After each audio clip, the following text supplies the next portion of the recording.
Chapter 783. South Sea County City, Serene Sea Marquis Manor. The moonlight shone through the dense foliage, casting a silver beam of light on the treetop courtyard with difficulty.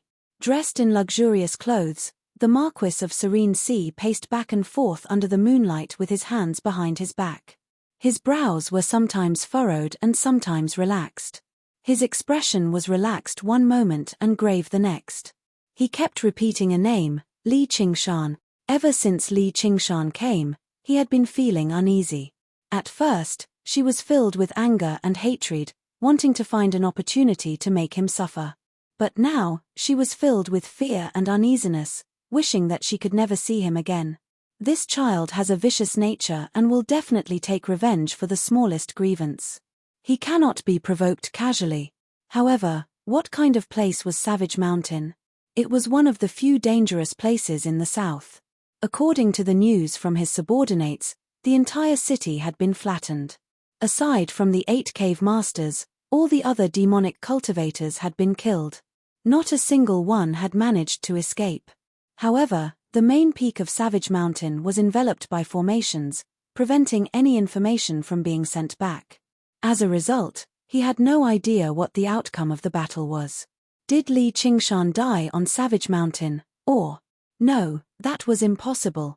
None of the 8 cave masters of Savage Mountain were weak. The first cave master, Yu Wufeng, was a sword cultivator at the peak of the second heavenly tribulation. He had been a genius disciple of the South Sea Sword Pavilion in the past, slaying countless powerful enemies with his forkbow sword. His reputation was resounding, even greater than his, the Marquis of Serene Sea. Even third heavenly tribulation cultivators might not necessarily be able to kill him. Yes, that's impossible. Since Li Qingshan hasn't returned, does that mean he's already dead? This deduction lifted the Marquis of Serene Sea's spirits. Marquis, long time no see. In the tranquil courtyard, a faint voice rang out. That voice was erratic, sometimes sounding like it came from a deep and distant place, sometimes like it was whispering in one's ear. It was hard to tell if it was a man or a woman, young or old. The Marquis of Serene Sea's heart trembled. Spiritual light surged, and he took out the seal of mountains and rivers with a flip of his hand. He was inwardly shocked. The Marquis's manor is enveloped by a spirit formation. How did someone sneak in without a sound? And they're so close, yet I didn't notice them. Looking back, he saw the moonlight like water. The darkness was like a tide. No one could be seen, and no aura could be sensed. Third cave master, the Marquis of Serene Sea asked hesitantly. He continued to stare at the darkness before him, his guard not at all relaxed. You recognized it. A shadow emerged from the darkness. It was a tall and slender masked man. His ears were sharp and long, and his exposed skin was dark blue in color. In this southern region, other than the third cave master, who else would be able to infiltrate my mansion without a sound? The Marquis of Serene Sea smiled, and his expression relaxed. His aura was still condensed, ready to be unleashed. Among the 8 cave masters of the Lair of Fiends, the strongest was naturally the first cave master, Yu Wufeng, but the most dangerous was the third cave master. No one knew his name. He only had a nickname, which was Ghost Shadow. He originated as a night roamer. For some reason, he betrayed his clan and joined Savage Mountain. Adept at concealment and assassination, they were the most terrifying assassins in southern border. Marquis, I just want to know one thing. Was the White Hawk commander, Li Qingshan, the one who took action in the Battle of Savage Mountain? Ghost Shadow asked slowly. A few months ago, he had been hiding in the jungle, preparing to carry out an assassination. Suddenly, he felt like he was in great danger. The danger was so great that only the battle when he fled from Deep Shadow City back then could rival it. The blood-red hand slammed down, activating the blood oath.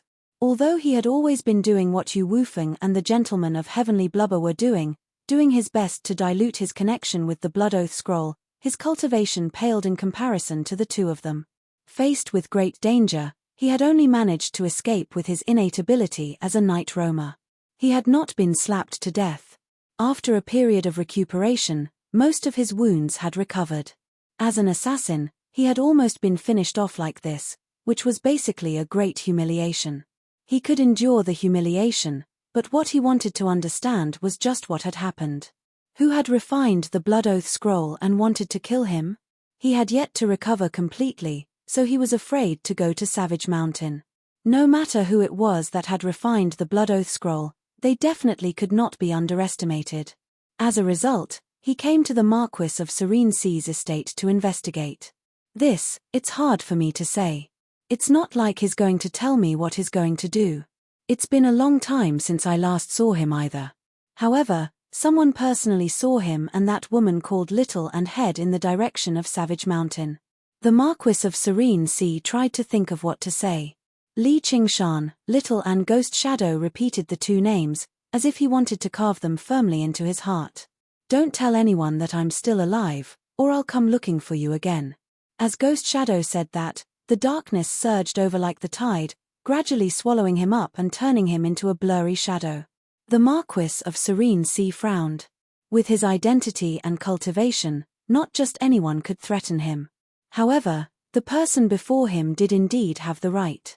Moreover, it was quite nice to add a fatal opponent to Li Qingshan, even though it was very likely that he was already dead. Ghost Shadow vanished into the boundless night. The next morning, someone discovered that all the White Wolf guards in the Hawkwolf Guard had died peacefully, as if they were still sleeping, unaware that they had already been killed. Time passed by in the mountains in a hurry. Finally, only a single demon heart remained in Li Qingshan's hand. The traitorous demon sword had changed drastically. It was only around a meter long now, and the narrow edge had become extremely thick. It had gone from a strange sword to a huge sword, shrouded in a layer of black demonic light. Its sharpness was withdrawn, making it seem even more condensed. The flesh and blood on the hilt had already completely solidified. The demon eye in the center swiveled, already possessing quite the intelligence.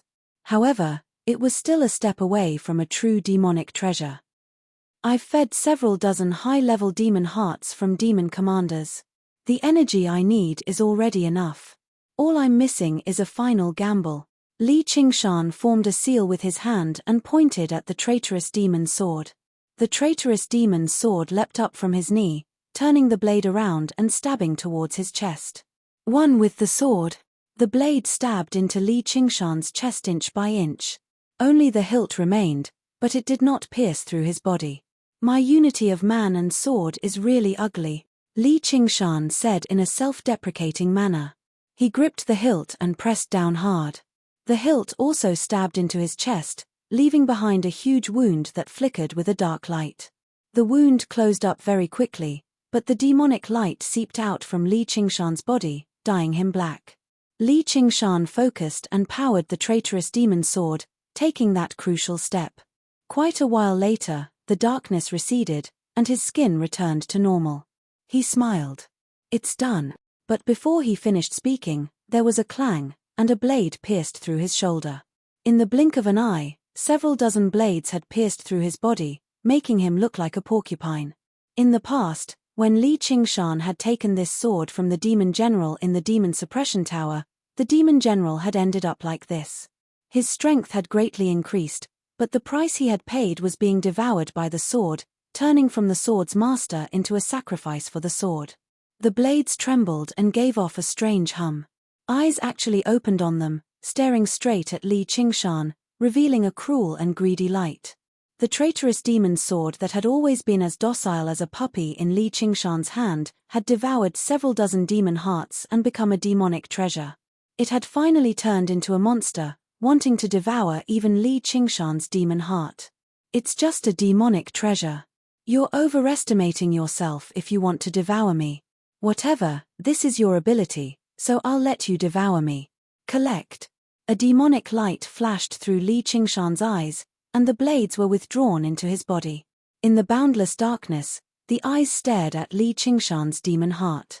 Waves of dark energy enveloped over, wanting to corrode and devour it. Not only did Li Qingshan not stop it, he even opened up and allowed the traitorous demon sword to devour the demon heart. The power contained in his demon heart naturally could not compare to the several dozen demon hearts, so it was quickly devoured. Demon suppression, Li Qingshan bellowed, and the demon suppression statuary began to circulate at full power.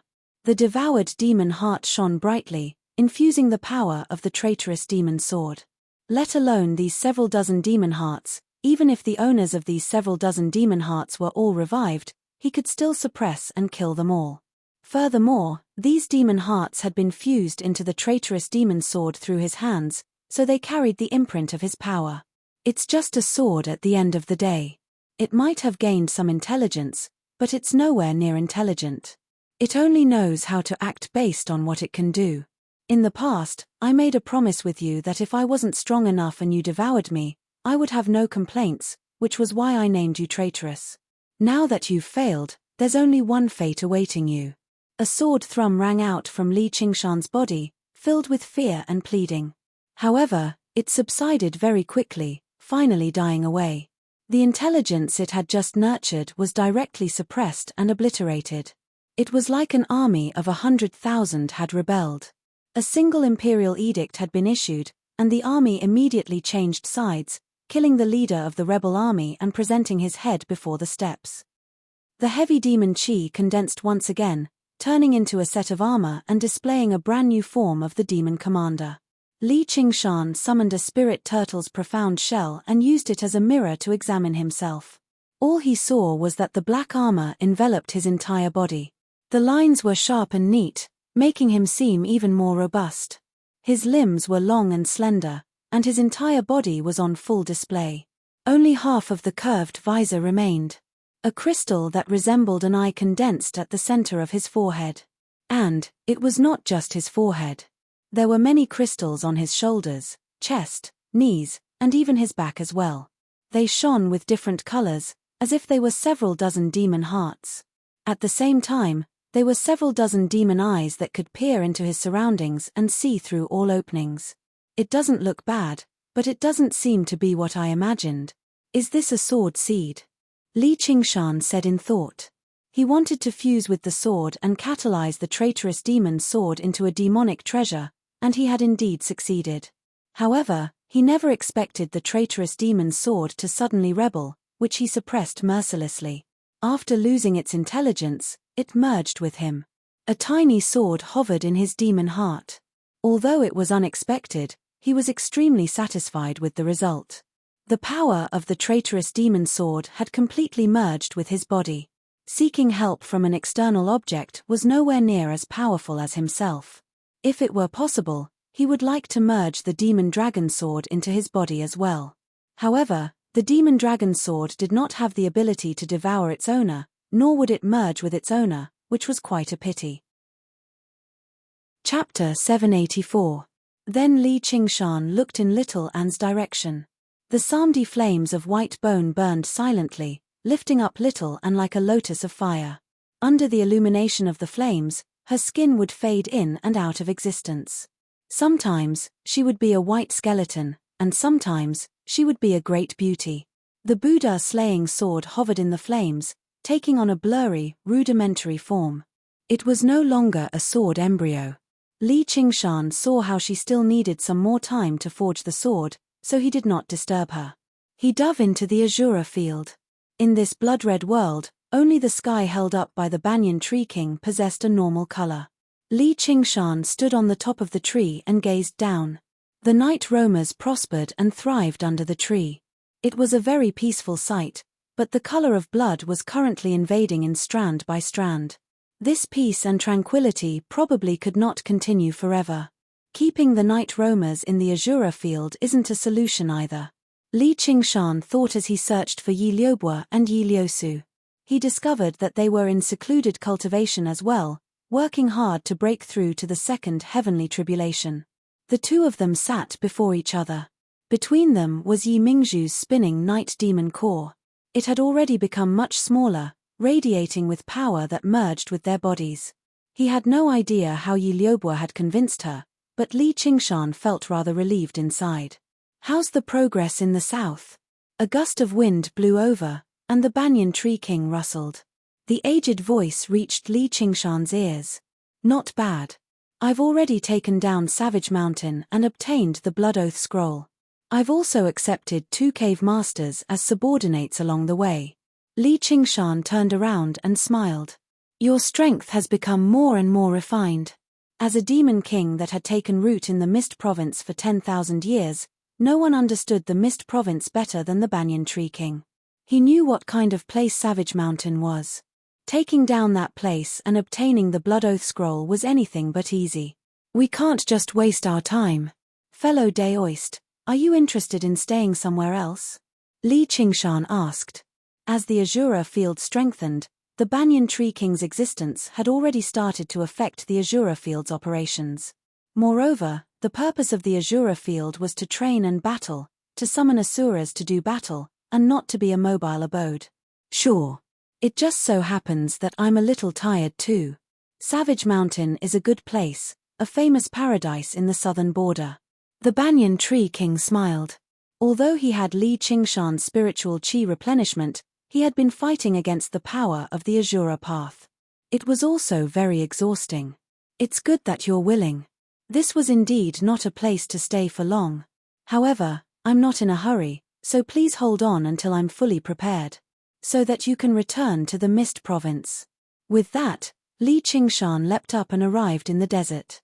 He called out, Great King Milopt, stop sleeping. His voice echoed through the desert.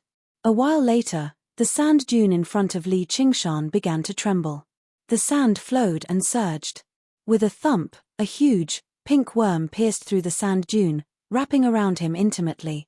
Aren't you cultivating a little too slowly? Here, I'll give you something good to eat.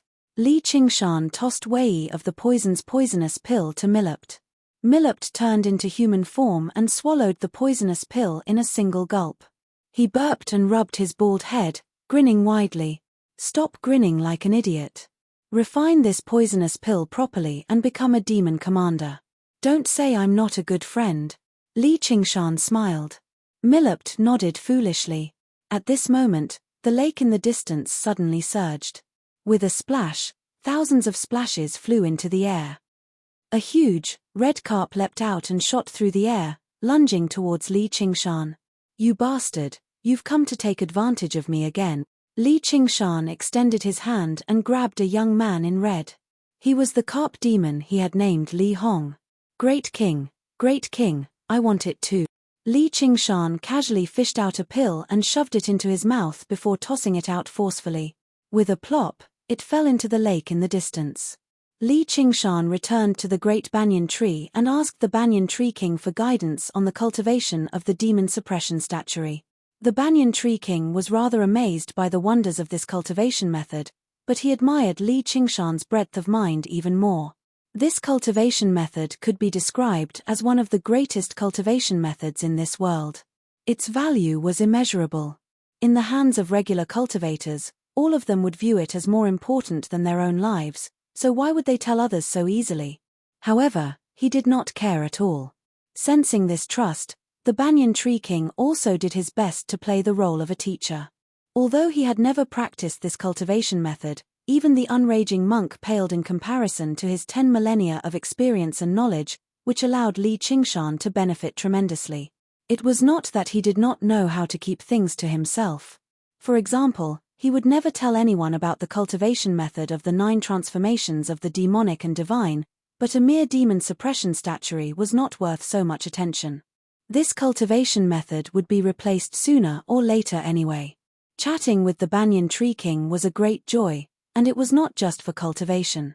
The Banyan Tree King's knowledge was vast and his experience was as vast as the sea. He knew the history of the past like the back of his hand. He had great foresight regarding the general situation of the world. It broadened Li Qingshan's horizons, allowing him to benefit tremendously. Just like that, time passed day by day. Suddenly, a bolt of lightning descended from the sky one day, producing a great rumble. Someone's undergoing a tribulation. Yi Liuxing. Li Qingshan stood up and gazed over. All he saw was an island in the center of a lake.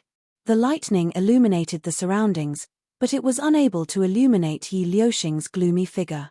She peered through the light, staring at the horizon coldly. I never thought she'd be the first to undergo the tribulation. Li Qingshan shook his head. Upon closer thought, it made sense. He could vaguely remember that Yi Liuxing's cultivation was higher than Yi Liusu's in the past. Since she could become the matriarch's daughter, her talent obviously went without saying. Moreover, her willpower was cold and determined. When Yi Liusu was distracted by the matters of the clan, she had never slacked off on her cultivation. Instead, she became even more focused due to the end of the civil war. With the development of the night roamers, she obtained quite a lot of resources. Afterwards, she received an origin spirit pill as a reward.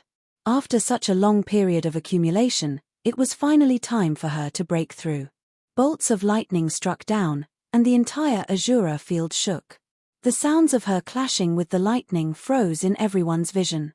Although the second heavenly tribulation was much more dangerous than the first, it did not pose a life-threatening threat to her. The last bolt of lightning struck down, and Yi Liuxing descended from the sky. Her clothes were tattered, and her body was covered in scorch marks. Although she seemed in a horrible shape, her vitality had undergone a qualitative change. Her thin lips curled up, and a smile that came from the bottom of her heart appeared on her cold face. It was like a glacier had cracked. Of course, what flowed out was still the icy river water. Congratulations. Yi Liuxing raised her head and saw Li Qingshan. She smiled at her and said politely, "Yi Liuxing greets master." The glacier froze up again. Li Qingshan waved his hand, and flames surged over with a whistle. "He's going to kill me while I'm weak." Yi Liuxing's heart tightened, but she did not dodge. She allowed the flames to land on her. She felt warm, and her wounds rapidly healed. Only then did she relax. "Aren't you afraid I'll kill you?" Li Qingshan rubbed his chin as he considered whether he should make her the third in the blood oath scroll. "If master wants to kill me, why go through all this trouble?" Yi Liuxing said. "It's for the best that you understand that. You can treat it as congratulations on your success in undergoing the tribulation. If you have any requests, I can grant them to you," said Li Qingshan. "Then please allow me to marry Yi Liusu, master." Yi Liuxing's eyes flickered, filled with stubbornness. "You won't." Li Qingshan turned her down flatly. "You damned lesbian. How dare you set your sights on my woman?" "Yes." Yi Liuxing said nothing more. Her face was so cold that it seemed like it had frozen over. It was impossible to guess what she was thinking. Li Qingshan wondered, is she purposefully exposing her weakness to me? Yi Liusu viewed the revitalization of the night roamers as her duty. Just for the sake of her race, she would never betray him, let alone their relationship. Although they had not actually done anything yet, their relationship had basically been confirmed. The power of the night roamers was extremely special. They could produce wondrous effects in certain places.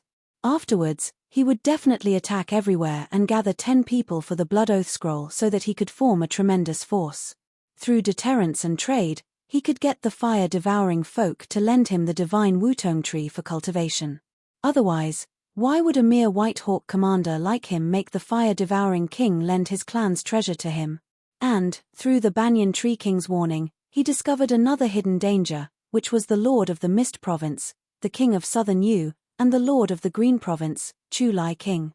Before the founding of the Great Xia Empire, these two clans had founded the Kingdom of Yu and the Kingdom of Chu respectively. The so-called Lord of the Province was the ruler of the country in the past. They attacked one another, and the grievances between the two countries stretched over who knew how many generations. Even their ancestral teachings were to destroy the other. They could be described as absolutely irreconcilable. Afterwards, the founding emperor infected the 8 vassal kings of the provinces and delineated the border between the Mist Province and the Green Province, which prevented the two clans from attacking one another. However, the grievances did not end there. Instead, it was buried until now. The Great Xia Empire's rule gradually weakened, and the smell of conflict between the two provinces grew heavier. In the past, perhaps Li Qingshan would have thought this had nothing to do with him. It was not like he was a member of the two clans, but only after talking with the Banyan Tree King did he realize this. Clans were different from sects. After several thousand years of peaceful development, the number of descendants in clans had swelled to a startling number. They joined the various large sects, and their organizations were intertwined. The children of great clans had an innate advantage, not just in terms of bloodline. They grew up drinking spirit spring water and eating medicinal pills. How could mortals who only ate grains and miscellaneous grains compare to them? The education they received from a young age was also like heaven and earth. After joining a sect, they would receive the support of resources from both sides, making it very easy for them to distinguish themselves and become a core figure in the sect. The two queens of Chu Lai King were elders of the Sword Collection Palace and the Umbral Yin sect respectively, and this was not a coincidence.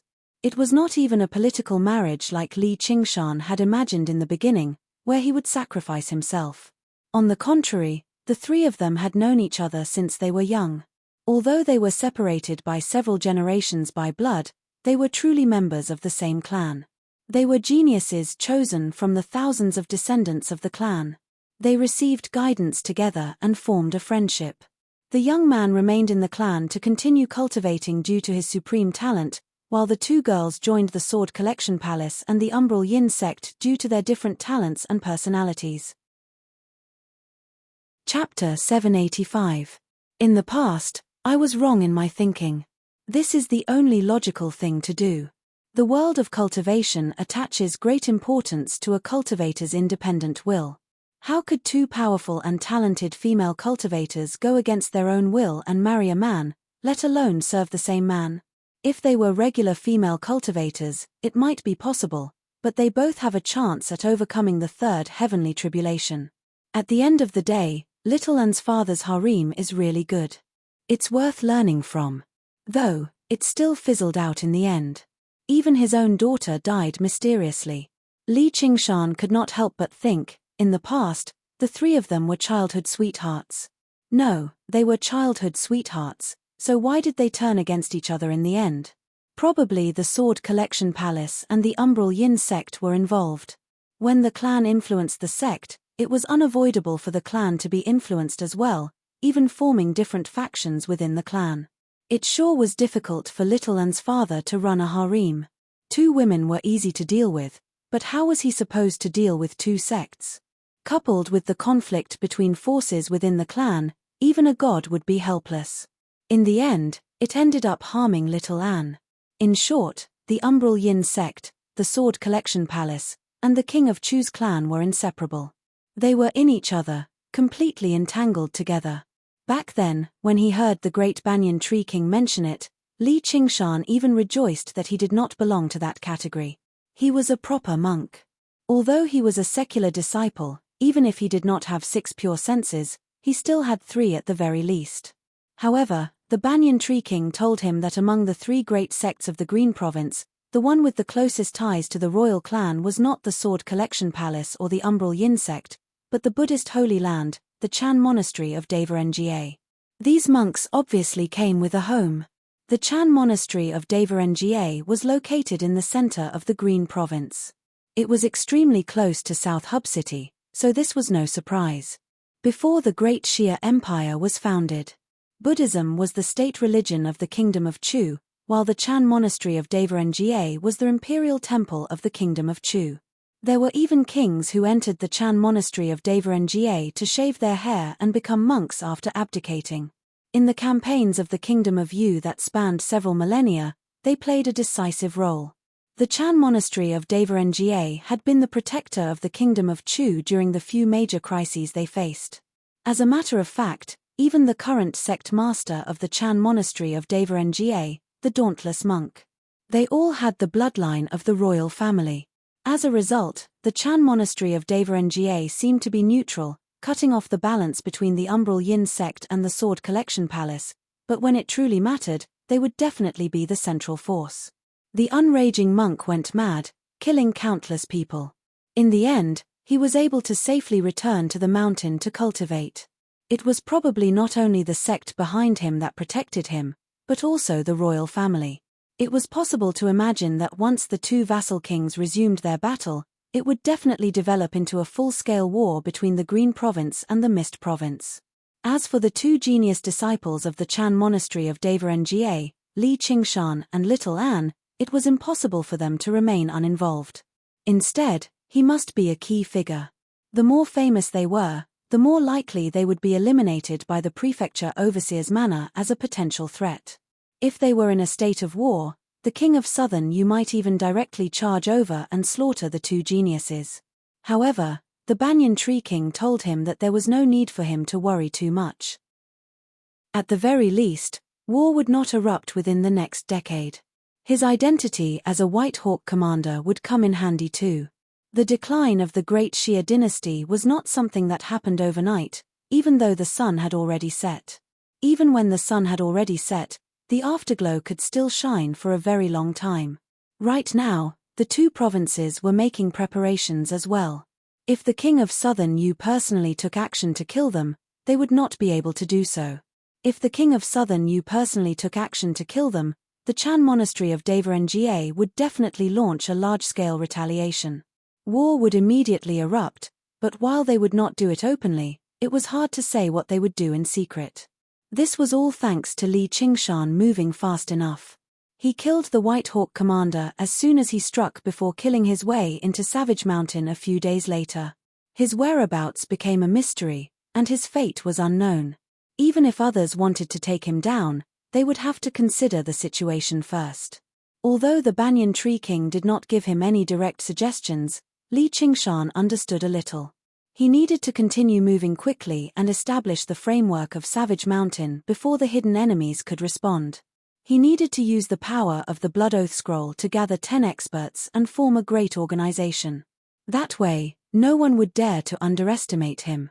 Even if they wanted to take action, they would have to consider the consequences. The King of Southern Yu might even adopt a more conciliatory approach to recruit him. Only then did Li Qingshan understand why Little and had chosen Savage Mountain after reading through all the books. Even if it was not a flawless plan, it was still a meticulous plan and a precaution. At this moment, a ghostly shadow roamed around the surroundings of Savage Mountain. This was the strongest assassin of the South. After a lengthy period of rest, he had finally recovered from all his wounds. After experiencing a life-threatening crisis, his strength had increased slightly again. This was already the 7th time he had visited Savage Mountain. Every time, he would choose the night that was most suitable for him to unleash his strength. Moreover, the stars and moon were both shrouded by dark clouds, unable to shine through at all. As a ghostly shadow, he completely merged into the night. He roamed around the surroundings of Savage Mountain, observing every single trace to determine his opponent's strength. As he faced Savage Mountain, he felt like he was facing a tiger's den or a dragon's lair. Every time he approached it, he would be extremely cautious. The path of an assassin was not about drawing his sword in a fit of rage. Instead, it required absolute patience and calmness. Since he needed to assassinate an opponent, they would definitely be stronger than him, or why would he go through so much trouble? If he wanted to kill an opponent stronger than him, how could he not pay a price? Spending a few years to plan an assassination was very normal. He had a vague premonition that the target this time would be a colossus. There were no stars or moon tonight. There was rain and wind. There are many claw marks like this in the surroundings of Savage Mountain. They seem to be from some kind of colossal demon. There are a lot of them, and they're the ones who stopped the people who tried to escape. However, the marks can't be compared to the claws of any demon, let alone such a large group. Looking at the proportions, they actually seem like human hands. Is this one of their abilities? Ghost Shadow observed the marks on the cliff before climbing up the eastern peak of Savage Mountain. He used the geographical advantage to observe the ruins below. The city has been destroyed very thoroughly. It doesn't seem like it was destroyed by the shockwaves of battle, but more like an earthquake.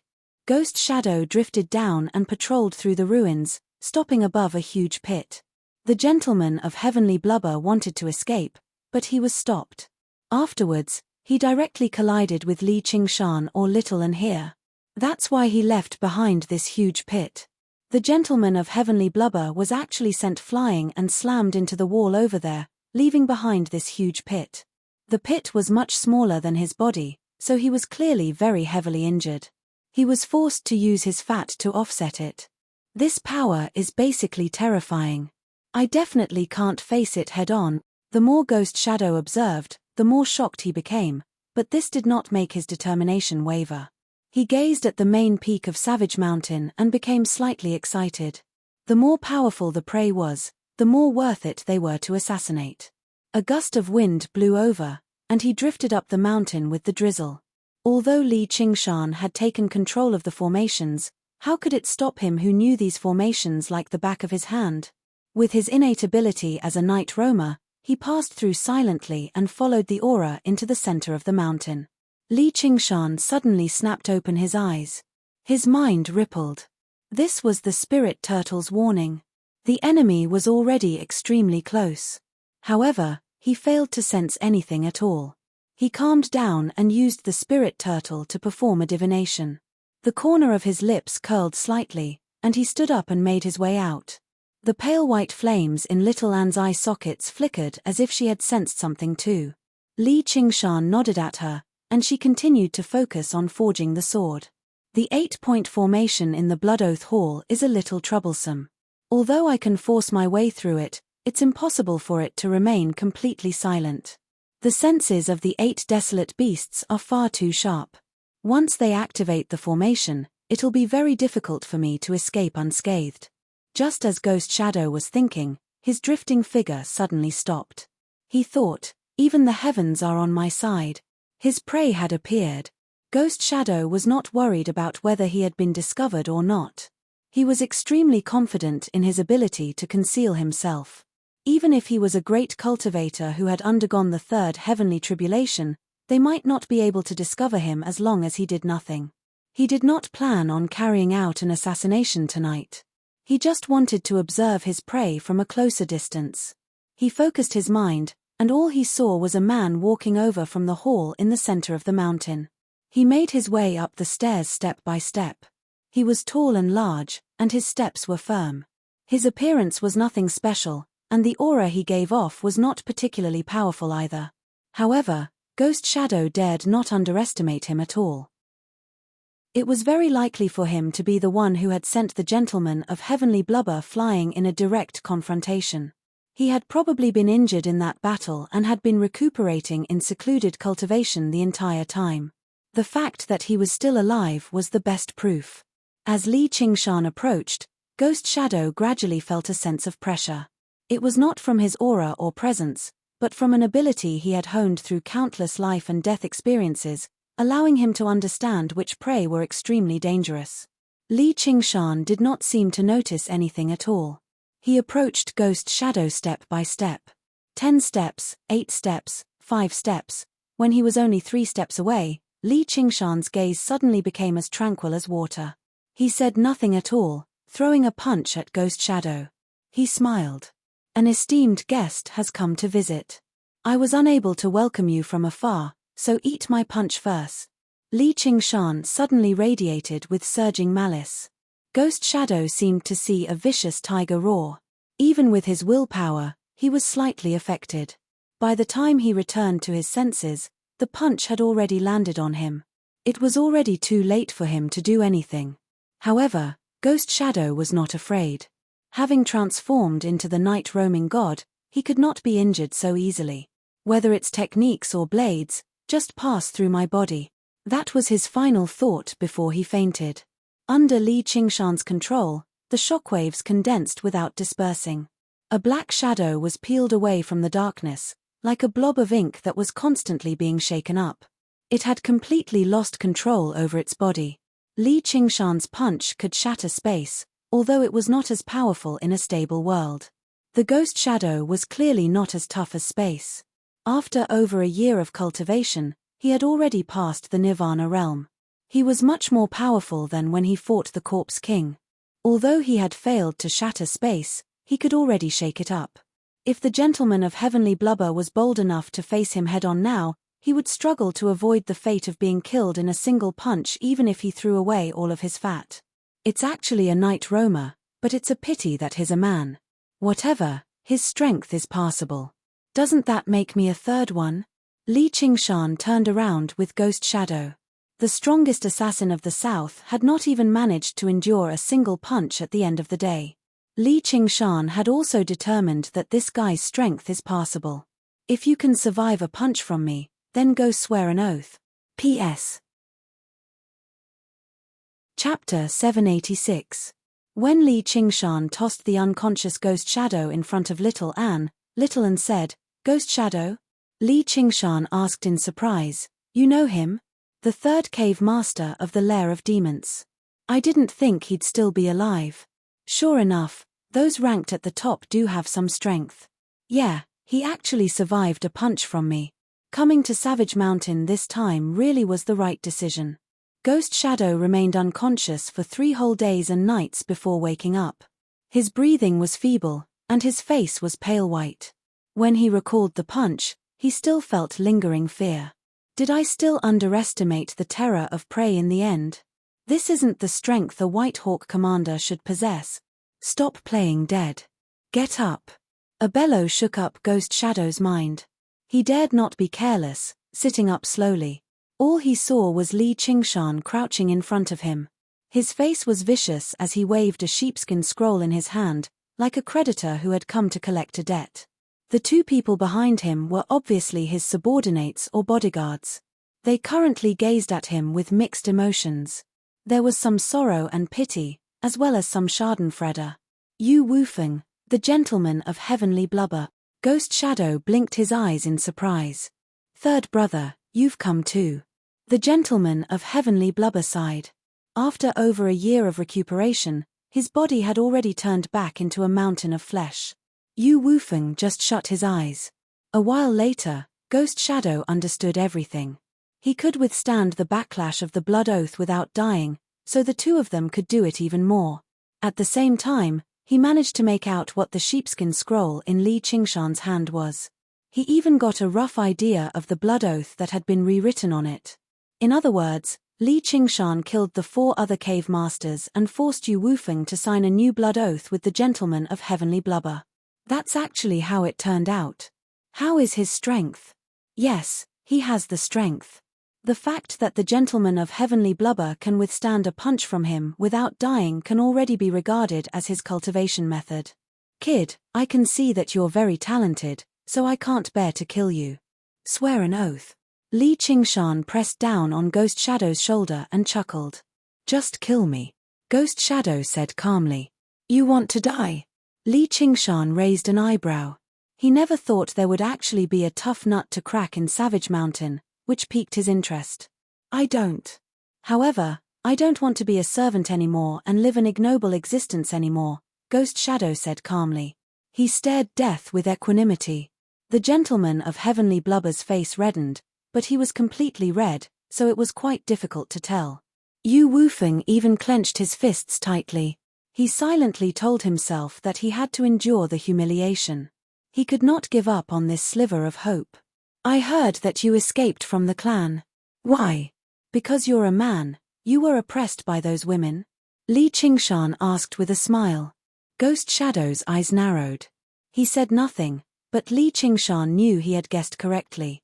He also felt some sympathy for him, so he said, "I know the most about the night roamers. There are benefits if you follow me. I'll send you a few night roamer beauties." Unexpectedly, not only was Ghost Shadow not moved, but he also said resolutely, "Don't talk nonsense, kill me.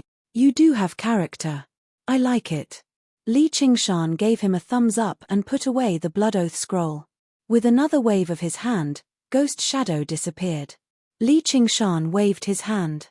Ghost Shadow was prepared to die, but the scene before him changed. Seeing the light red sky and a towering tree, he blinked his eyes and cried out involuntarily, "Banyan Tree King."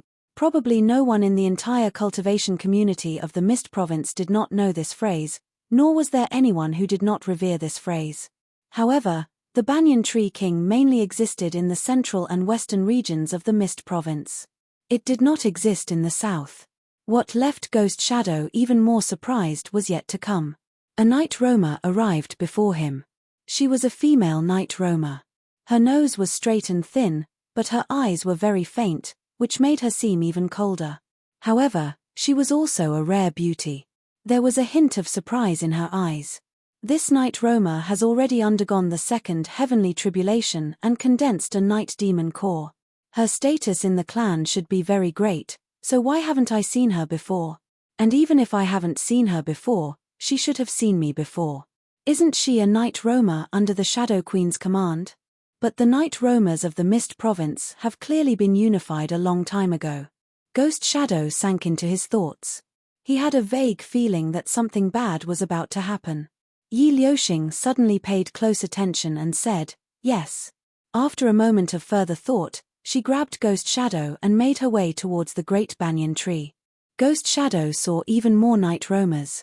The night roamers all looked at him in surprise. He gradually understood.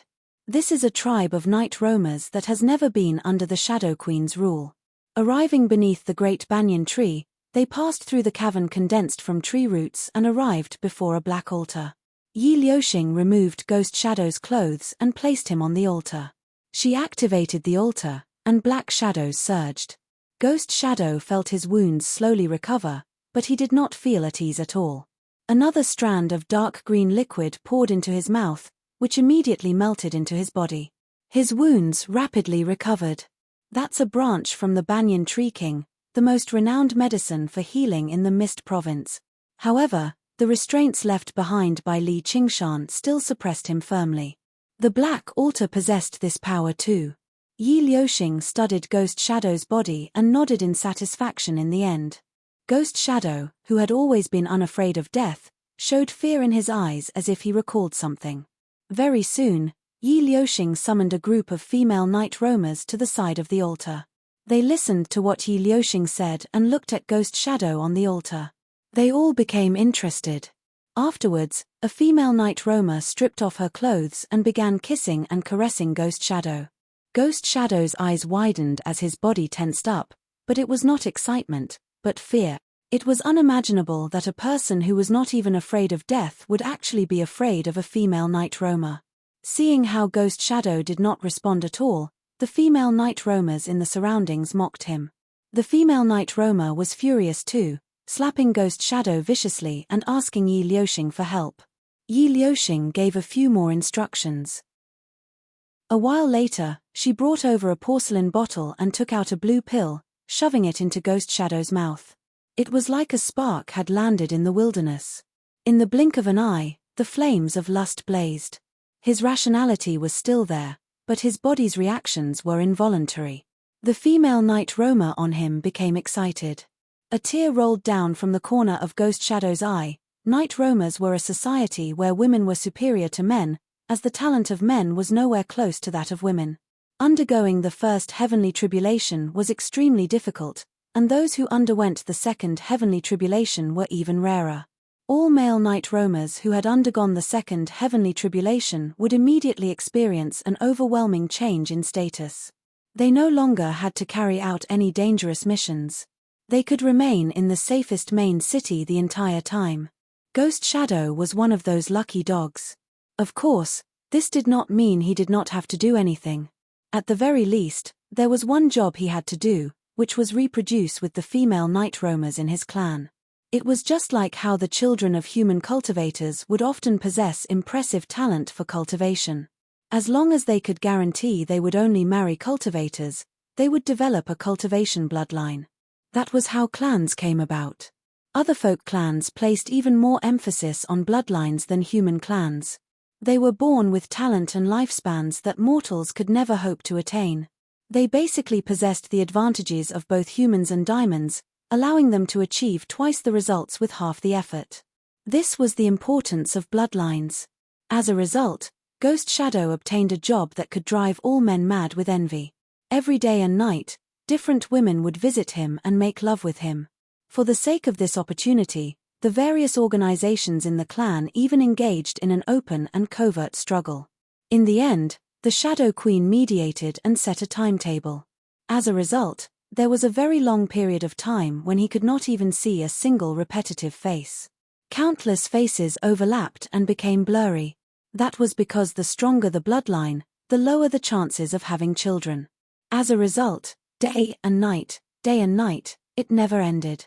He felt like he had to face a blurry face like that every single time he was awake, and it became more and more terrifying. Actually, most of the women were beautiful, but they seemed to be deeply envious of him, a man who had actually undergone the second heavenly tribulation. As a result, the so-called making love with him was more like a form of revenge and humiliation most of the time. He didn't know why he had fallen to such a state, nor did he know what he was doing, let alone calming his heart to cultivate. Of course, the clan provided him with many miraculous pills so that his cultivation wouldn't regress, but there was no longer any possibility for him to improve. He wanted to turn them down, but he was just a lowly man. Even the female night roamers with weaker cultivations did not take him seriously. Instead, they scolded him for being ungrateful before humiliating him even more violently. If he dared to resist, he would be challenging the order of the entire clan. As a result, he was like a pig in a pigsty, constantly fattening up and constantly having his flesh cut off. He finally grew numb. No matter how beautiful a woman was, she was unable to make him react at all. Afterwards, he was forced to eat aphrodisiacs, finally almost losing his mind. Finally, on that night, he ran away. The nightmare finally ended. He knelt in the rain and sobbed, roaming about freely in the night. He finally obtained the freedom he had always dreamed of. But at this moment, the nightmare descended once more. Li Qingshan left him to Yi Liuxing to deal with. He said this person was unwilling to submit to him and only wanted to die. She could do whatever she wanted with him. Even killing him and taking his Niden was fine. It had to be mentioned that the night roamer's train of thought was pretty much the same. They felt like they had to unleash some of his value before killing him. Perhaps he could help the night roamers give birth to a few geniuses. Li Qingshan held the Azura field and looked at it with great interest. He smiled. That night roamer's body sure is nice. This guy sure is lucky. Even if he dies under a beautiful flower, he'll still be a romantic even as a ghost. He actually shed tears of gratitude. There's no need to thank me. Ghost Shadow was not afraid of death, but he was afraid of sinking into a nightmare like this. To him, this was basically crueler than any form of torture. Through his powerful willpower, he unleashed all of his potential. His lips parted. I'm willing to swear it. Have you been moved by my sincerity? Sure enough, seduction is still the best way to deal with men. Li Qingshan summoned Ghost Shadow out of the Azura field and made him swear a blood oath, successfully obtaining his third subordinate. He conveniently removed Ghost Shadow's restraints and patted him on the shoulder. That felt pretty good just then, didn't it? I'm a very loyal person. As long as you do your job well, even greater benefits await you. There might even be a time when you remove the blood oath in the future. Chapter 787. Are my words that disgusting? You're purposefully provoking me, aren't you? If you really want to die, I'll send you off right now. Li Qingshan was taken aback at first before becoming furious. Just what kind of physique did a second heavenly tribulation cultivator have? How could he vomit so easily? He was clearly purposefully trying to disgust him. Damn it. No, Ghost Shadow could not speak of his troubles. Surely he could not say it was all because of the female night roamers. Li Qingshan definitely would not believe him, and he was reluctant to mention the greatest humiliation of his life. Actually, he had planned on committing suicide as soon as he removed the blood oath. Even if the blood oath would bite him, he would not care.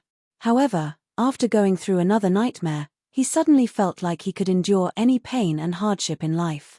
Since he had already endured the most difficult period of his life, what was there to be afraid of? Li Qingshan's words had basically given him a sliver of hope, giving him some will to live. Forget it. I won't hold grudges against you. Just serve me well and atone for your crimes. Oh right, you're also a night roamer. Li Qingshan asked around and learnt that Ghost Shadow came from the largest and only night roamer clan in the Mist Province, the Deep Shadow clan. The leader of the clan was known as the Shadow Queen. When Li Qingshan listened to the Banyan Tree King's analysis of the situation in the Mist Province, he had heard this name before. He had even asked about it out of curiosity, but the Banyan Tree King was reluctant to reveal it to others, so he was unable to gain a deeper understanding. All he knew was that she led the largest organization of assassins in the Mist Province, the Shadow Palace. As for why he had escaped, Ghost Shadow was reluctant to talk about it. Li Qingshan did not ask about it either. He just thought it was because he could not stand the chauvinism of night roamers. Since you're also a night roamer, stay with the night roamers under me for a while. They probably need you. They need me. Ghost Shadow's expression changed. He seemed like he was about to vomit again. He would rather be sent to assassinate the most dangerous of enemies than see a single female night roamer again, but he could not turn him down. In the end, all he could do was agree reluctantly. In the Azura field. In a tree hole high up in the great banyan tree, Ghost Shadow sat with the three sisters, Yi Liusu, Yi Liubwa, and Yi Liuxing. They asked and answered questions. Although several days had passed, the disgust in Ghost Shadow's heart had yet to dissipate. He was almost unwilling to look at the three of them directly. He wanted to play the role of a teacher. Teaching them the cultivation method of night roamers was the mission Li Qingshan had given him. He could not turn it down or brush it off. The only thing he was glad about was the attitude of the three of them. The one with the highest cultivation, the one called Yi Liuxing, had a very cold expression the entire time. There was a sliver of disdain in her eyes. He wasn't afraid of being despised. Anyway, he was already used to it in the Deep Shadow clan. As long as they didn't look at him with that kind of expression, he would be fine. However, Yi Liuxing would glance at Yi Liusu from time to time with that gaze, which made him feel very relieved. So you're not interested in the opposite sex. Although Yi Liusu's cultivation wasn't high, she was still a saint. However, he seemed to be the leader of the three. From their conversation, he learnt that she was even the leader of this clan. When he asked what the clan was called, Yi Liusu was taken aback. She thought about it for a while and said, Yu Ying. Ghost Shadow used his experience with countless women to discover that Yi Liusu seemed to be inexperienced. He discovered that Yi Liusu did not seem to have any experience. Was she the same as Yi Liuxing, someone who liked the same sex? It did not seem like it. Among the night roamers, this was basically as unbelievable as a child who had grown up in a brothel and was still a virgin at the age of 80. Among the three of them, Yi Liusu was the most focused. She constantly asked Ghost Shadow questions. After being oppressed by Helicoverpa rosa underground for several thousand years, she had lost a lot of important information on the cultivation method, let alone any progress. Ghost Shadow's arrival was basically a welcome rain after a long drought. Even if it went without saying, it would be of great assistance to her current cultivation. She was extremely curious about the Deep Shadow clan. She never thought there would actually be such a powerful clan of night roamers in the world. She constantly asked the Shadow Queen how she led them, frowning in thought from time to time as if she did not agree. However, the person who worried Ghost Shadow the most was still Yi Liubwa. It was said that she was the one Li Qingshan trusted the most. She seemed like a typical female night roamer.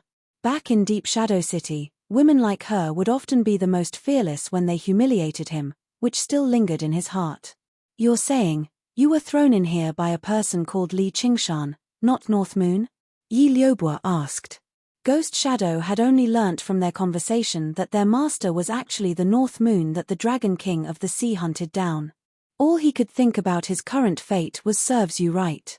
Even the 10 demon kings could not kill him, yet he tried to assassinate him. What else could he do other than serve him right? What left him even more surprised was the Banyan Tree King's attitude towards Li Qingshan. According to Yi Liubwa, the Banyan Tree King actually referred to Li Qingshan as a fellow cultivator. Even though the Banyan Tree King was known for his peace and neutrality, not just any random person had the right to be referred to as a fellow cultivator by him. Ghost Shadow deeply doubted this. He must have just dug a great banyan tree into the Azura field. With the Banyan Tree King's personality, he probably won't do anything for a measly branch, but if this makes it out, there'll be a show to watch. The Banyan Tree King's status in the cultivation community of the Mist Province was so great that it was unimaginable to cultivators from other provinces. He was like a benevolent grandfather. Children were not too afraid of him. Normally, they would even climb onto his back and tug at his beard, but if someone tried to harm him, the children would definitely leap forward and fight them. However, if someone tried to harm him, the children would definitely leap forward and fight them. Many of these children had undergone the third heavenly tribulation. Even Li Qingshan had to repay his kindness.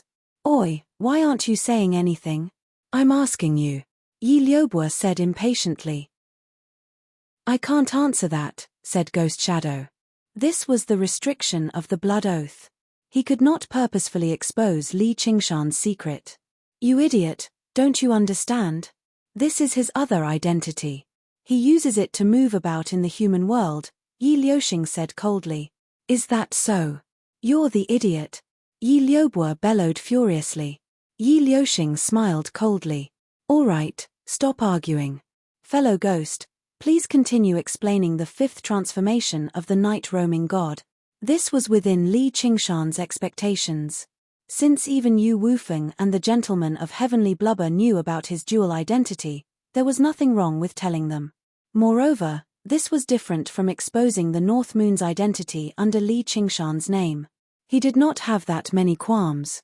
Sure enough, since they had never had any contact with Li Qingshan before, they were not too surprised by this identity. The North Moon had done far too many shocking things. Disguising himself as a human and becoming a White Hawk commander really was nothing. In short, after spending some time with them, Ghost Shadow was convinced that the three women did not have any romantic thoughts towards him. The pressure he felt decreased drastically, and he definitely did not feel any sense of loss at all. He had already slept with all the women he should have slept with and should not have slept with in his 10 lifetimes. From today onwards, he would sever his emotions. There were only two things that could interest him, which were assassination and cultivation. At this moment, Li Qingshan appeared in the tree hole. Only then did Ghost Shadow see his other form. He had scarlet hair and eyes, and he was pitilessly handsome. Master. Yi Liubo immediately threw herself over. Looks like you're about to undergo the second heavenly tribulation. Liusu, what's wrong? You don't want me to hug you anymore? Li Qingshan picked her up with a smile before extending his hand towards Yi Liusu. Yi Liusu placed her hand in his, and he pulled her gently. She leaned into his arms and could not help but say, "Thank you." What was she thanking him for? She was thanking him for bringing Ghost Shadow here, allowing her to take a step closer to her dream. She was thanking him for his warm embrace right now. Perhaps these two feelings had already merged together completely, such that they could not be separated. She yearned for the night roamers to love one another, instead of killing one another. She also yearned for his warm embrace, instead of his cold gaze and vigilance. Li Qingshan whispered into her ear, "If you say something like that again, I'm going to spank you." Yi Liusu's delicate face reddened slightly. She lowered her head and said nothing more. It made Yi Liuxing's face become colder and colder, but there was nothing she could do. Not only was he so powerful that she could not reach him right now, but as a bystander, she understood the best that Yi Liusu had already bet everything on him. Ghost Shadow lowered his head and stared at the wood grain on the floor. It was not because he was concerned about not looking at indecent things, but because this scene had stirred up far too many unpleasant memories. He was like a person who had eaten so much meat that he vomited and swore he would never touch any meat again. Even when he saw someone else eating lavishly, he would still feel very uncomfortable. He would even feel a sense of sorrow. You have no idea how disgusting this is. Li Qingshan then asked Ghost Shadow, once they undergo the second heavenly tribulation, we'll have to prepare for a big fight. Ghost Shadow lowered his head. If the four of us work together, there'll only be a handful of places in the south that can stop us. Very good. We'll be making a quick move when the time comes. All right, I won't disturb you any further. Li Qingshan was just about to leave the Azura field, but Yi Liubo wrapped her arms around him firmly, refusing to let go of him. Li Qingshan patted her back. Be a good girl. Cultivation comes first. It's already been so long. If you still don't keep me company, how am I supposed to be in the mood to cultivate? I might as well just die, Yi Liubo grumbled. Don't spout nonsense, said Li Qingshan. Yi Liusu said, fellow ghost, let's stop here for today. Ghost Shadow was more than happy to do that. Although the attitudes of Yi Liusu and her sisters did not pressure him too much, his disgust towards women, especially female night roamers, had already become a form of hatred. He could not get over it, nor did he want to get over it. Not to mention that he had yet to recover from his wounds completely. You can return to your dwelling and rest. Li Qingshan waved his hand and released Ghost Shadow from the Azura field. He asked Yi Liubo in his arms, "How do you want me to keep you company?" "Master, you already know the answer." Yi Liubo grumbled coquettishly. Without anyone else present, her expression was basically seductive. She gently licked his ear and rubbed her full chest against his arm. Chapter 788. Li Qingshan saw how flustered Yi Liusu was and asked with a smile, "What's wrong? You don't want to spend a little more time with me?" "I do." Yi Liusu lowered her head and said softly, but Li Qingshan was clearly going to do it with Yi Liubo. Was he going to do it with her too? She felt her body heat up. Yi Liubo said mischievously, "What do you want, big sister?" Yi Liusu shot a glance at her. "What do you think about this place?" Li Qingshan released them and pointed into the distance. They currently stood on the top of the main peak of Savage Mountain. They could see the entire valley from there. It had just rained today, so the thick mist merged with the clouds, basically burying the entire valley. A waterfall plunged 1,000 meters down like a white dragon, flickering in and out of the clouds. What dense spiritual chi and what beautiful scenery. This really is a rare blessed land. Yi Liubo gazed at the scenery in the distance and sighed in amazement. Yi Liusu temporarily forgot about her embarrassment and gazed over. This is the Mist Province. Before I knew it, I've already crossed over 50,000 kilometers with him, reaching a distance I've never imagined in the past. I've also seen scenery that has never been recorded in books. Once the time is ripe, I'll move the tree out and have it rooted in the valley. You can rebuild the territory of the night roamers here. As long as you cast down a powerful formation, it'll be enough to stop third heavenly tribulation enemies." And Li Qingshan stood on the top of the mountain and pointed out the environment in the valley, imagining how he should decorate the village of night roamers. Yi Liusu's gaze followed the tip of his finger. She was fascinated, but it gradually returned to his face and became fixated on it. Yi Liubo's gaze moved past their faces. She sighed with a smile inside. Is Master using his method to express his apologies? What a great gift. With how dreamy my sister is, she'll definitely be enchanted by it. Li Qingshan was rather delighted too. Compared to hard work in cultivation, defeating powerful enemies was another kind of happiness. He had used his own strength to help a race. Step by step, he was confident that he would not let Yi Liusu down. How is it? Facing Li Qingshan's question with a smile, Yi Liusu took a step forward, tiptoed, and kissed him on the cheek. She said seriously, "Thank you. I'm really going to spank you this time." Li Qingshan smiled and patted her perky butt. In Might Sanyang's cave, there was a faint fragrance in the air. The stone walls were covered with embroidered wallpaper, which looked like it was woven from silk. The decorations were very elegant. The most eye-catching place was the center of the cave. A huge white cocoon hung under the dome. It seemed to be where Might Sanyang rested and cultivated. Yi Liubo dived into the cocoon. He poked his head out and said, "You guys come in too. It's so comfortable in here. Hurry up and go in.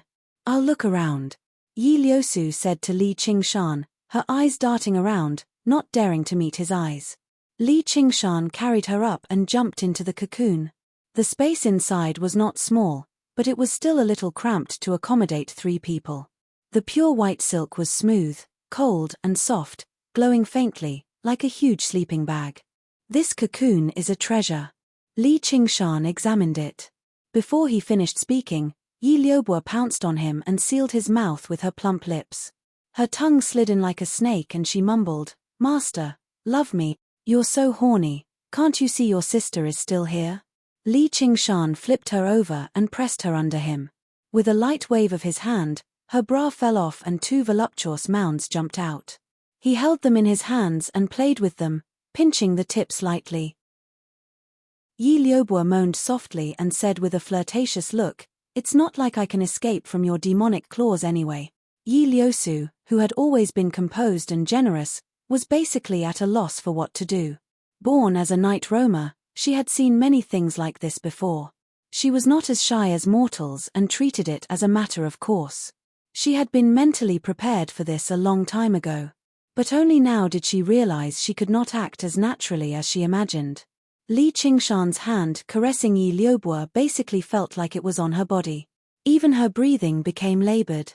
Li Qingshan glanced at Yi Liusu with a smile. He adjusted his posture and placed her beside Yi Liubo.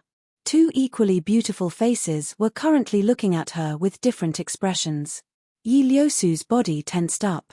She was like a small beast that had fallen into the hands of a hunter and was waiting to be dealt with. Meanwhile, Yi Liubo's eyes were already flirtatious, burning with admiration. Her upper body moved gently with Li Qingshan's caresses. Her breathing turned into actual heat when it reached Yi Liusu's ears. At this moment, Li Qingshan's hand landed on her cheek and caressed it gently. "Master, please wait until I undergo the heavenly tribulation, all right?" Yi Liusu pleaded. "Don't worry. I won't eat you up this time." Li Qingshan smiled. He also understood that Yi Liubo needed release to cultivate in peace, while it was best for Yi Liusu to maintain her original state. However, since she had come with him, he obviously had to bully her properly. Thus, he withdrew his hand and caressed Yi Liubo. He kneaded her plump and soft breasts wantonly into the shape he liked. He lowered his head and kissed her lips, sealing the sudden high-pitched chanting. Perhaps it was because they had been apart for too long each time, or perhaps it was because of her fanatical admiration for him, but she had always been easily engrossed in it. At this moment, she even forgot about Yi Liusu and hugged Li Qingshan tightly. Like a parched land, she was enjoying the long-awaited rain and dew. Li Qingshan was infected too. His lust began to blaze, but he broke free from her embrace and admired her again. Yi Liubo opened her eyes in a rather daze. Between the armor and the boots, a plump thigh rubbed against each other gently. Beside her, Yi Liusu felt a little thirsty. She quietly swallowed her saliva. Li Qingshan's right hand reached under Yi Liubo's skirt armor. Yi Liubo suddenly opened her eyes wide and let out a long, high-pitched moan. Li Qingshan stuffed the index and middle fingers of his left hand into her mouth. Her fragrant tongue wrapped around it as if he was tasting a fine wine. His 4 fingers were tightly surrounded by scorching heat. Yi Liubo stretched out her arms, but she couldn't reach him. She felt empty. She couldn't get the caress she wanted, so she could only caress herself. This scene made Li Qingshan purse his lips and glance at Yi Liusu again. Her armor was neat and tidy, but in that moment, she felt like she had been pierced. She did her best to act like she was unaffected, but her drifting gaze constantly landed on Yi Liubo beside her. She had never seen her younger sister show such deep love either. It was like she had been bewitched, yet also like she had lost her sense of self, becoming a puppet for him to toy with. However, it made her heart waver and she felt a sense of desire. Chapter 789. Li Qingshan suddenly pulled back his hand, and Yi Liubo recovered a sliver of clarity from her delirium. She let out a grunt of displeasure and heard a soft cry. Opening her eyes, she saw that Yi Liusu was already in Li Qingshan's arms. She giggled and threw herself at Yi Liusu, kissing her cheek. The huge cocoon shook gently. The next morning, Li Qingshan emerged from within. He was completely naked. His figure was tall and sturdy, and his bones were clearly visible. His scarlet hair draped over his shoulders as he yawned loudly, revealing 4 sharp fangs and a scarlet tongue. He seemed like a lazy, vicious beast. Afterwards, he immediately pulled himself together and strode out of the dwelling. Yi Liusu stuck her head out of the cocoon silently. Her hair was a mess as she gazed at his back, rather hoping that he would look back. However, he left without even looking back, vanishing in the blink of an eye. Yi Liusu was not disappointed. She had already understood this habit of his a long time ago. He would always stride forward like this. He would stop and rest from time to time, but he would never look back. As a result, Yi Liusu and Yi Liubo remained here. The silkworm madam's dwelling was indeed very suitable for cultivation. The density of the spiritual qi could be regarded as one of the densest on the entire Savage Mountain. In particular, in the cocoon, they could calm their minds, free from the intrusion of stray thoughts. Another half a year passed. Yi Liusu underwent the second heavenly tribulation first, while Yi Liubo followed closely behind. She also underwent the tribulation successfully. After another period of rest and recuperation. On Savage Mountain, Li Qingshan gazed at the sky and turned around. It's time. Yu Wufeng, the gentleman of heavenly blubber, and Ghost Shadow all stood with their hands by their sides, while the three sisters, Yi Liusu, accepted the order sternly. The moon illuminated the sky. The light shone across the sea of trees, but could not reach the Worried Eagle ravine. This deep ravine was like a scar on the earth. Li Qingshan stood at the edge of the cliff and looked down. The mountain wind was as cold as water, whistling against his face. A layer of powerful formation enveloped the pitch-black deep ravine. This place was not as good as Savage Mountain, but it was still a rare blessed land. However, it was not suitable for establishing a sect. It was more suitable for independent cultivators, and the Mist Province had no lack of independent cultivators like that. The gentleman of heavenly blubber said, "The formation's here." It was called the Darkstar Skylock Formation. The Hawk's Worry was extremely renowned in the south. He was wanted by the Hawkwolf Guard 300 years ago. Back then, he had only undergone the first heavenly tribulation. But with the great art of heaven evasion, he unleashed it. Even the Hawkwolf Guard could do nothing to him. He was untraceable within 1,000 kilometers. 100 years ago, he built his cave abode here. However, with the protection of the formation, no one can do anything to him. All I can do is ask fellow Ghost to infiltrate this place with a few night roamers. Ghost Shadow's voice drifted over. If the four of us work together, as long as we spend some time preparing and planning, killing this Hawk's Worry will be easy. No matter how powerful his escape technique is, he won't be able to use it. However, we don't have the confidence to strike immediately and subdue him and make him swear a blood oath. The path of assassins focused on killing with a single strike. If they did not have the determination to kill, their vigor would decrease drastically. They would not be able to use their full strength. Yi Liusu said, "That's right. There's no need for you to plan and prepare. Feel free to strike. If you kill him, then so be it. The south is so large, so isn't it easy to find a few subordinates?" Then Li Qingshan said to Yu Wufeng and the gentleman of heavenly blubber, "Make your preparations as well. If he manages to survive, you can't let him escape." Then he glanced at Yu Wufeng deeply. Yu Wufeng lowered his head and pressed down on the hilt of the forkbow sword. Ghost Shadow said nothing more. His aura suddenly vanished, merging with the night sky and drifting towards the Hawk's Worry ravine. Yi Liuxing and the other two secretly admired him, following closely behind him. A while later, Li Qingshan smiled. "Sure enough, you do have some tricks up your sleeves." Before he had even finished speaking, a streak of light rushed into the air from the Hawk's Worry ravine. Li Qingshan did not take action. A streak of white light flew out from beside him, piercing the sky and intercepting the streak of light. A pale-faced old man in black robes appeared. He was as short as a monkey. He asked in surprise and fury, "The forkbow sword. Yu Wufeng, I have no grievances with your Savage Mountain, so why have you launched a sneak attack on me?" Yu Wufeng said nothing.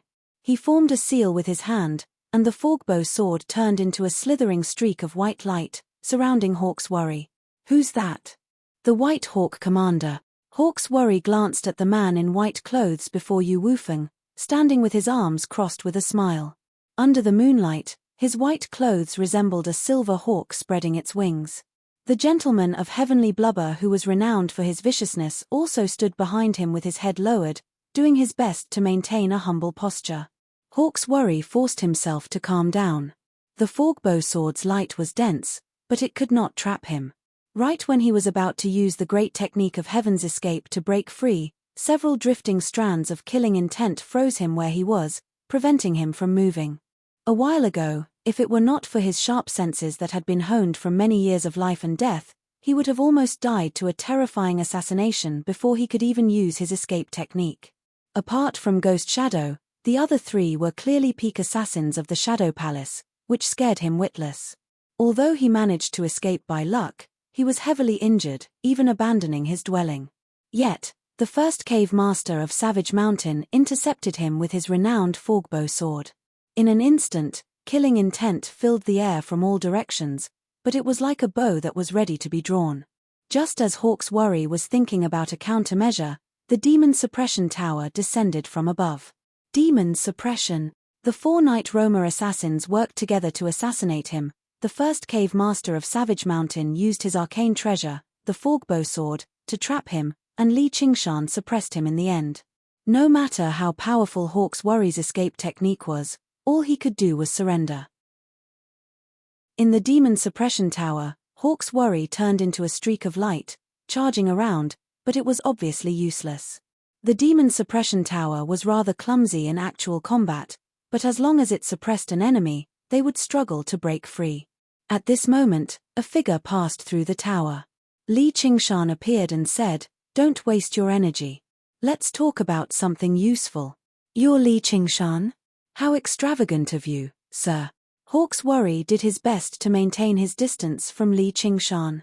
His eyes were filled with caution. Just what was he capable of to actually order around the 3 cave masters of Savage Mountain and 3 peak assassins of the Shadow Palace?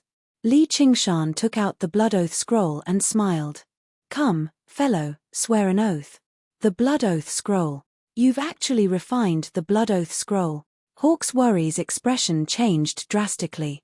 He finally understood why the 3 cave masters of Savage Mountain obeyed his orders. "I'll give you half a minute to think about it," Li Qingshan said.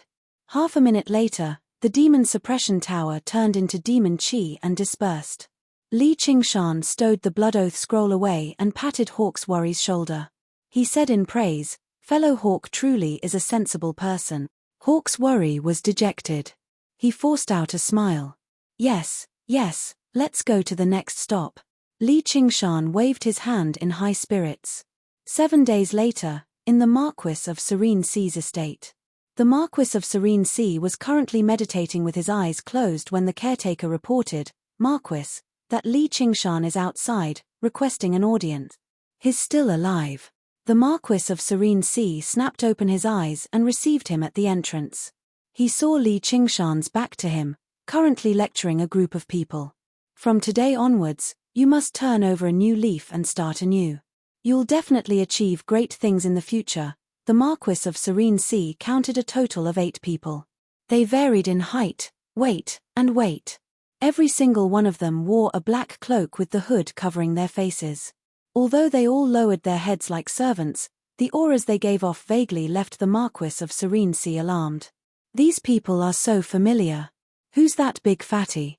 The gentleman of heavenly blubber, and that shorty." The Marquis of Serene Sea was unable to identify them one by one, as Li Qingshan had already turned around. Chapter 791. Whoosh. A gust of wind swept through the sea of trees like waves. The Marquis of Serene Sea suspected that he had misheard and asked instinctively, "What did you say?" "Don't pretend you can't hear me." Li Qingshan laughed, and the 8 figures in black cloaks behind him also laughed coldly. The eyes under their hoods gleamed with schadenfreude. Since they had already suffered misfortune, then watching others suffer the same misfortune was a rare joy in life. A chill ran down the Marquis of Serene Sea's spine. He involuntarily took a step back, wanting to retreat into the main gate. 3 black figures appeared behind him, their killing intent as cold as ice. After continuous battles and Ghost Shadow's teachings, Yi Liusu and her sister's teamwork had become more and more coordinated. Although others could not see it, the Marquis of Serene Sea could sense it. His heart trembled. Shadow Palace assassins. Only a top-notch assassin of the Shadow Palace would be able to sneak up on him without him noticing. He immediately did not dare to move recklessly. He shouted, "Li Qingshan, what do you think you're doing?" "I'm the Princess of South Sea Commandery, the Marquis of Serene Sea appointed by the Emperor." "All right, stop being so cocky. I'm looking for you," Li Qingshan said. The laughter behind him became even more unbridled, filled with malice. Li Qingshan was satisfied. The demonic cultivators of the south had one great advantage, which was that they were very adaptable to circumstances. He had attacked them for 7 consecutive days. As long as they managed to survive the combined attacks of Ghost Shadow and the others, none of them would rather die than submit. Moreover, once they swore a blood oath, they could quickly adjust their mentality and show sufficient obedience. There was a shameless person who said that he wanted to take Li Qingshan as his adoptive father. He said that he had cultivated for hundreds of years just for this day, which greatly shocked Li Qingshan. If it was a woman, then so be it. At least he could barely be her adoptive father, but it was clearly an old man. How shameless. This was the culture of southern border. There was no sense of propriety, justice, or honor. Only the strong were respected. As long as your fist was hard enough, no one would use their head to clash head-on. There was a commotion in the manor. A large number of cultivators rushed out. Some were guards of the House of Marquis, while others were guest elders. There were hundreds of them, and they took out all kinds of spirit artifacts and Dharma artifacts.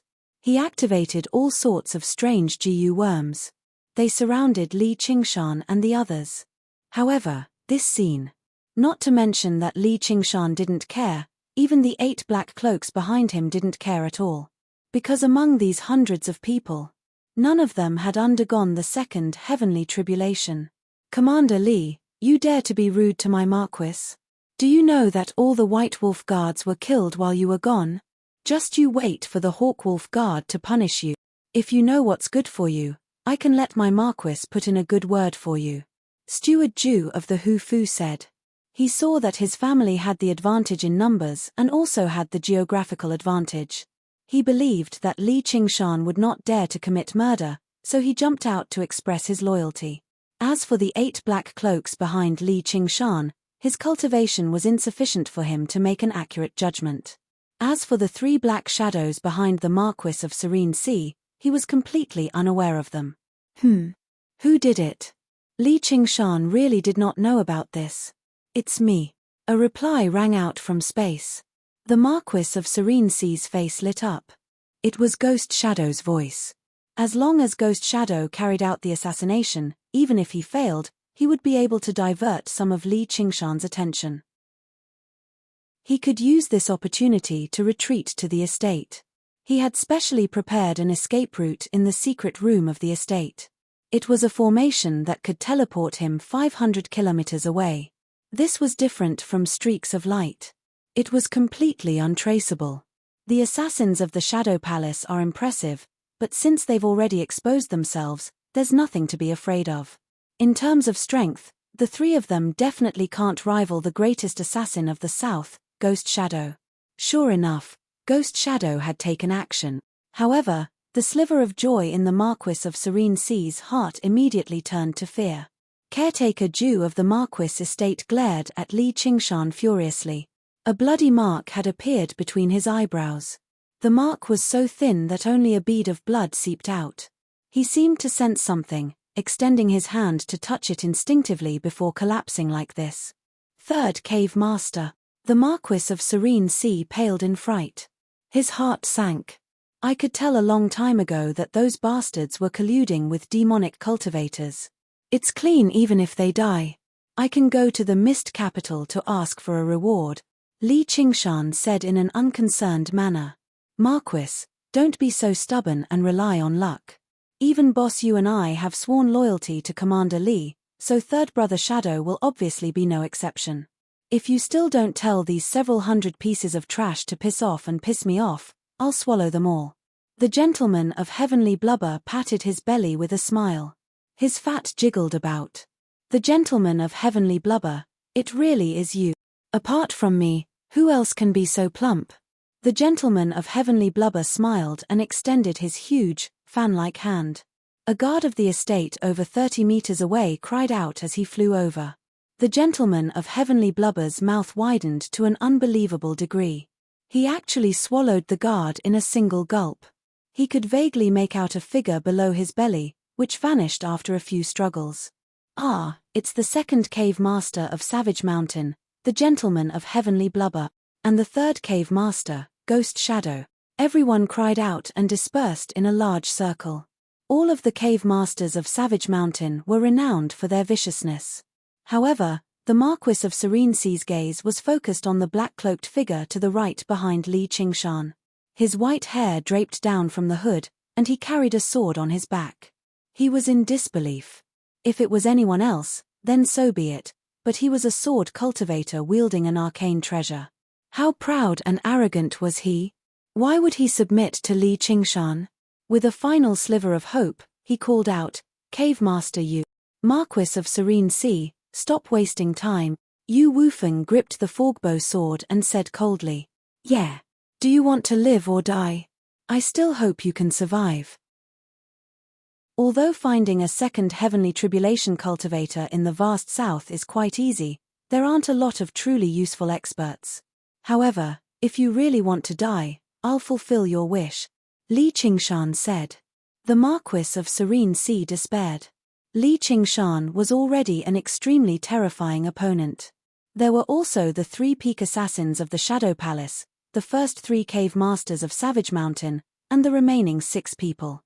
He had already recognized them all. Every single one of them was a renowned demonic cultivator of the south. Right now, they all stood behind Li Qingshan, listening to his orders. Even across the entire south, no one could underestimate a force like that. His voice trembled slightly. "I'm a marquis. Are you bold enough to kill me?" Li Qingshan smiled. "Kill him." Before he had even finished speaking, the 3 black figures behind the Marquis of Serene Sea vanished. Ghost Shadow drifted over, locking onto him with killing intent. The forgbow sword left its sheath with a clang, and the Gentleman of Heavenly Blubber reached out with his hand. The remaining 6 black-cloaked figures struck out at the same time as well. It was a sure-kill move, like a landslide or a tsunami. The Marquis of Serene Sea was unable to dodge, flee, or block them. All he could do was yell out with all his strength, "I want to live." Li Qingshan raised his hand, and all of the attacks came to a halt. It was like the tsunami had been frozen the moment it was about to slam down. "As long as you want to live. Swear an oath." If the Battle of Savage Mountain had only caused an uproar in the south due to the unknown outcome, then Li Qingshan's appearance in the commandery city of South Sea this time had answered all of their questions. However, it did not just reveal the outcome of the Battle of Savage Mountain, but the change in the entire structure of the south. After receiving the Marquis of Serene Sea's oath, Li Qingshan held a banquet in the Marquis estate and invited the 10 cave masters. These 10 renowned figures of the south toasted Li Qingshan together, formally pledging their loyalty. The cultivator who accepted Li Qingshan as his foster father even referred to him as king, no longer referring to him as sir or commander. Li Qingshan was confused. He asked for the reason, and the cultivator said, "Who in the south doesn't know that the one who unites Savage Mountain is the king of savages?" Li Qingshan laughed aloud, accepting the title happily. The Marquis of Serene Sea cursed him for his shamelessness inside, but he forced a smile on his face and also called out, "My king."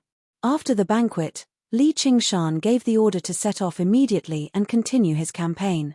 He basically rounded up all the second heavenly tribulation cultivators in the south apart from the myriad poison cult, making the arrogant declaration he made when he first arrived in the South Sea Commandery a reality. "Those who submit to me prosper, and those who oppose me die." Savage Mountain basically rose up overnight, becoming a great organization in the south that was only second to the myriad poison cult.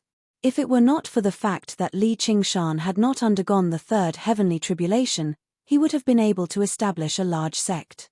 The Mist Province was thrown into an uproar. When Li Qingshan received orders to come to the Mist Province and assume the position of White Wolf Commander, he attracted countless gazes. This was because of the dazzling glory of the 2 geniuses, but it was also because cultivators wanted to use this to predict the changes in the situation between the Mist Province and the Green Province. Some people guessed this was part of the Great Xia Empire's plan, purposefully sending them to the Mist Province as hostages to ease the situation between the 2 provinces. However, even more people believed the Great Xia Empire had no intention of mediating between the 2 provinces like in the past. Instead, they purposefully made the 2 provinces wear each other down so that the Dragon Province would remain absolutely powerful in the center. As for Li Qingshan and Little Anne, they were just chess pieces to speed up the war between the 2 provinces, pitiful sacrifices. There were plenty of malicious speculations. How will the Chan Monastery of Devarengye react when they lose these 2 genius disciples? As soon as Li Qingshan arrived in the South Sea, he killed the White Hawk commander and successfully ascended to his position. He demonstrated viciousness that completely differed from his identity as a Buddhist disciple. However, across the entire Mist province, it was only a small matter. Over 2 years had passed since then, and Li Qingshan's name gradually faded from everyone's sight. It was only mentioned from time to time and guessed at the outcome of the battle. Only when Li Qingshan used the Blood Oath Scroll to command the 10 cave masters and conquer the entire south did his name suddenly ring out again. However, the prefix of his name was no longer the position of White Hawk commander, nor was it the identity of unraging monk's disciple. Instead, it was King of Savages. King was originally a title that only existences who had undergone the third heavenly tribulation had the right to use. The King of Chu, the King of Yu, the Monk King, the Demon King, and the Great General King were all supreme experts, only one in a billion. They were the absolute ruling class of the 9 provinces. With Li Qingshan's cultivation, he originally did not have the right to be referred to as king. However, the first cave master of Savage Mountain had once said that whoever underwent the third heavenly tribulation could refine the Blood Oath Scroll and rule over Savage Mountain. The other cave masters would refer to them as King of Savages, and they would receive the recognition of the other 7 cave masters. In everyone's minds, this was something only great cultivators who had undergone the third heavenly tribulation could achieve, so the title of king went without saying. Chapter 792. The sky was dark and gloomy. Thick leaden clouds hung low and low, as if they were going to cover the sea of trees. It was as dark as night. This article is from A ray of light streaked across the sky, and a short man flew on his sword. Although he was not tall, he was born with a square face and a wide mouth, revealing a valiant aura. The long sword under his feet was a magical treasure. The light landed on the ground, and the man sheathed his sword. He looked up and saw that Savage Mountain towered into the clouds. However, when he tried to look deeper, all he saw was churning mist, sealing off the entire mountain. Even his divine sense could not penetrate it. This is the 8-directional misty sea formation. Sure enough, old Freak Swir was killed by him, and even the guarding formation was destroyed. In less than a month, those renowned figures of the south have either been killed or forced to swear a blood oath and become servants. The Chan Monastery of Nga really does live up to its reputation. Just how powerful is this Li Qingshan? The man muttered to himself. Just as he was about to step forward, he suddenly turned around and looked back. He gripped the hilt of his sword with a wary expression. A green cloud pierced through the clouds and flew towards Savage Mountain. The color of the green cloud was not emerald green or dark green, but rather a wretched green. It surged as if it had a life of its own, and its speed was not much slower than the man's. In the blink of an eye, it had also landed in front of the valley. The ghastly green-colored cloud and mist seemed even more strange. It surged as if it wanted to pounce towards the man and emitted a strange droning sound, as if it was a monster that wanted to swallow a person whole. If one looked carefully, it wasn't a cloud and mist at all. It was clearly a myriad of tiny green-colored insects that were difficult to distinguish with the naked eye. Myriad poison cult. The man frowned. Cough, cough. Fellow Peng, what are you doing in my southern border instead of drifting about on the sea? A feminine voice came from the cloud of insects, and a tall and thin figure walked out of the cloud of insects. It was a young gentleman dressed in luxurious clothes with a sickly face. The cloud of insects rolled and gathered, returning to the rattan pot at his waist. So it's the sickly young master. This Li Qingshan really has a great reputation, Peng Jingni said with a smile. A fighting spirit rose in his heart as he unsheathed the shocking centipede sword halfway. You and I both have a mission today, so let's forget about it. Since you were here first, you can go first. If you really don't accept it, then we'll do it again after we're done. The sickly young master elegantly raised his hand and gestured for Peng Jingni to go first. Peng Jingni wasn't a fool. He knew that if he met Li Qingshan first, he would definitely mess things up later on. Although the Myriad Poison Cult and the South Sea Sword Pavilion dominated the southern region and the South Sea Sword Pavilion, they had been neighbors for many years and had many conflicts. The Myriad Poison Cult was a standard demonic sect, while the South Sea Sword Pavilion prided itself on being righteous. As a sword cultivator sect, there was no lack of chivalry, and the most fundamental reason was the competition for benefits. Once a magic treasure was born and a spiritual grass grew, there would inevitably be an open and veiled struggle. Generation after generation. It was unknown how many fellow disciples had died at the hands of the other party. When they met, they had to be amiable. That would be strange. As the most outstanding disciples of the sect, they would usually fight when they met. If you're not in a hurry, then I'll go first. The sickly young master smiled and stepped forward. A wave of sword chi swept past him, plowing a deep ravine in front of him. Don't even think about it. Peng Jingni drew his sword. This person has a glib tongue. If I let him in first, he'll definitely ruin my plans. I can't go left or right. What are you trying to do? The South Sea Sword Pavilion shore is impressive. Don't forget that this is the southern region of the Mist Province. The sickly young master's pale face sank. Let's fight first and decide who's victorious. Watch as I chase away a sickly bastard like you first. Peng Jingni smiled. Fair enough. It won't take me much time to poison a shorty like you anyway. Why don't the two of you come in together? When they were ready to fight, a voice rang out from the valley. The mist dispersed, revealing a path. Both of them thought of something. The sickly young master took a step back and made an inviting gesture. Peng Jingni snorted coldly and sheathed his sword. The two of them rushed into the valley one after another, and the mist closed up again. Peng Jingni passed through the mist-sea formation of the 8 directions first, guarding against the sickly young master behind him as he sped along. Seeing how there was no opportunity for a sneak attack, the sickly young master gave up. Arriving in the valley, the lair of demons that had once stood out in the south had become very cold and cheerless. The structures of the old city had all been razed to the ground, replaced by vegetation. So it's just a facade, a defensive formation. What a waste of resources. The sickly young master felt disdain. If he were in control of the Blood Oath Scroll, he would definitely establish a strict organization on Savage Mountain. However, Li Qingshan clearly had no plans to do that. Right when he was about to fly towards the main peak, he saw Peng Jingni suddenly turn around. Below the spring in the western mountains, someone waved their hand. Over here. A waterfall that resembled a white dragon seemed to fly down from the clouds and land in the deep pool. The grass beside the pool was luxuriant, blooming with exotic flowers and plants. Li Qingshan sat on a rock beside the pool and said to Little and beside him, "Doesn't this look like where we first cultivated?" Little and nodded. She wore a string of white prayer beads on her wrist. There were a total of 27 of them. She had spent a long time refining the skull prayer beads again. Although she had only increased the number by 1 or 2, the effort and resources she had expended was immense. The skull prayer beads had also reached the 3rd stage. Every skeleton demon had become stronger, and the power of the skeleton demon formation had greatly increased as well. It could be said that even without Little and personally taking action, with just this string of prayer beads, even if the 10 people who swore a blood oath worked together, they would not be a match for it. This was why Li Qingshan did not have any plans to establish a strict organization.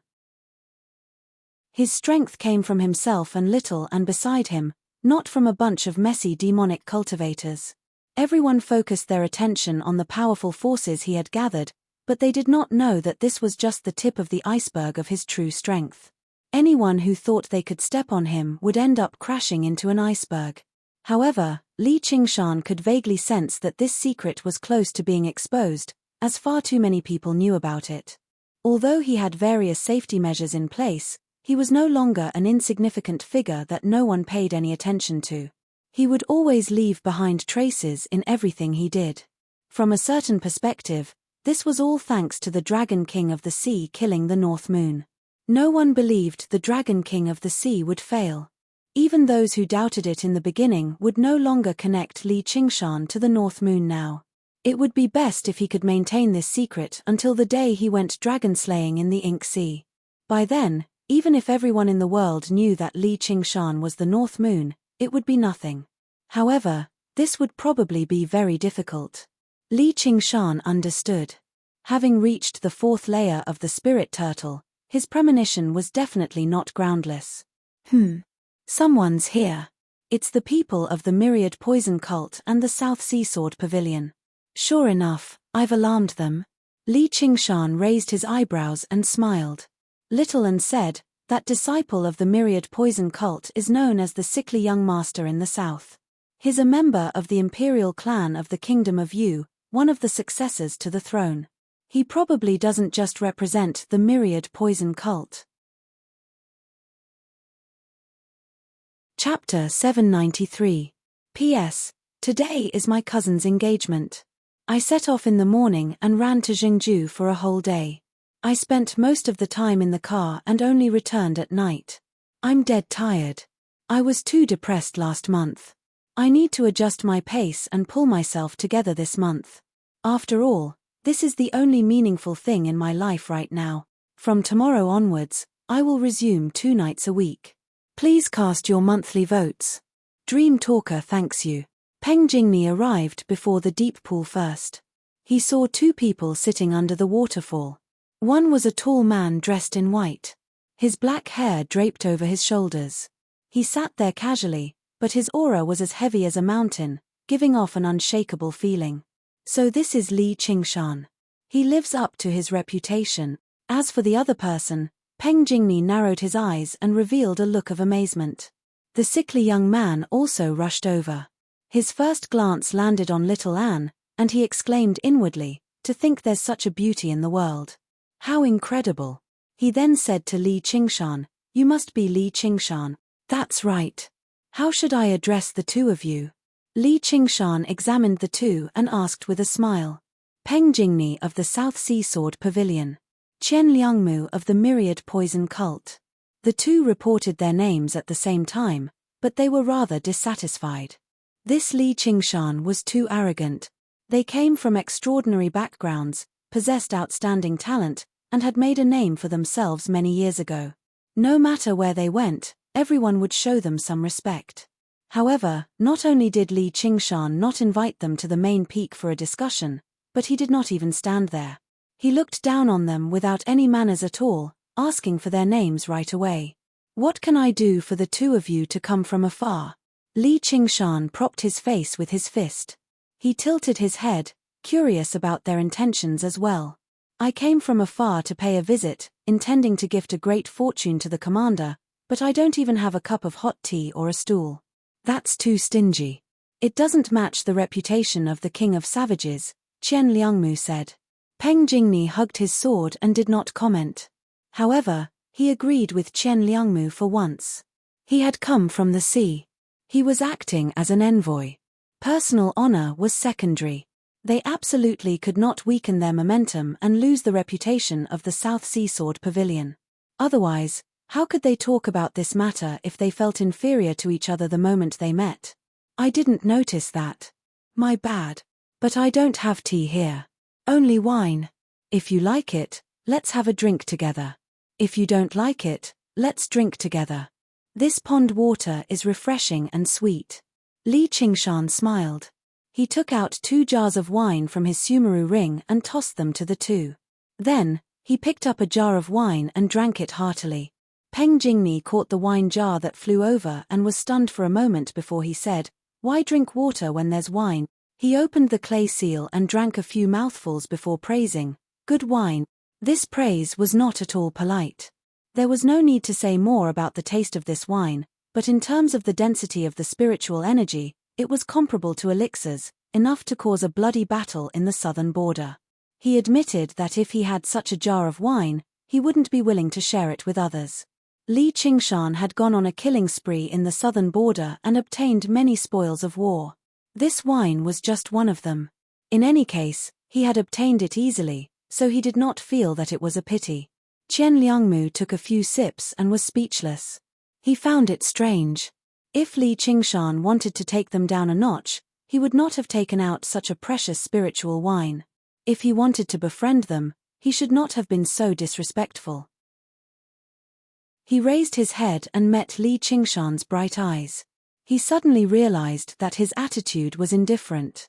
It did not matter how precious this jar of wine was, nor did it matter who they were, nor did it matter what kind of powerful faction they had behind them. Since you've come, I'll treat you to a drink and listen to what you have to say. That's all. Peng Jingni also saw this point. He, who had always been known for his heroic spirit, could not help but be secretly impressed. Legend has it that this Li Qingshan is incomparably arrogant, saying things like those who submit to me will prosper, those who oppose me will perish. Looking at it with my own eyes, he is more magnanimous and heroic. He is not an arrogant and conceited person. If I met him on a normal day, I would definitely befriend him. However, the more he is like this, the harder it is to deal with him. I'm afraid the objective of this trip will not be easy to achieve. Peng Jingni looked at Qian Liangmu, and coincidentally, Qian Liangmu also looked over. Their gazes met, and they immediately separated. They were actually more willing for Li Qingshan to bring out all the 10 great cave masters under him. Whether it was to boost his prestige or to take him down a notch, the more powerful he appeared, the more weak he showed inside. Such a normal situation was really troublesome. They felt that no matter if it was coercion or temptation, it would not achieve the desired effect. As for stools, there aren't any here. The two of you can sit wherever you want. If you're afraid of lowering your head to me, you can just fly into the sky. As Li Qingshan said this, he tilted the jar in his hand and fed it to Little and beside him. His movements were very light, unlike his rough manner just now. He asked, "How's the taste?" "Very good." Little and took a few small sips. Actually, to her, there was no difference whether it was fine wine or dirty water. She just liked the wine he fed her. Peng Jingni flew up and sat down on a large rock in front of him. Qian Liangmu smiled rather helplessly and chose another rock. Peng Jingni said, "The first cave master under you, Yu Wufeng, is a traitor of our South Sea Sword Pavilion. Ever since he betrayed us 30 years ago, he has always been hiding in Savage Mountain. I never expected you to find him. I'm under orders from my master to ask you to return him to our South Sea Sword Pavilion and accept punishment. So that's how it is. Wufeng, you've been listening for so long. Come and meet this former disciple of the same sect." Li Qingshan nodded. A streak of sword light flew over from the main peak and landed in front of the waterfall. He corrected himself, "It's Wufeng."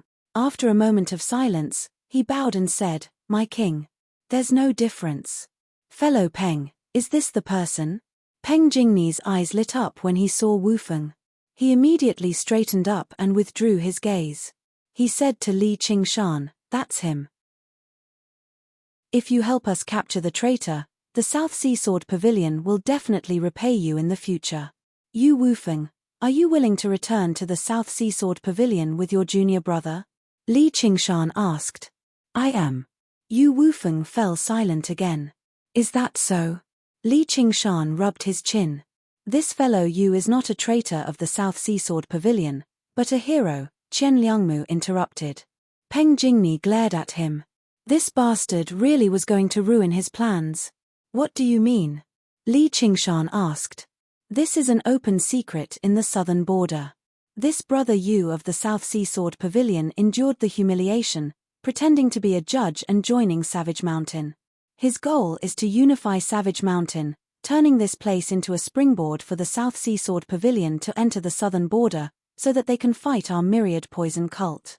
Commander, if you let him go, once he transcends the third heavenly tribulation and becomes the pavilion master of the South Sea Sword Pavilion, he'll definitely have his revenge for today's humiliation." Qian Liangmu glanced at Peng Jingni with a smile. He laughed at the South Sea Sword Pavilion schemes. In the end, he suffered a double loss. Peng Jingni was about to retort when Yu Wufeng sighed and said, "Junior brother, there's no need to say any more." He smiled and said, "Deceiving people with clever words is never your forte. Senior brother has a heavy responsibility." Yet, he had fallen into such a situation. He had truly let down his benefactor. "I've let the sect down." "Yes, senior brother." Peng Jingni's chest warmed up as he lowered his head. Yu Wufeng then said to Li Qingshan, "Commander Li, if you are willing to show mercy, I swear that I will not take revenge for today, nor will I divulge any of your secrets. I'm even more willing to lend you a hand and make you unrivaled in southern border." His words were filled with killing intent, directed at the myriad poison cult. Chen Liangmu said, "I wonder how this oath compares to a blood oath. Brother Yu is truly scheming. Are you trying to get someone else to do your dirty work?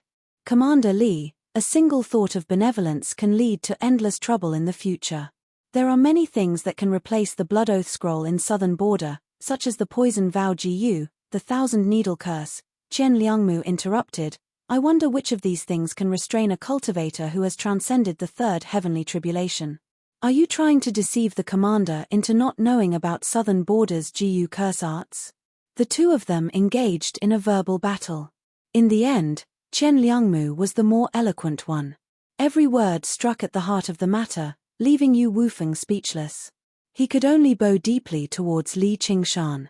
Li Qingshan countered with a question, "If you were in my position, what would you choose?" Yu Wufeng was speechless, his expression dim. "Then my answer would be the same," Li Qingshan said. "Fellow Li, do you really think nothing of my South Sea Sword Pavilion?" Peng Jingni shouted angrily. "Fellow Peng, it's best if you keep your cool. If you go too far, it won't be good." Li Qingshan glanced at him quietly. There was no killing intent in his gaze, but it made him shiver inside. Yu Wufeng's gaze was even stricter, reminding him of when he was practicing the sword many years ago. "I lost my composure. Please forgive me, fellow Li." Peng Jingni glanced at Chen Liangmu from the corner of his eye. Indeed, he saw a smile in his eyes.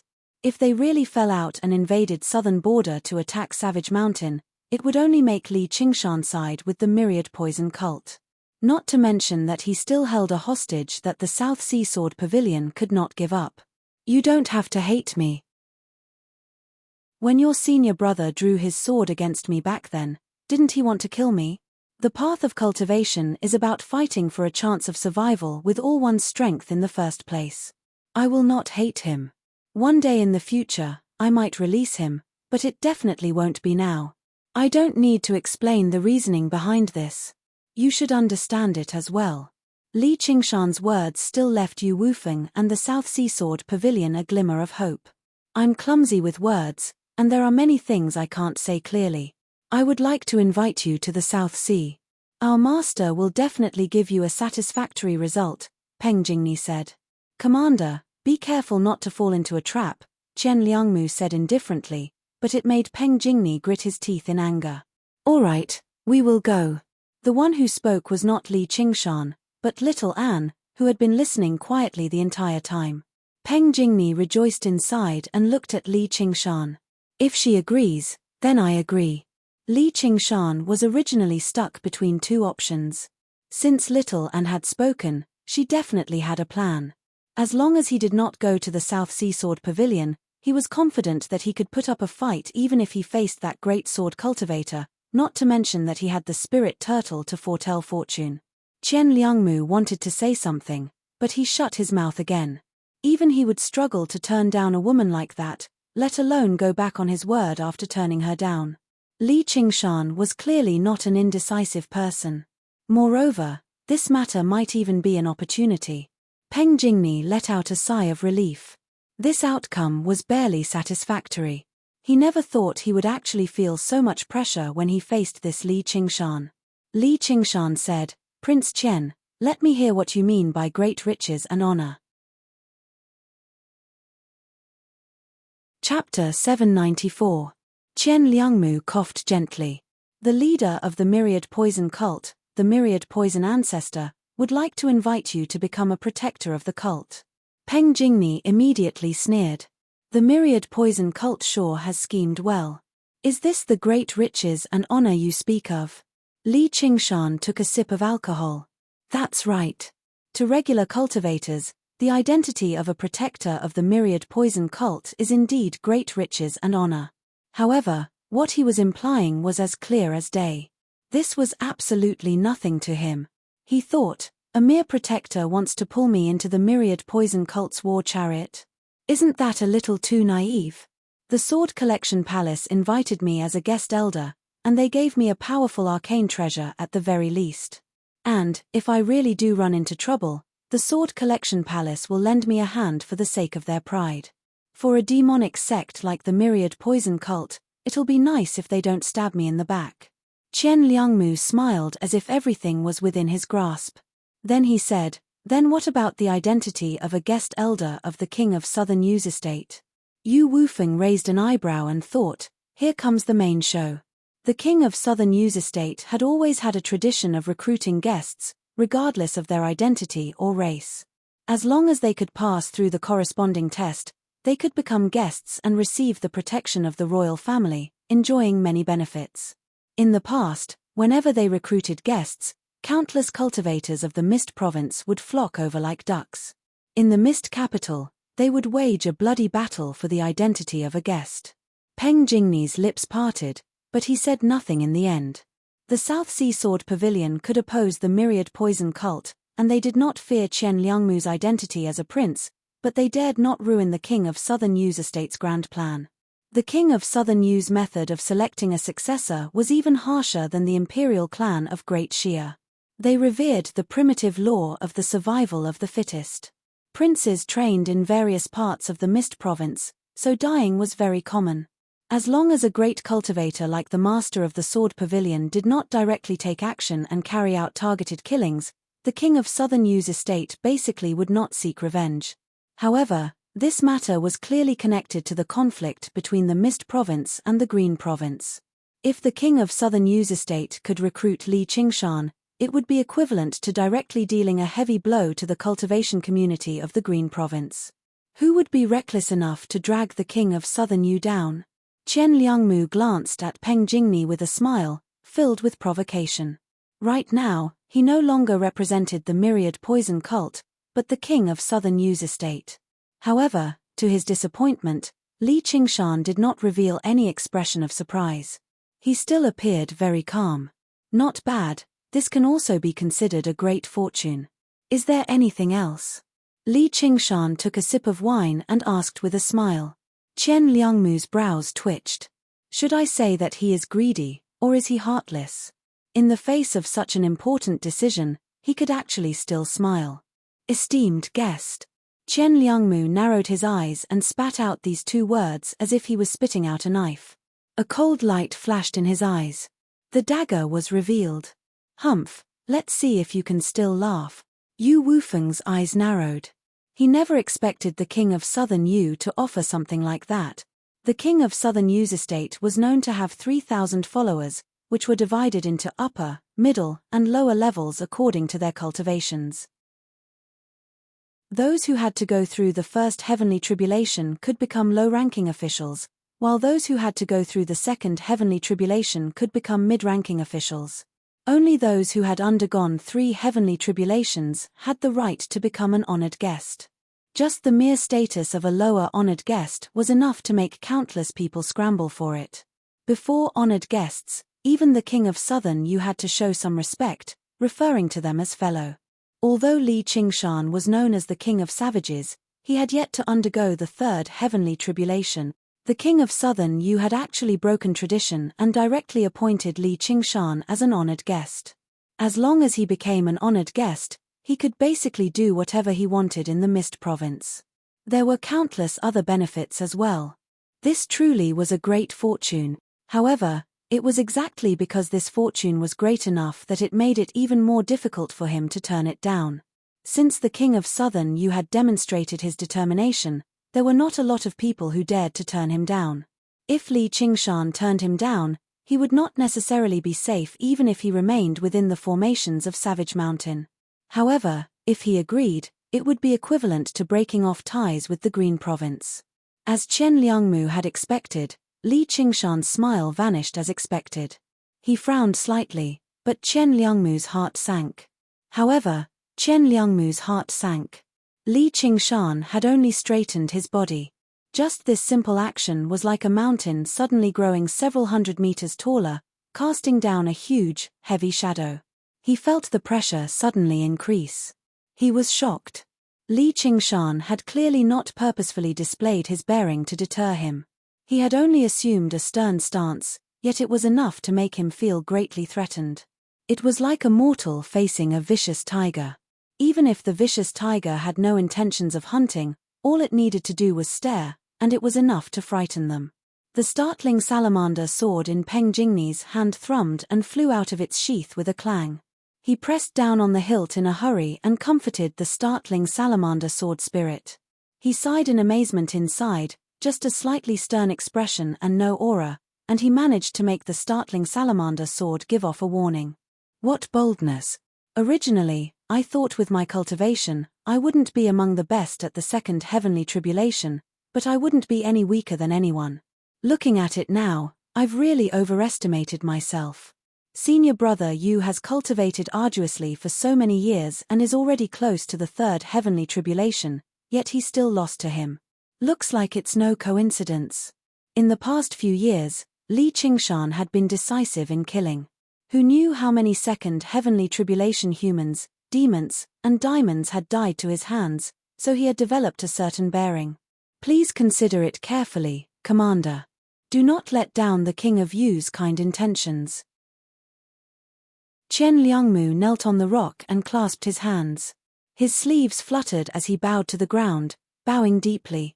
Originally, he was rather dissatisfied with the King of Southern Yu directly giving Li Qingshan the status of honored guest.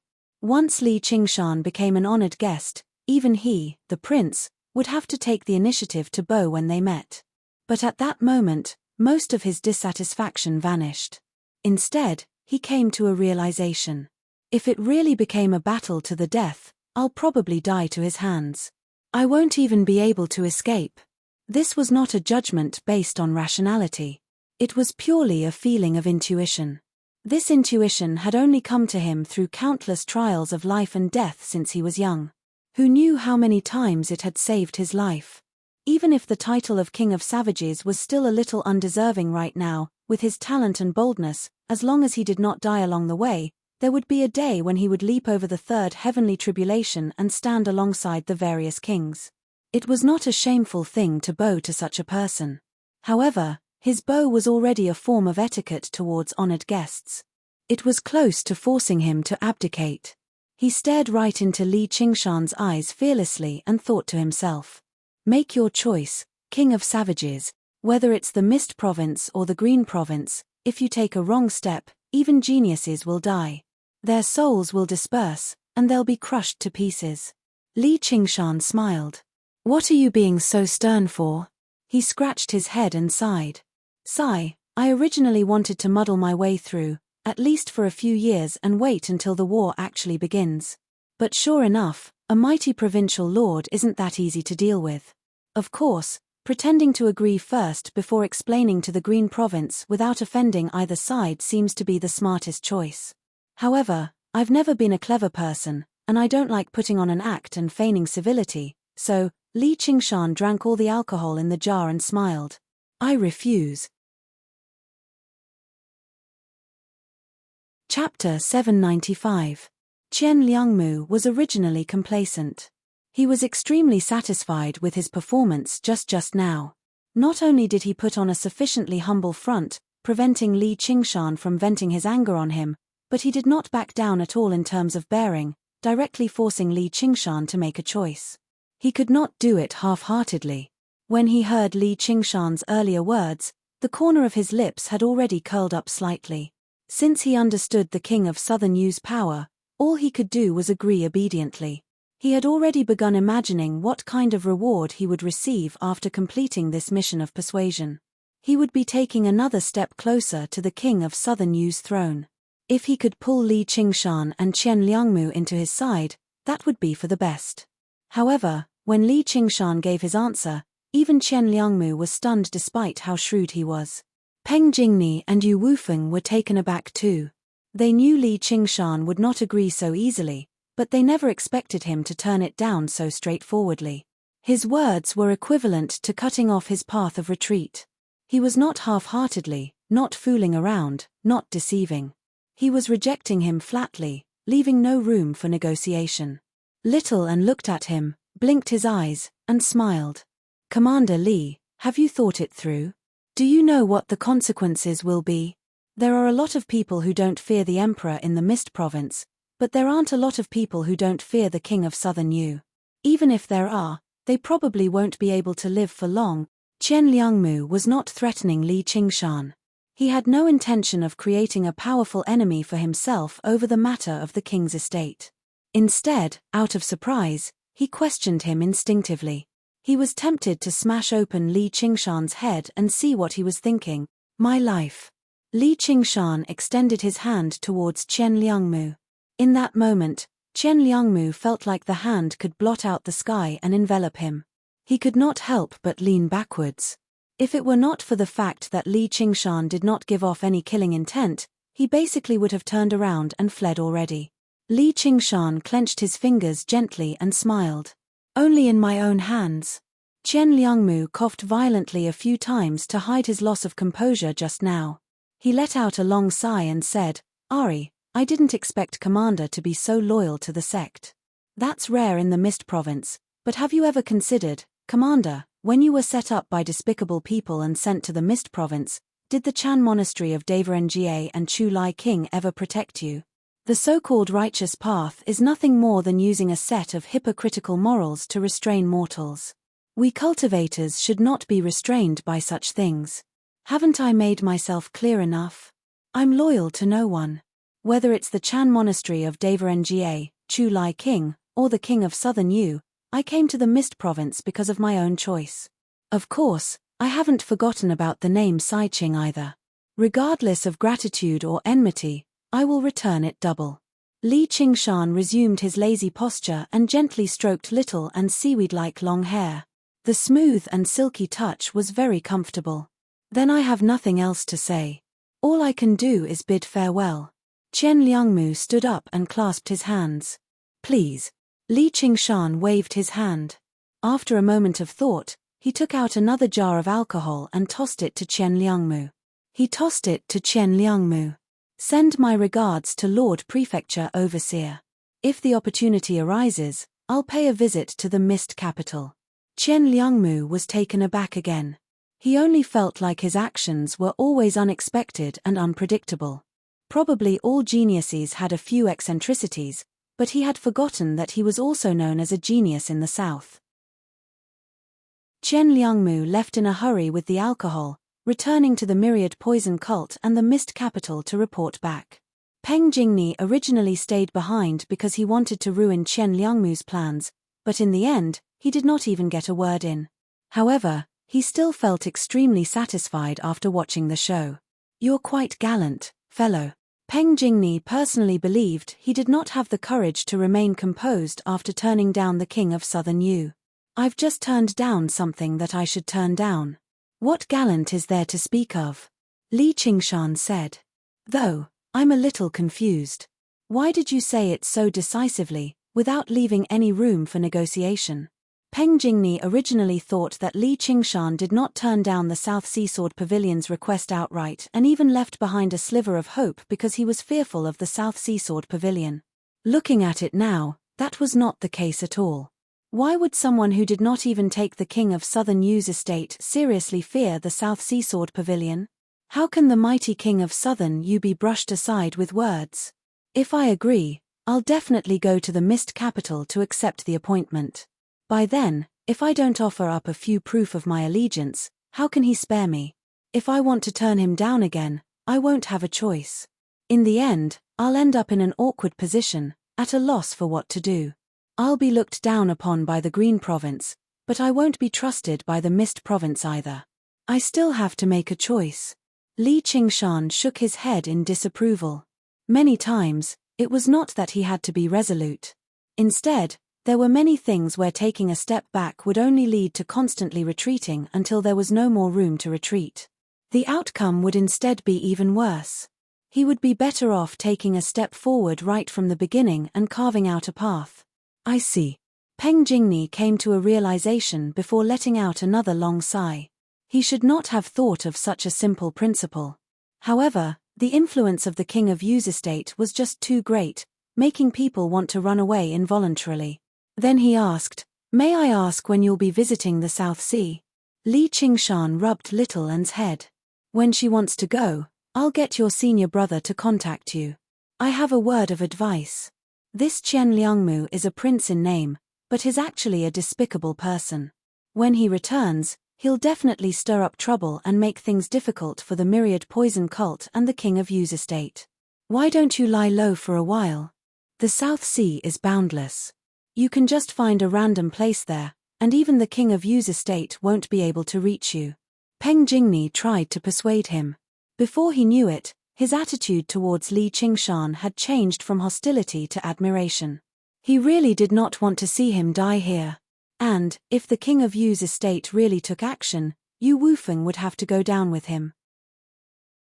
If Li Qingshan went to the South Sea, he would definitely have a use for the South Seasword Pavilion, which would give him an opportunity to exchange for Yu Wufeng. Thank you for your kind intentions, but I don't think the provincial lord will be so impulsive, said Li Qingshan. If he really was afraid of danger, then he might as well flee back to the Chan Monastery of Nga. Why would he go to the South Sea? Why had he come to the south in the first place? Peng Jingni did not agree. How could he entrust his life to someone else? With his personality, how could he ever think about getting lucky? He was just about to try and persuade him a little more. Junior Peng, there's no need to say anything more. My king has his plans. Go back and report to master. There's no need to worry about me. This is my fate. In the past, I was in a hurry to break through the third heavenly tribulation, so my foundation was unstable and I was doomed. It's perfect for me to consolidate my cultivation now. I'll serve the king of savages for a while. I believe there'll be a day when the time is right for me to return to the Sword Pavilion, said Yu Wufeng. Since Li Qingshan could survive the Dragon King of the Sea's pursuit, he obviously had his own methods. Moreover, the Banyan Tree King was probably standing behind him. In the beginning, he had been forced to swear a blood oath, hoping that the South Seasword Pavilion would save him, but during this period of time, he had instead given up on this thought as he fought across the south with Li Qingshan. He did not want his sect to get involved in this mess because of him. He had gained a slight understanding of Li Qingshan's personality. Even if master holds a sword to his neck, he probably won't yield. It'll still be difficult for him to remove the blood oath in the end. Since he said that it's not necessarily impossible for him to set me free, he might not have just said it casually. All I can do is wait for this opportunity to appear. Yes, senior brother, Peng Jingni agreed. Yu Wufeng's judgment was also his judgment. Once he returned to the South Seasword Pavilion, he definitely would not suggest using force against Li Qingshan. In the end, he said to Li Qingshan, I still have a presumptuous request. I hope you can agree to it. Let's hear it. I want to ask for a jar of alcohol for my master, Peng Jingni said as his eyes shone. Yu Wufeng nodded. No problem. The myriad poison cult, the Poison King Palace, the Poison Heart Hall. An old man in green robes sat on the altar. His face was withered, and his long hair draped over his shoulders, but it was black and translucent. As his eyes opened and closed, a sliver of green light flowed through them. Qian Liangmu stood below the altar and reported what had happened on Savage Mountain. He did not purposefully stir up trouble like Peng Jingni had guessed. Instead, he narrated what had happened extremely calmly, without any of his own thoughts. The myriad poison ancestor listened to Qian Liangmu and closed his eyes. The hall fell silent. Qian Liangmu lowered his head deeply. A while later, the myriad poison ancestor snapped open his eyes and asked, He told you to bring a jar of alcohol to your father? Yes. Qian Liangmu was taken aback.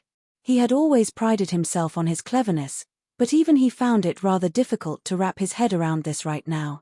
There were so many important details, yet he just had to ask about a jar of alcohol. Only a single jar? The myriad poison ancestor asked. Yes. What an arrogant brat.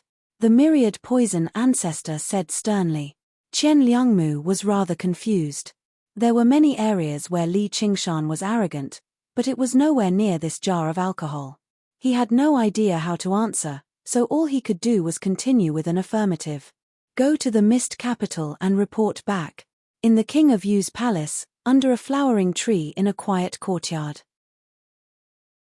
A young man leaned against his hand and held a shiny, white chess piece as he stared at the crisscrossing chessboard in thought. The tree was an apricot tree, and the flowers were apricot flowers. They were pinkish white and bright red, giving off a faint fragrance and elegance. A gentle breeze blew over, and the flowers fell like snow.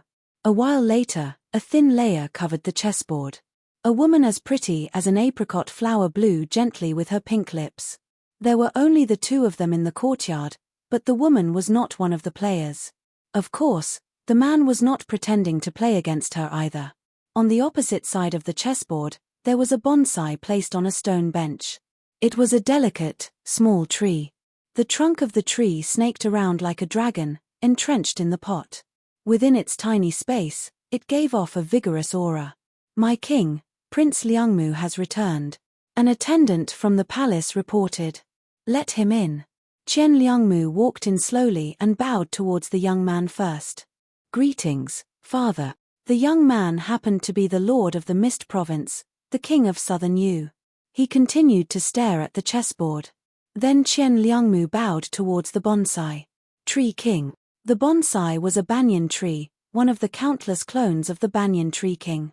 He shook the aerial root with the black chess piece as a response. Just when Qian Liangmu was about to bow towards the woman urged him, "Don't be so polite. If you have something to say, just say it." "I still want to watch the game," Qian Liangmu agreed in a hurry. Just like how he did in the Myriad Poison Cult, he described what had happened on Savage Mountain. However, this time, he added a lot of his own opinions. He carried out various evaluations and analyses of Li Qingshan and Little Anne, ranging from the various changes in the south to the situation of the Green Province and Mist Province. His content was over 10 times colder than before. The woman became impatient. The king of southern Yu continued to stare at the chessboard. Only when Qian Liangmu finished did he turn around. Chapter 796. Yes. Qian Liangmu offered up the jar of alcohol. He was very confused. Why were they all asking for a jar of alcohol? Yes, the jar of alcohol was precious, but that was only to someone at his level. Whether it was the Myriad Poison Ancestor or the king of southern Yu, they would never ask for it. In reality, ever since the king of southern Yu was appointed as a provincial lord, he had indeed rarely received such an ordinary gift. He fiddled around with the jar of alcohol in interest. "What do you think, fellow cultivator?" The banyan tree king in the pot swayed gently and said in an ancient voice, "I'm familiar with this child. I usually refer to him as a fellow cultivator." Qian Liangmu was dumbfounded. He referred to the banyan tree king as a fellow cultivator? The woman was surprised too. The banyan tree king had a mild temperament, but given his status and cultivation, even if others referred to him as a fellow arrogantly, he would not be angered. But just how many people in the world could he truly acknowledge as a fellow? "No wonder you're bold enough to come to my Mist Province. As it turns out, it's nice to enjoy the shade under a great tree," said the king of southern Yu. The banyan tree king had always maintained a neutral stance. He would never give advice or suggestions. He would only analyze the situation and let you make your own decision. It was truly rare for him to directly express his preference like this. It's just sowing good karma. It's nowhere near protection. If you've thought it through, make your move. The banyan tree king obviously would not reveal Li Qingshan's secret to the king of southern Yu, nor would he tell Li Qingshan about what happened here. This was his principle, so he could not analyze certain situations. However, what he was implying was very clear. It was not because he wanted to protect him, but because he felt that Li Qingshan had taken action against him. The disadvantages outweighed the advantages. As for how to make this move. As for how to proceed with this move. The king of southern Yu pondered for a while before suddenly slapping open the seal and drinking all the alcohol in the jar. Clang. The white piece landed on the chessboard. He had given up on the opportunity to kill his piece, instead reopening the situation and building up his momentum. In that moment, Qian Liangmu suddenly understood the jar of alcohol's intentions. He was filled with disbelief. The jar of alcohol was not a gift to curry favor with the king of southern Yu. He didn't have any intention of taking the initiative to ask for peace either. There were only 8 words in his words: treat him with courtesy and treat him as an equal. It wasn't that Qian Liangmu wasn't smart enough. It was just that this matter was too unbelievable. Although he thought highly of Li Qingshan, it wasn't to this extent. The most unbelievable part was the king of Southern Yu actually accepted the jar of alcohol. No wonder master is angry. This Li Qingshan only gave him one jug of wine. It was clear that he didn't put him in his eyes at all. He didn't even want to talk about friendship, let alone being his protector. Qian Liangmu took his leave. He thought about how he was going to tell the myriad poison ancestor about what had happened here when he returned. Though, with how the banyan tree king referred to him as a fellow, it's not a big deal. Perhaps even his master would have to think twice about this. What was the background of this Li Qingshan? Wasn't he from Qingju? How could he be friends with the banyan tree king? I really don't understand. The king of Southern Yu's decision was not just because of what the banyan tree king had said. The banyan tree king possessed a great status, but it was not enough to sway his decision.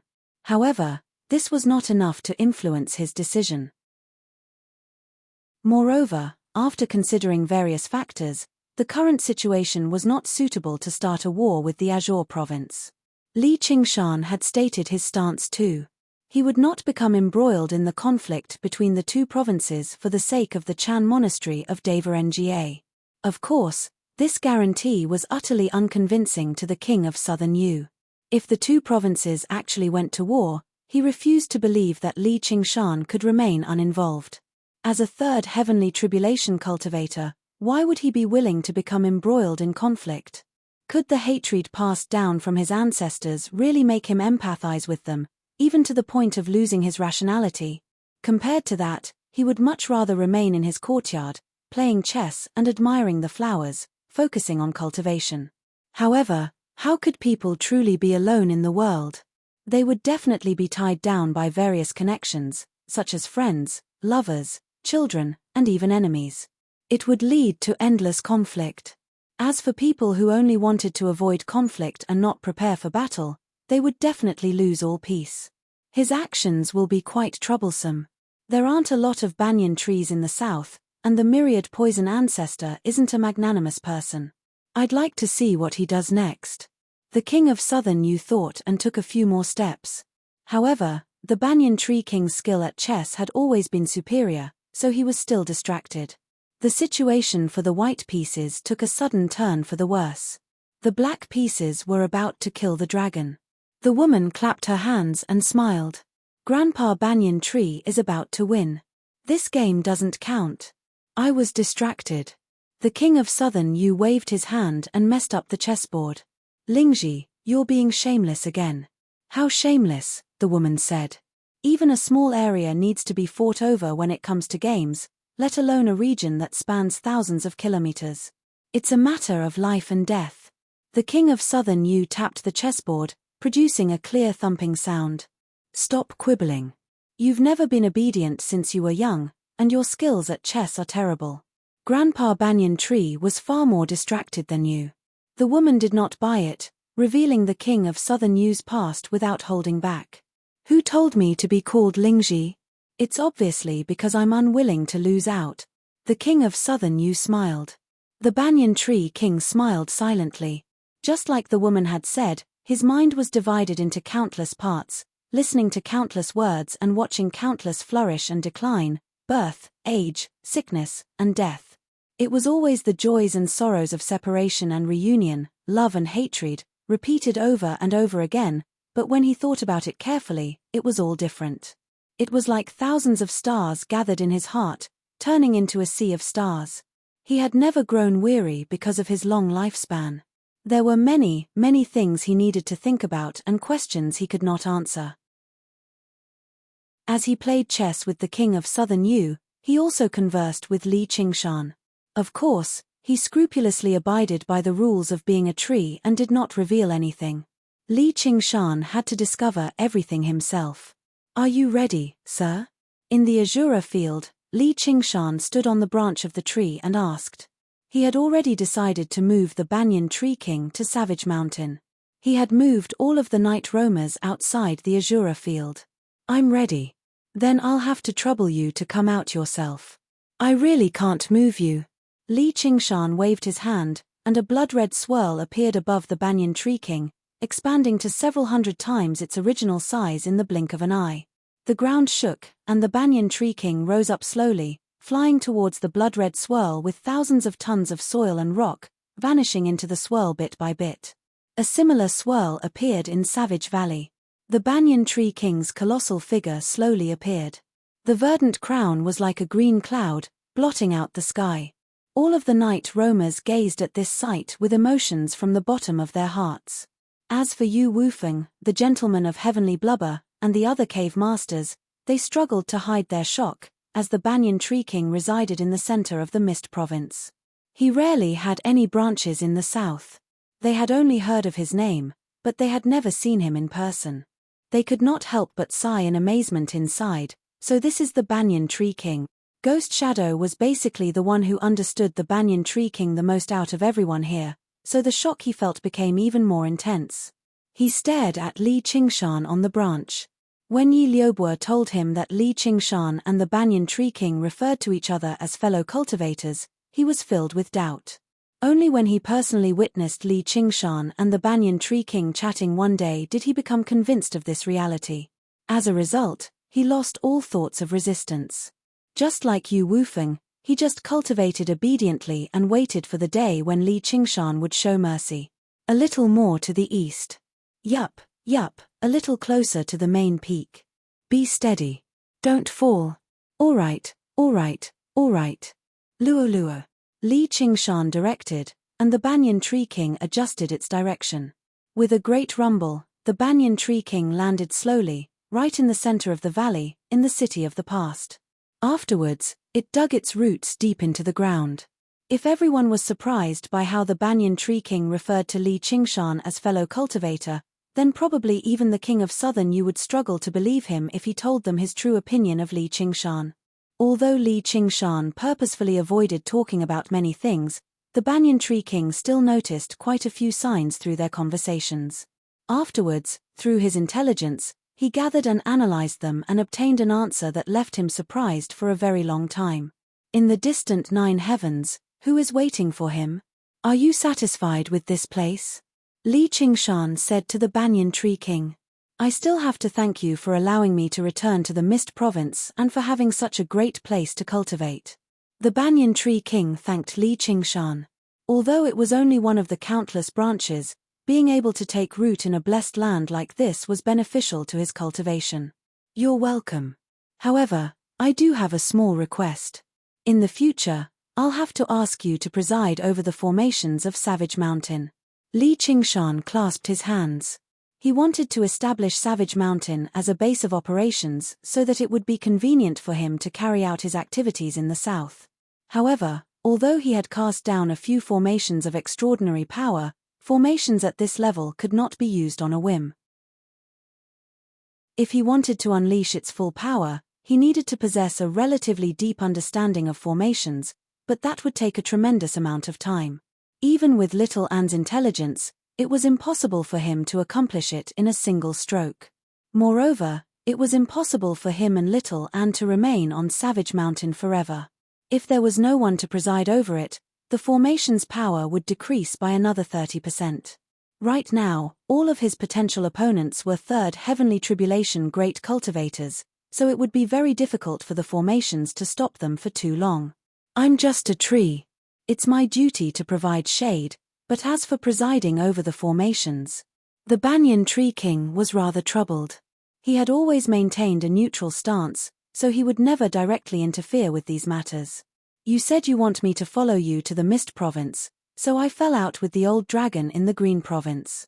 I'll be a demon commander under your command in the future, so why don't you take care of me? If someone barges in, my identity will be exposed immediately, and once it makes it out, that old dragon will even kill his way over. Do you think you'll care or not? Li Qingshan teased. You brat. Fine then. The banyan tree king smiled bitterly. Under his control, the formations paused slightly, and the inscriptions flickered and vanished in the air before operating again. They merged with one another and radiated with an endless aura. From the outside, the mist that enveloped Savage Mountain grew thicker, but it was possible to see the sky outside from the mountain. If you have any orders from me in the future, Great King, I'll go cut down any insect that offends you. Li Qingshan smiled. He had made up his mind. With that, he had nothing to worry about. Even if the king of Southern Yu attacked, he wouldn't be able to get through the formations so easily. I'm not worthy of being referred to as Great King by you. I'm afraid my lifespan will be shortened. The Banyan Tree King said in exasperation. Your lifespan is very long anyway. Even if you shorten it by a few years, it won't be a problem. Yu Wufeng and the others who watched on from the side had already become completely speechless. Chapter 797. Li Qingshan sat on a branch, chatting with the Banyan Tree King at ease. That's more than just fellow. The gentleman of heavenly blubber murmured. He's basically like his own son. The Banyan Tree King was most renowned for his peaceful, neutral attitude. He was so extreme that he refused to do anything himself even when a worm had grown up in his tree. Now, he had actually agreed to help Li Qingshan maintain the formations. He seemed very helpless, but it had undoubtedly deviated from his principles that he had always done. It's no wonder he's not afraid of the king of Southern Yu. With the Banyan Tree King's protection, he can move about freely in the Mist Province like it's flat ground. Yu Wufeng sighed inside. In the Mist Province, two great organizations each occupied half of it.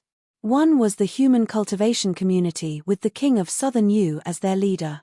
The other was obviously the diamonds, but it was not just diamonds. There were many other folk too, all led by the Banyan Tree King.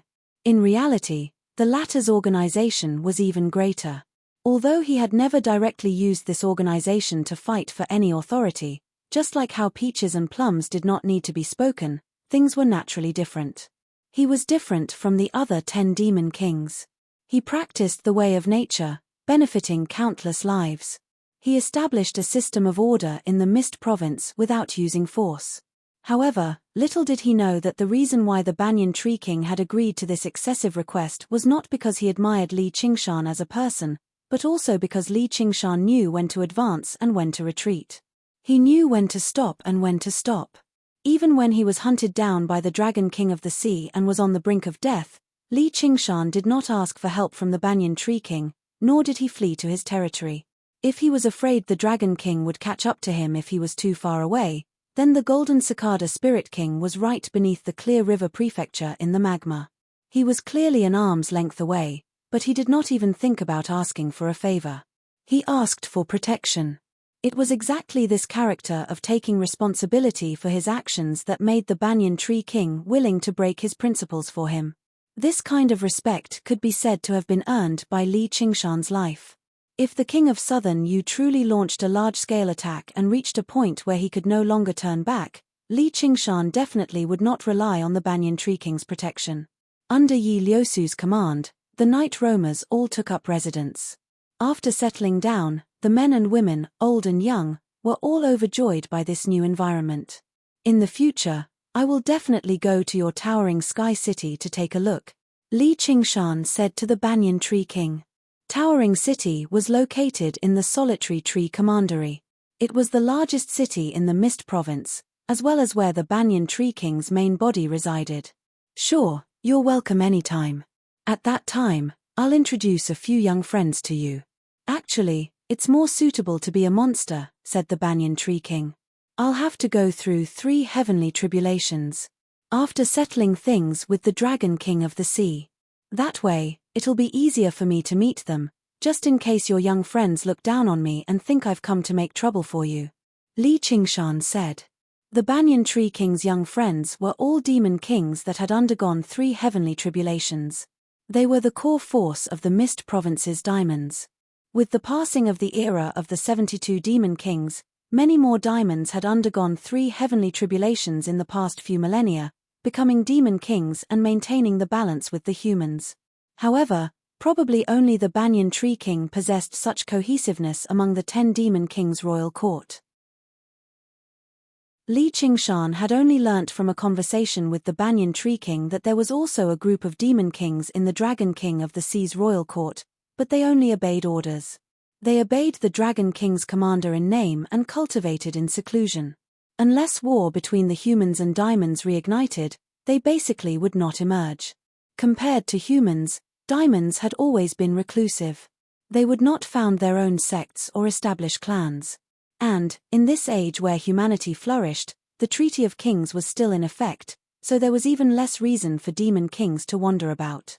That was because diamonds had long lifespans, and their concept of time was different from humans too. After reaching this realm of cultivation, entering secluded cultivation for a century at a time was common. It had only been 2 decades since Li Qingshan left the Crouching Ox village. Most of the time, he was active in the human world. Meeting a demon king was much more difficult than meeting a human great cultivator. Li Qingshan also felt fortunate. Fortunately, the Dragon King was reclusive, or revenge would have been 10 times more difficult. At this moment, the Azura field flashed with blood-red light and began to operate automatically. Li Qingshan sent his soul sense in a hurry and discovered that after the Banyan Tree King had left, the empty space left behind in the Azura field had already been enveloped by a faint, blood-red mist. The blood-red swirl in the air suddenly began to revolve. There seemed to be a huge funnel in the depths of the swirl, and the aura that belonged to the Azura realm surged in. Li Qingshan handed the Azura field to Little Anne for safekeeping before leaping into the Azura field. Fierce winds blew, and killing intent surged. Li Qingshan stood right below the center of the swirl. A deafening roar rang out by his ears, and he discovered that it was his own voice. The tiger demon that had remained silent for a very long time roared at the sky. Ever since his battle against Mo Yu, he had encountered many opponents and killed many after the Phoenix's Nerva. However, not a single one of them could rouse the tiger demon. Li Qingshan had always been focused on the Phoenix's scripture of Nerva. Although he wanted the tiger demon to break through to the 5th layer, there had never been any progress. Only at this moment did the vicious tiger in his heart awaken from its slumber, sensing the summoning from another world. That was a land of endless slaughter. Battle was its only theme. Li Qingshan's mind roused. He was like a sleepy person breathing in the cold air of winter. He thought, sure enough, the Azura field is of great assistance to the tiger demon's transformation. At this moment, something seemed to flash past the depths of the whirlpool, like a flash of light. When Li Qingshan narrowed his eyes and looked over, he saw nothing at all. He suddenly felt a sense of danger, and he turned around abruptly. It was more like the tiger demon's battle instincts than the spirit turtle's premonition. Its pitch-black eyes shone brightly, and a circular blade flew out from the space before him. It spun rapidly but also silently, cutting towards his neck. The angle it chose was so ingenious and vicious that even Ghost Shadow could not match it. It also contained countless variations. It actually made Li Qingshan feel like he could not dodge it even though he had been through countless battles. The strike had already pushed the art of assassination to a breathtaking level. Nice. Li Qingshan praised. He exhaled and blew the circular blade away with a whistle. He threw a punch towards the back of the blade. Tremble. His strength had completely recovered now, and after the Phoenix's Nerva, he was even stronger than before. He completely unleashed the power of the tremors of the ox demon. No matter how fast his opponent was, they would be caught up in it and forced to reveal themselves. With a great rumble, the ground within a radius of 5 kilometers cracked and the air shattered. However, to Li Qingshan's surprise, the punch still missed. It did not hit the invisible assassin. Instead, the circular blade flew back. Chapter 798. The circular blade spun towards Li Qingshan. Suddenly, it shone with blood-red light, and a ripple-like blade of blood condensed on the edge of the circular blade. It grew to the size of a round table and whistled shrilly as it spun rapidly, as if it wanted to cut through everything. Li Qingshan stood with his arms crossed and his eyes narrowed. Spirit Turtle's profound shell. A thin, faint, blue barrier of light formed from countless hexagons blocked the circular blade's path. However, the collision he imagined did not happen. With a flash, the circular blade passed through the Spirit Turtle's profound shell and slashed towards his face. Li Qingshan's eyes narrowed. The Spirit Turtle's profound shell was unscathed, but the circular blade had actually directly pierced through space. Not only did it render his strongest defense useless, but it had also happened extremely suddenly, catching him off guard. This head-on attack was even more vicious than the silent sneak attack just now. Just when he was about to gain the upper hand, the circular blade suddenly descended and slowed down. Gravity of the Earth. In a battle between experts, there was only a single line. Whether it was fast or slow, it was a line. It was a matter of life and death. Li Qingshan extended his hand and grabbed. Wherever the black shockwave passed by, the blood-red light shattered. He directly grabbed the rapidly spinning circular blade and stopped it immediately. A deep, bloody gash appeared on Li Qingshan's palm, but it recovered in the blink of an eye. "Esteemed guest, why don't you come out and greet the master? You're the master of this Azura field." A figure suddenly appeared 10 steps away.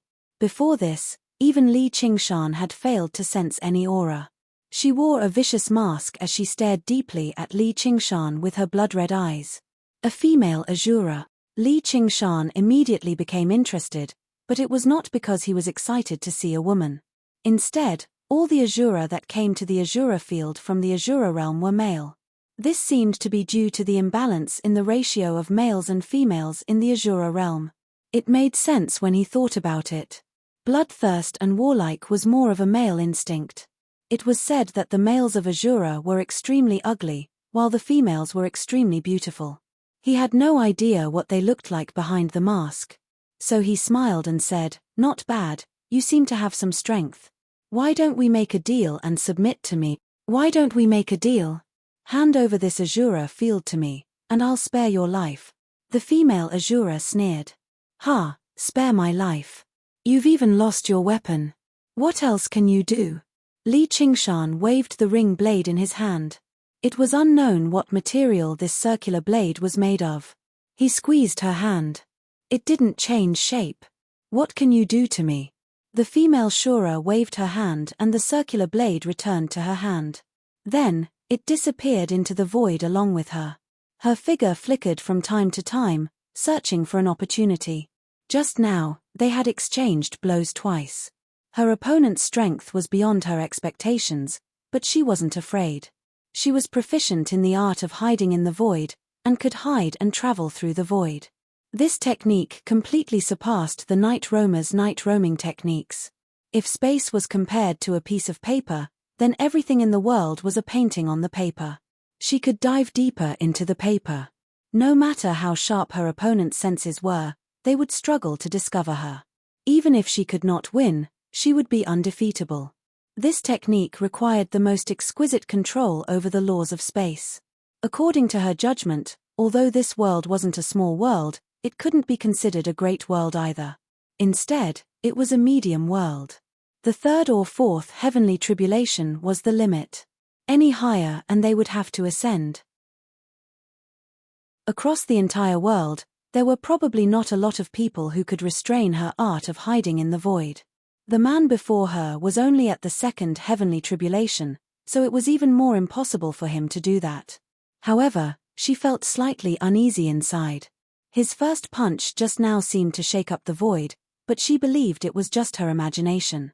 Sure enough, women like men who are a little more forceful. Li Qingshan rubbed his chin and sniggered. Demon chi surged from his body, and it suddenly expanded. 3 meters, 15 meters, 30 meters, 100 meters, 100 meters.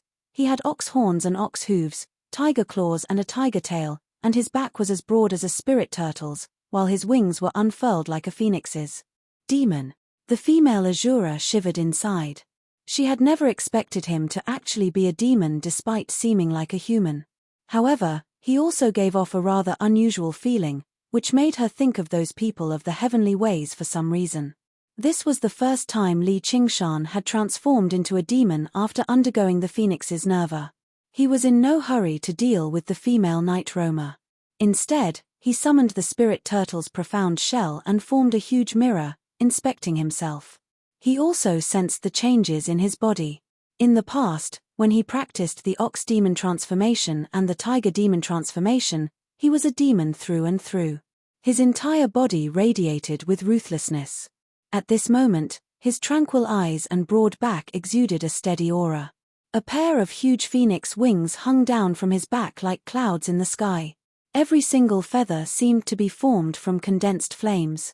Logically speaking, it would be very incongruous for such magnificent wings to appear on his dark, vicious demon body, but it was the exact opposite. Not only did it not feel incongruous at all, but it was instead like he was born like this, like he was supposed to look like this. Although his appearance greatly differed from humans, there was a wondrous smear of divinity within his demonic nature. Even if a mortal were present, they might still feel fear, but they would struggle to associate him with the word monster. That was a body of the demonic and divine that had transcended the aesthetic standards of humans. If you still don't surrender, I'm going to take action. I'm just afraid I'll accidentally kill you. Li Qingshan's metallic voice rumbled through the clouds like thunder, echoing through the entire Azura field. The female Azura hid in space. This was a world of absolute silence. Whiteness stretched out endlessly, giving off a feeling of boundless emptiness. The slightest carelessness would make them lose themselves in there forever. Although this world seemed empty, every step forward required a great deal of effort. She cast her spiritual sense into the Azura field, not only to find an opportunity to fight, but also because she was afraid of losing her sense of direction. The scene was different from what she saw in the real world. Indescribable colors surged before her eyes, close yet far away. It was as if paint had seeped into the paper. From the outside, it looked like a normal picture, but from the inside, it was a blurry block of colors that blended together. What was needed was not rational discrimination, but keen intuition to immediately make a judgment. But even so, she could still feel an indescribably enormous pressure. The colors that belonged to him were so bright that she could not ignore them. However, she still treated his threat with contempt. I'll just hide here and not come out. Let's see what you can do to me. As if responding to her thoughts, Li Qingshan smiled faintly and punched out in the direction of the space she was in. Boom! An explosion suddenly broke the silence of the space. This white world was shaking. Before she could recover, she had already been swallowed by the power of the tremors. Chapter 799. How does he know I'm in this region of space? How can he attack me? The female Azura was shocked. She felt every single bone in her body tremble before shattering. Her flesh went without saying. She was like a rag that had been ravaged viciously. With a thump, she fell out of space. She was already a bloody mess. She no longer resembled a human. Li Qingshan bent down and picked her up like he was pinching a bug. He placed her in his palm and touched her with his fingertips. Don't play dead. In terms of battle prowess, the female Azura was no weaker than Li Qingshan. Across the 9 provinces, she could be regarded as one of the best among the second heavenly tribulation. However, Li Qingshan's strength had surpassed the second heavenly tribulation a long time ago. He had no shortcomings in any aspect. All he needed to do was lock onto the female Azura's position through the spirit turtle's senses. Then, all he had to do was throw a punch at her. It sounded simple, but even third heavenly tribulation demon kings and cultivators might not possess both the ability to predict and the power to shake space. As a result, he only needed 3 moves. The first move was to learn of the enemy's existence, the second move was to understand the enemy's methods, and the third move was to defeat her. Fortunately, Azura's life force truly was extraordinary. The bloody mess wriggled. Before it could recover completely, it suddenly flashed and used the technique of hiding in space again. Li Qingshan snickered. He released a chaotic shockwave from his palm. She spat out a mouthful of blood and laid on his palm. He did not understand the laws of space, but he had already sensed her when she recalled the circular blade just now. How could he let her escape again? He couldn't hide in the void. However, it was very simple to prevent her from doing so. The female Azura was unwilling to give up. She tried 2 more times, but it only worsened her injuries. In the end, she gave up. The legends really are true. The women of Azura are all beauties, Li Qingshan said. The shockwave attacked indiscriminately. Not only was the female Azura's visor gone, but her beautiful face was also revealed. A beautiful face was revealed, and even the clothes on her body were torn to shreds. Her body was exquisite and could be said to be a stunning beauty. However, even Li Qingshan was surprised. He didn't have many lustful thoughts, not only because of the huge difference in their stature, but also because he felt that his mind had become broader after transforming into a demon. Mere lust was not enough to linger around him. The ambition to dominate the world. Instead, it was burning fiercely. His only wish was to pluck the stars and the moon, moving mountains and filling seas. The ambition of a real man. Not only was it between the matrices, even this azure field that was hundreds of miles around felt small and restricted. They could not be allowed to roam freely. The cultivation method was called the 9 transformations of the demons and gods, and as his cultivation increased, due to the difference in his realm, his way of thinking and vision had also unknowingly changed. Li Qingshan rummaged through his Sumeru ring and took out a dress, tossing it to the female Azura. She sure was straightforward, accepting the dress without any hesitation. She stroked it and admired it carefully before putting it on without much fuss. This was a set of spoils of war from the Silkworm Lady's 100 treasures pouch. She wore it and looked even more charming. However, that cold and bloody aura would not change. With a boom, Li Qingshan sat down and looked at the female Azura in his hand. "What is your name?" "Yin Qing." "Aren't you afraid that I will kill you?" Li Qingshan saw that she was still fearless despite being in the enemy's hands. He couldn't help but feel that it was strange. "Anyway, this is not the first time I have been killed. I will naturally revive in the Azura realm," Yin Qing said indifferently. In reality, she had already died over a dozen times. As long as one was accepted into the Azura realm and became an Azura, death was normal. And as long as the will to fight did not disappear, even if they were killed, they would revive. This was called the undying Azura body. "If you die in my hands, you may not be able to revive." Li Qingshan grinned, his sharp teeth like giant stalactites. "Then we can just end it," Yin Qing said. Li Qingshan's heart skipped a beat. He studied her face. This definitely was not an act of facing death calmly. Instead, it was an almost numb indifference. Forcing her to submit to him would probably be rather difficult.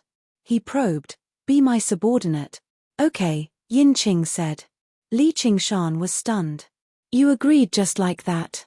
What else do you want? Your fellow clansmen should at least let me release my domineering aura before they bow." "Then release it," Yin Qing said unconcernedly. However, she had a strange feeling. This was indeed not the Azura realm. "Okay." Li Qingshan's expression suddenly changed. His eyes widened and his nose wrinkled. He was like an enraged tiger, extremely ferocious. His aura surged, and his scarlet hair flew like fire. Yin Qing was dumbfounded. She looked up at him. "Azura King?" She was not surprised to encounter experts from other worlds, but this kind of aura made her feel as if she had returned to the battlefield of the Azura realm. After Yin Qing entered the Azura field, the blood-colored vortex had already slowly stopped spinning. However, stimulated by Li Qingshan's aura, it started spinning again. Li Qingshan withdrew his aura and said with a smile, "How about it? Unfortunately, you're too weak and can't stimulate my fighting spirit. Otherwise, I could be even more impressive." "This isn't a place you should stay," Yin Qing said. "Oh. Then where should I stay?" "There." Yin Qing pointed upward, at the depths of the blood-colored vortex. "One day, I will go." Li Qingshan glanced over, and then he lowered his head and said, "But before that, I have to understand what sort of place it is." "Do you know?" He'd always been trying to understand the appearance of other worlds. Even if he was unable to clearly see above the 9 heavens, he could at least get slightly closer. The guests from the Azura realm were naturally a good choice. However, it was slightly regretful that those ordinary Asuras and Azura generals were utterly unable to give Li Qingshan a satisfactory answer because their strengths were too low and they were immersed in the endless battles. "I know a little. But before that, I have a request." Yin Qing's attitude softened slightly because Li Qingshan revealed the aura of an Azura king. To a certain extent, this was almost instinctive. She'd followed many Azura kings to battle all over the world, and when she was drawn into the Azura field, a battle had just ended. She'd relied on her ability to hide in space to survive until the end. On the battlefield that was illuminated by the blood-red moon and covered in corpses, a blood-colored vortex had suddenly appeared. She could have escaped, but she hesitated for a moment and allowed the vortex to suck her into it in the end. "Speak," said Li Qingshan. "I want to take a look at the outside world."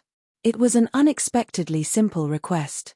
Li Qingshan said, "You wouldn't be thinking of escaping, right? Don't you know? Once an Azura, forever an Azura. Unless you're able to leap out of the 6 paths of reincarnation, otherwise you'll forever be unable to escape. You can only leave temporarily," said Yin Qing. In other words, she had to rely on the Azura field to maintain her existence in this world. Of course, it wasn't that she didn't have any other way, and that was to ceaselessly slaughter. However, she couldn't torture and kill those who were weaker than her by too much. Squatting at the edge of an ant's nest and crushing ants wasn't called slaughter, and to her, mortals were no different than ants. However, if she targeted cultivators, then it would undoubtedly be challenging the order of the cultivation world, and in the end, she would be unable to escape the fate of being slaughtered by the experts of this world. As a result, there had been many instances of Azura invading the 9 provinces and committing massacres, but none of them were as terrifying as the invasion of the Hungry Ghost realm. Li Qingshan saw that she seemed to have thought of something, and a shadow appeared on her face as she pondered, "Endless battles probably can't be considered a happy life, especially for a woman. All right, then come out and take a look with me." The moment Yin Qing walked out of the Azura field, her heart almost stopped beating. Misty rain drifted through the valley, and a few birds chased each other as they flew into the hazy sky. Everything seemed so peaceful. She took a deep breath, and a smile appeared on her face. Then, she saw Little Anne at the side, and praised inwardly, "What a beautiful person." Although Azura women were known for their beauty, and she was one of the best among them, in the Azura realm, the only beauty was the beauty of slaughter. The desire to battle and slaughter suppressed everything else. When a male Azura saw her, their first thought would definitely be to kill her. Moreover, because every female Azura was very beautiful, the concept of beauty became even more blurry. However, when she saw Little Anne, this concept suddenly became clear, and she instinctively made a comparison. She felt that although she was slightly inferior, she was not bad either. Only then did she calm down. This long-lost thought caused her emotions to surge. Li Qingshan only understood after a very long time why male Asuras were ugly, while female Asuras were all beautiful. In each rebirth, the old body would return to the Azura realm, and the new body would walk out from the sea of blood. The changes in their bodies were largely due to their thoughts. Men wanted to become more vicious to intimidate their opponents.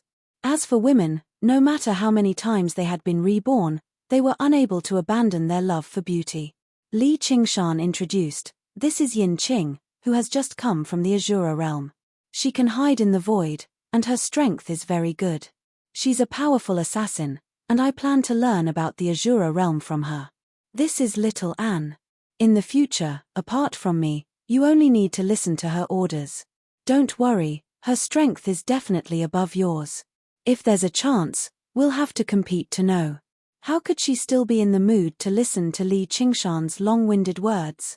She wandered through the wilderness to her heart's content, breathing in the moist air that did not smell of blood. Her face was brimming with a moving smile. Every leaf and every insect was so novel and so familiar, reminding her of those blurry memories from a long, long time ago. Li Qingshan and Little Anne looked at each other and shrugged. "Country bumpkin, you've never seen the world." Little Anne stared at Li Qingshan. "So many women, so many. You can't blame me. She ran over from the Azura realm herself. And I have no interest in this kind of woman who reeks of blood and doesn't even know how to be shy." Chapter 800. Li Qingshan smiled helplessly and hugged her affectionately. Then, he flew to the peak of the mountain beside Yin Qing and saw that she was staring at the sky in a daze. The leaden clouds pressed down heavily, sprinkling down waves of rain and mist. She opened her arms and let the rain fall on her face, as happy as a child. It's a pity that it's a cloudy day and we can't see the sun. If it were a sunny day, the scenery would be better. The sun. Yin Qing's eyes lit up as if she'd received a hint. She leaped up into the air and charged through the clouds. The dazzling sunlight illuminated everything, and the sea of clouds surged for thousands of li. Her temperament suddenly became bright and beautiful, and the gloom of the past 100 years was completely swept away. After roaming around to his heart's content, he returned to Li Qingshan's side and said, "From now on, I will serve you. I still don't know your name." Li Qingshan. Because the mountain below is called Savage Mountain, people call him Savage King. All right, then Lord King of Savages, what do you want me to do for you? Yin Qing cupped her hands and bowed. She naturally carried the bearing of a soldier, appearing valiant and formidable. "I want you to cook for me." Li Qingshan raised his eyebrows. "Ah!" Yin Qing was surprised. Let alone the years she had spent in the Azura realm, she had never done this even before she had become an Azura. The food of the Azura realm was famous for being disgusting. There were even rumors that the Azura realm had conquered the Heavenly Way because it was jealous that the Heavenly Way had delicious food to eat. She said awkwardly, "This. I can give it a try. Other than assassination, what else can you do?"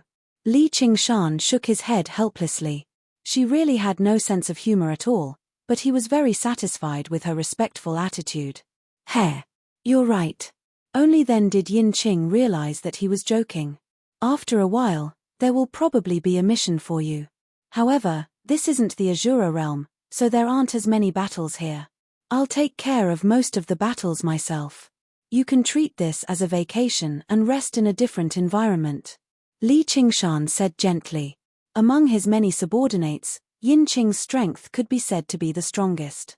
Her void movement technique made it almost impossible for her to find an opponent. Even Yu Wufeng, who was close to the third heavenly tribulation, would be assassinated by her if he was not careful. Moreover, she was a warrior who did not fear death. Although she lost to him, she did not submit to him because she was threatened with death. To Li Qingshan, it was better than the 10 fellows on the Blood Oath scroll. That was more worthy of respect. "Now that I've heard what you said, my lord, it seems like losing to you is a good thing." Yin Qing smiled. "Good or bad? You can slowly experience it yourself. In short, tell me about the Azura realm first." The two of them sat on the sea of clouds and started talking. The sun slowly moved, until the stars filled the sky and the moon rose high in the sky. "That's about all I know. After all, my cultivation is limited, and I have heard many things from others. As for whether it's like that or not, I can't guarantee it." Yin Qing glanced at the moon in the sky reluctantly. "I have to return to the Azura field." Li Qingshan nodded slightly and opened the Azura field, letting Yin Qing enter. He continued to sit alone on the sea of clouds, frowning in thought as he muttered to himself, 3,000 worlds, 6 paths of reincarnation, 4 Dianas, 9 heavens, stones from other mountains could be used to attack Jade. This was indeed true. Yin Qing's words that even she could not verify greatly affected Li Qingshan. Some of his questions had been answered, but there were 10 times more questions. This was the appearance of the world that she had seen and heard from the Azura realm. That feeling was like humans discovering that they were drifting in the boundless universe for the first time. They could not help but sigh at their insignificance. An overly narrow space would make people feel restricted, but an incomparably vast space would also disturb people's minds. So that's how it is, Li Qingshan sighed, and the corner of his lips gradually curled into a smile. He just spread his limbs and lay on the sea of clouds, laughing aloud. "Little Anne, the world is so big. The 9 heavens are so far away. No, it's not that far, right?" Before he knew it, Little Anne had already crouched beside him, cradling his face as he gazed at him and nodded with a smile. Li Qingshan stared at the silver plate-like moon. Now that the foundation was set, and the King of Southern Yu had made his preparations, it was about time for him to carry out the next step. But before that, he should go to the Great Cloud Dream Marsh and see how our Yushin was doing. The vast Great Cloud Dream Marsh was perpetually shrouded in mist. White water birds danced about in flocks, flying from one small, verdant island to another verdant island. In the depths of the marsh, the jade melting cauldron was covered in mud. It trembled from time to time, flashing with red and blue light. Ayushin sat inside quietly with her beautiful, blue fishtail curled up. She practiced the heavenly tome of Cloud Furnace and spent the most peaceful 3 years of her life. In order to refine the Great Cloud Dream Marsh, Li Qingshan killed a demon commander there, which had actually raised some attention a long time ago. However, it did not become an actual threat in the end, which was obviously all thanks to the Banyan Tree King. Otherwise, if a guy of unknown origins refined such a great marsh, it would undoubtedly destroy the original order of the diamonds of the Mist Province. And, the temptation of a water god seal like that was so great that even demon kings would be interested. Of course, when the Banyan Tree King helped Li Qingshan, he was also protecting the diamonds of the Mist Province. Otherwise, if they ran into him recklessly, even his little friends might not necessarily be able to deal with them. Even if they gained the upper hand right now and stole the water god seal, who knew how they would die in the future? This bastard Li Qingshan treated the Dragon King of the Sea as his target. He wholeheartedly wanted to go to the Ink Sea to slay dragons. As a result, the two sides were at peace. The King of Southern Yu did not care too much either. Refining water and mountains was very common in the Mist Province. It was not as important as the Green Province. Moreover, this was a region under the rule of diamonds in the first place. Since the Banyan Tree King had not responded, he only thought it was internal strife among the diamonds of the Mist Province. Afterwards, a certain powerful demon gathered enough water god seals and built a water dwelling. This was a very common matter. The Mist Province had never been at peace. Even human cultivators constantly fought against one another, let alone diamonds that were completely different and purely based on strength. They did not have an ironclad rule like the Green Province that forbade diamonds from killing one another. Sometimes, it would even reach the level of the third heavenly tribulation. Many times, the two kings would even be needed to mediate between the two. Within chaos, order naturally exists. This was the deepest understanding that Li Qingshan had after coming to the Mist Province. It seemed like a lawless land of chaos, completely ignoring the laws of Great Xia or the morals of mortals, but there was a set of invisible laws operating here. Thump, thump, thump. Ayushin suddenly opened her eyes.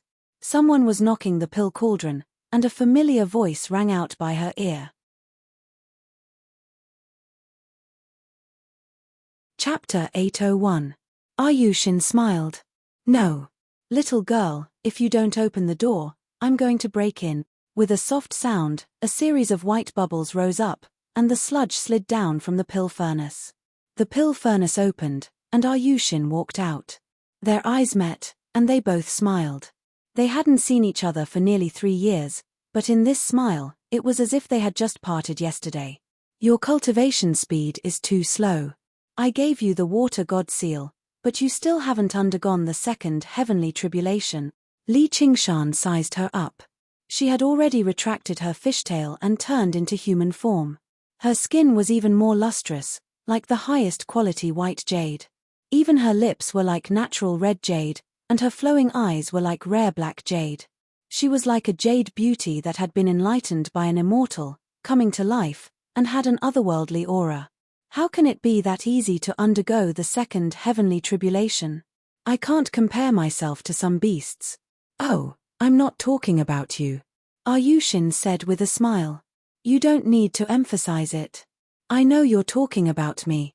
It's useless to be envious, jealous, and hateful. This is the difference between a genius and a mortal. Oh, right, don't forget, you're not a human either. Mutant, Ayushin said, and tossed a jade bottle to Li Qingshan. Drink it, you beast genius. This is. Li Qingshan opened the jade bottle, and a faint red liquid rippled within. Ayushin had given him a bottle of medicine like this before. It could balance the power of water and fire, and it had a miraculous effect when used when advancing to Demon Commander. And this bottle of medicine seemed to be even purer and richer than the previous one. Stomach ache medicine. My stomach hurts after drinking it. How can there be such a medicine? Just how was this thing refined? Didn't you say you didn't have the flower of water and fire? Li Qingshan asked. To him, this small bottle of medicine was more precious than any miraculous medicine, but the more it was so, the more he wanted to understand its origins. You're a man, no, a beast. Why are you so wishy-washy? If you keep talking nonsense, there won't be any more in the future. How are you doing in Nanjiang? Ayushin changed the topic. With my methods, I can do whatever I want in a mere southern border. I am now known as the King of Savages. I've established a dwelling in Savage Mountain, and I have countless experts under me. I was just about to invite you over to enjoy yourself. Li Qingshan toyed around with the jade bottle in his hand. King of Savages. Ayushin was stunned. She clearly knew what kind of place Savage Mountain was. And what did the Savage King mean? However, he smiled and said, "Don't you think this nickname is very stupid? Just by hearing it, I can tell that it sounds like it's just there to make up the numbers, and it doesn't sound good. It doesn't matter what it's called. But before we go to the southern border, you should at least tell me. Why do you want to go to the South Sea?"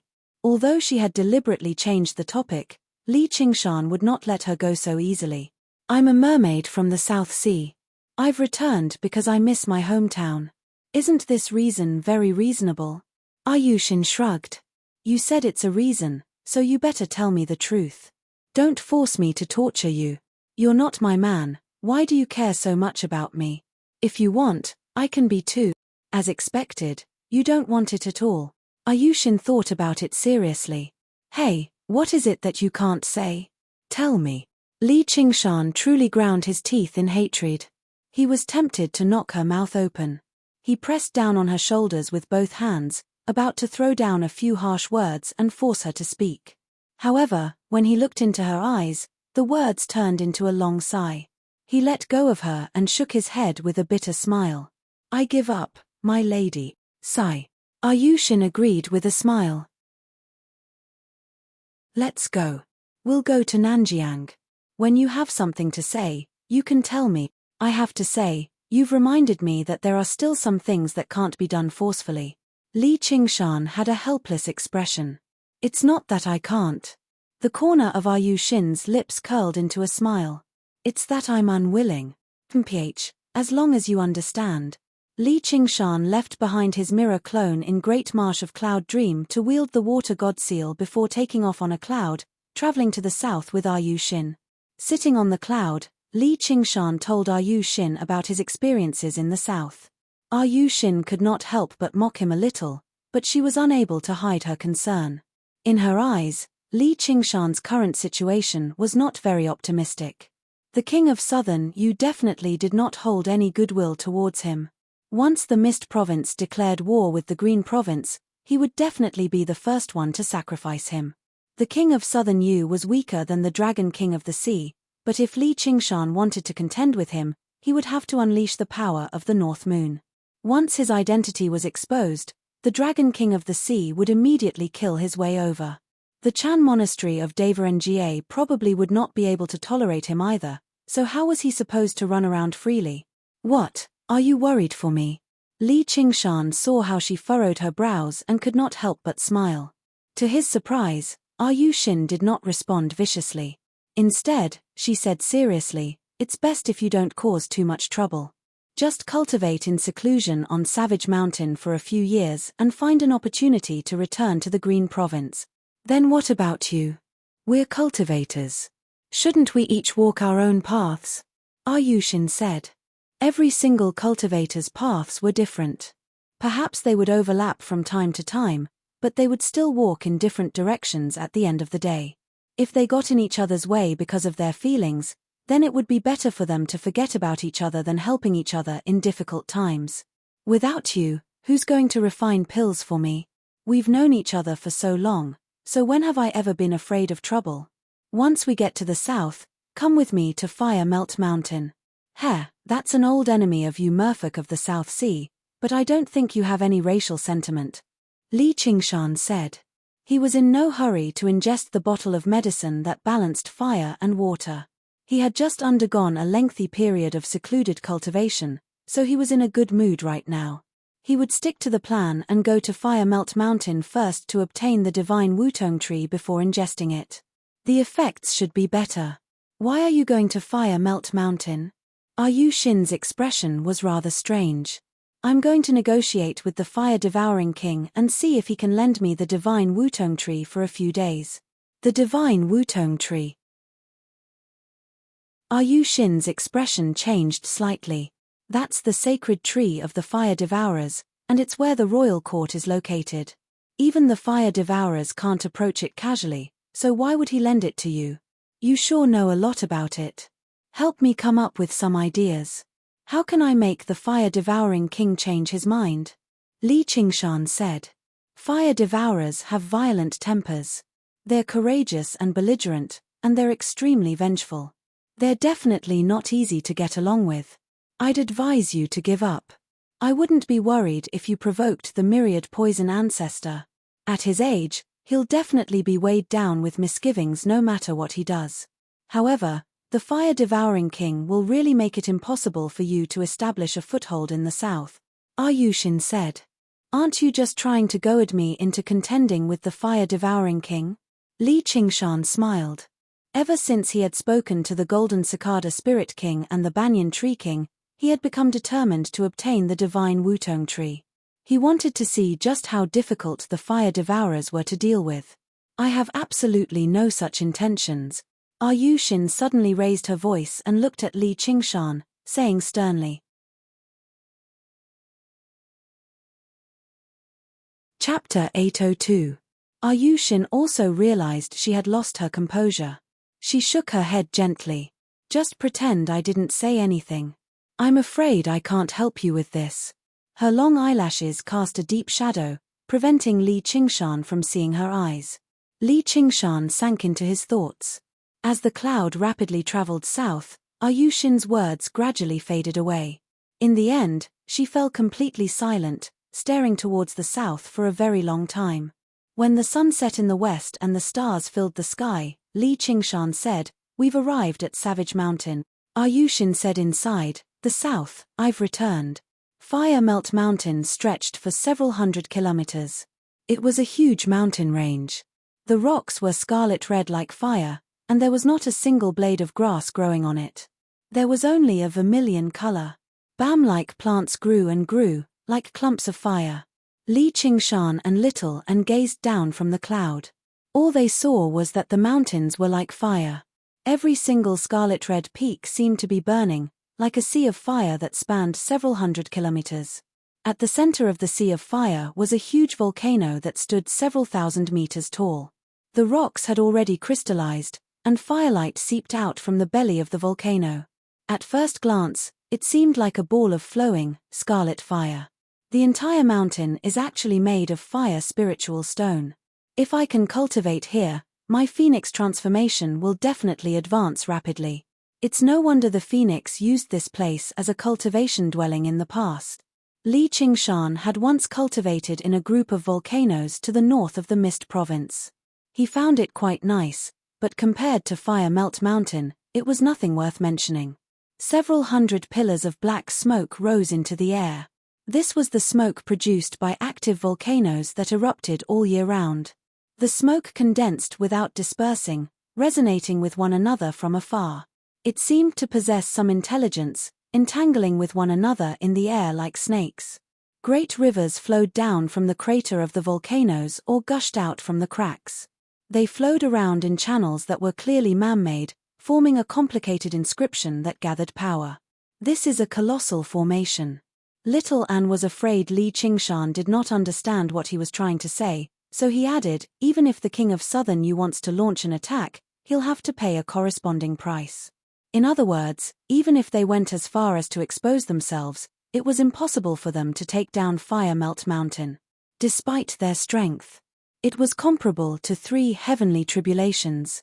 However, the purpose of the Fire Melt Mountain formation's existence had always been to fend off opponents at this level.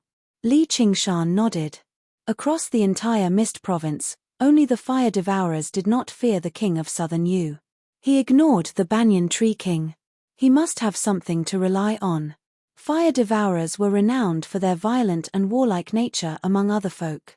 They could be said to be a warlike race, and they had occupied such a treasured land for thousands of years. The strength it contained was truly immeasurable. Apart from the formation and the fire-devouring king, no one was bold enough to say whether Fire Melt Mountain had any other king-level masters.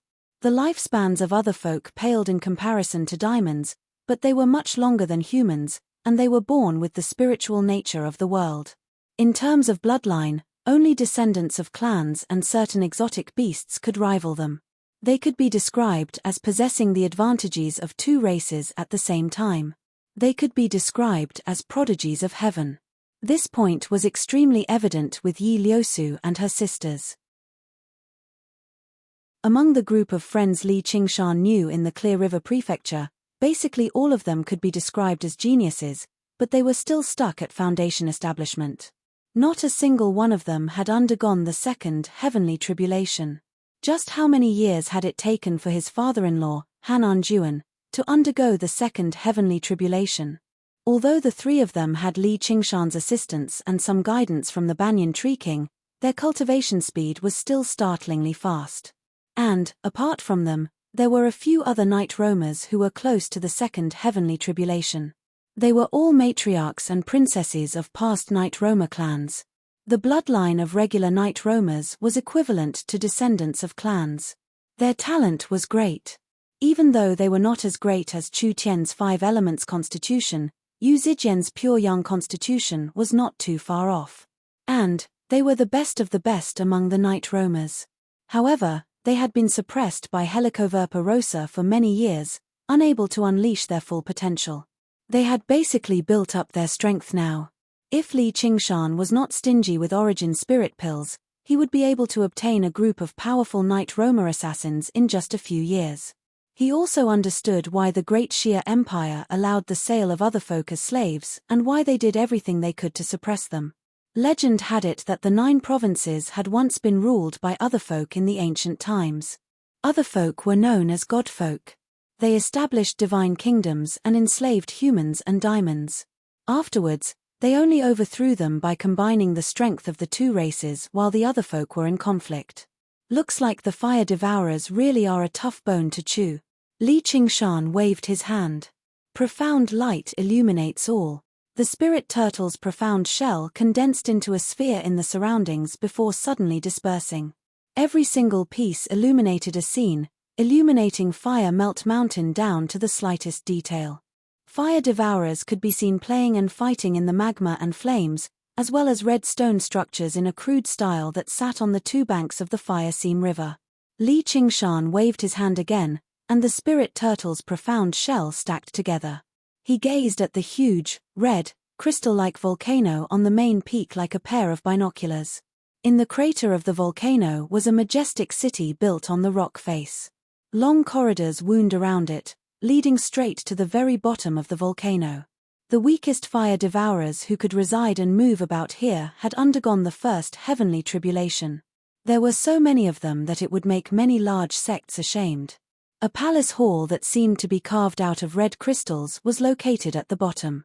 Its foundation was also a thick layer of red crystals that covered the entire crater. Flames were surging under the crystals, as though they were ice formed from fire. That was the purest fire spirit stone of the highest quality. Firelight flowed through every single piece of fire spiritual rock. It was beautiful. That was where the royal court of the fire devourers resided. Found it. Li Qingshan's eyes lit up. In the very center of the crater was a huge wutong tree. Its roots were deeply rooted in the fire spiritual rock, extending into the magma. Its pale white trunk and fiery red leaves gave off a holy glow. That was the legendary divine wutong tree, the habitat of the phoenix. Just by glancing at it from afar, Li Qingshan felt a sense of familiarity and closeness, like a wanderer who had left home for many years had returned. The wutong tree seemed to be calling out to him. No, not him, but the phoenix. The phoenix would never return. Who's so bold as to spy on my Fire Melt Mountain? A furious voice exploded in Li Qingshan's ears like a volcano eruption, filled with violent fury. A streak of fire rushed out of the crater like a meteor flying in the opposite direction, flying towards Li Qingshan. The White Hawk commander, Li Qingshan, Li Qingshan stood with his arms crossed and stated his name. He asked, "Fellow, are you the fire-devouring king, Zhu Yang?" With a boom, the meteor suddenly came to a halt. A bare-chested man in his prime strode out of the flames. His face was handsome and rugged, like he had been carved from red rock. His fiery hair burned fiercely as he held a spear in his hand. His fiery red eyes stared at Li Qingshan, producing 2 sparks. Chapter 803. Li Qingshan said, "That's right." Zhu Yang studied Li Qingshan up and down before suddenly bursting into laughter. "Why are you laughing, fellow?" Li Qingshan raised an eyebrow. "I'm laughing at a brat like you. You're bold enough to refer to me as fellow. You really don't know your place. Those ignorant people call you the king of savages, but do you really think you're a king?" Zhu Yang did not hide his contempt towards Li Qingshan at all. The flames on him roared, and waves of heat surged towards Li Qingshan, ruffling Li Qingshan's clothes. The hierarchy of the cultivation world was strict, more distinct than any social class. The vast heavenly Tao was the sole ruler. It used heavenly tribulation after heavenly tribulation to divide all living beings into different ranks. The difference of one heavenly tribulation was like the difference between heaven and earth. The higher one's cultivation, the greater this difference would be. It was impossible for those above to treat those below as equals. Being able to treat each other politely was already a sign of great self-cultivation, and this was the politeness a king would show to his subjects, the politeness a senior would show to a junior. The Banyan Tree King only referred to Li Qingshan as fellow because he felt it was a fortuitous encounter. Coupled with his relatively gentle nature, this matter left the king of Southern Yu very surprised. The fire-devouring king, Zhu Yang, clearly did not possess such self-cultivation, nor did he believe Li Qingshan had the right to stand on equal footing with him. Li Qingshan laughed aloud too. "Kid, what are you laughing about?" Zhu Yang saw how Li Qingshan could still laugh under the pressure of his aura, so he lost some of his contempt. There was a reason why this kid could cause such a great disturbance in the south in such a short amount of time. If you don't like being called fellow, then forget it. It's just polite anyway. Not just anyone has the right to be my friend. Li Qingshan said. "You." Zhu Yang became furious. He studied Li Qingshan again and pointed at him with the spear of fire. "You sure are bold. Just what are you trying to do by spying on Fire Melt Mountain? If you don't explain yourself, eat my spear." Li Qingshan had basically experienced the temper of fire devourers. Not only were they easily angered, but they were fearless too. His various backgrounds. Even the king of Southern you would have to reconsider. The fire-devouring king had threatened to kill him the moment he opened his mouth. Just how arrogant was that? He knew that this time it would be difficult to be kind. Not to mention that he was not willing to bow down. Even if he was willing, it would only make Zhu Yang even more arrogant. He took it as a last resort and said in a neither servile nor overbearing manner, "I heard that there is a divine wutong tree in your mountain that is very mystical. I would like to borrow it." Zhu Yang was taken aback. "Is there something wrong with your head?" Li Qingshan said, "Is there something wrong with your ears?"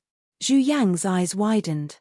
He was on the verge of erupting in anger, but he began to laugh again. He rested the spear on his shoulder and actually did not lose his temper. He said in a joking manner, "It's not impossible for you to borrow the divine wutong tree, but there's a condition." Li Qingshan was rather surprised too.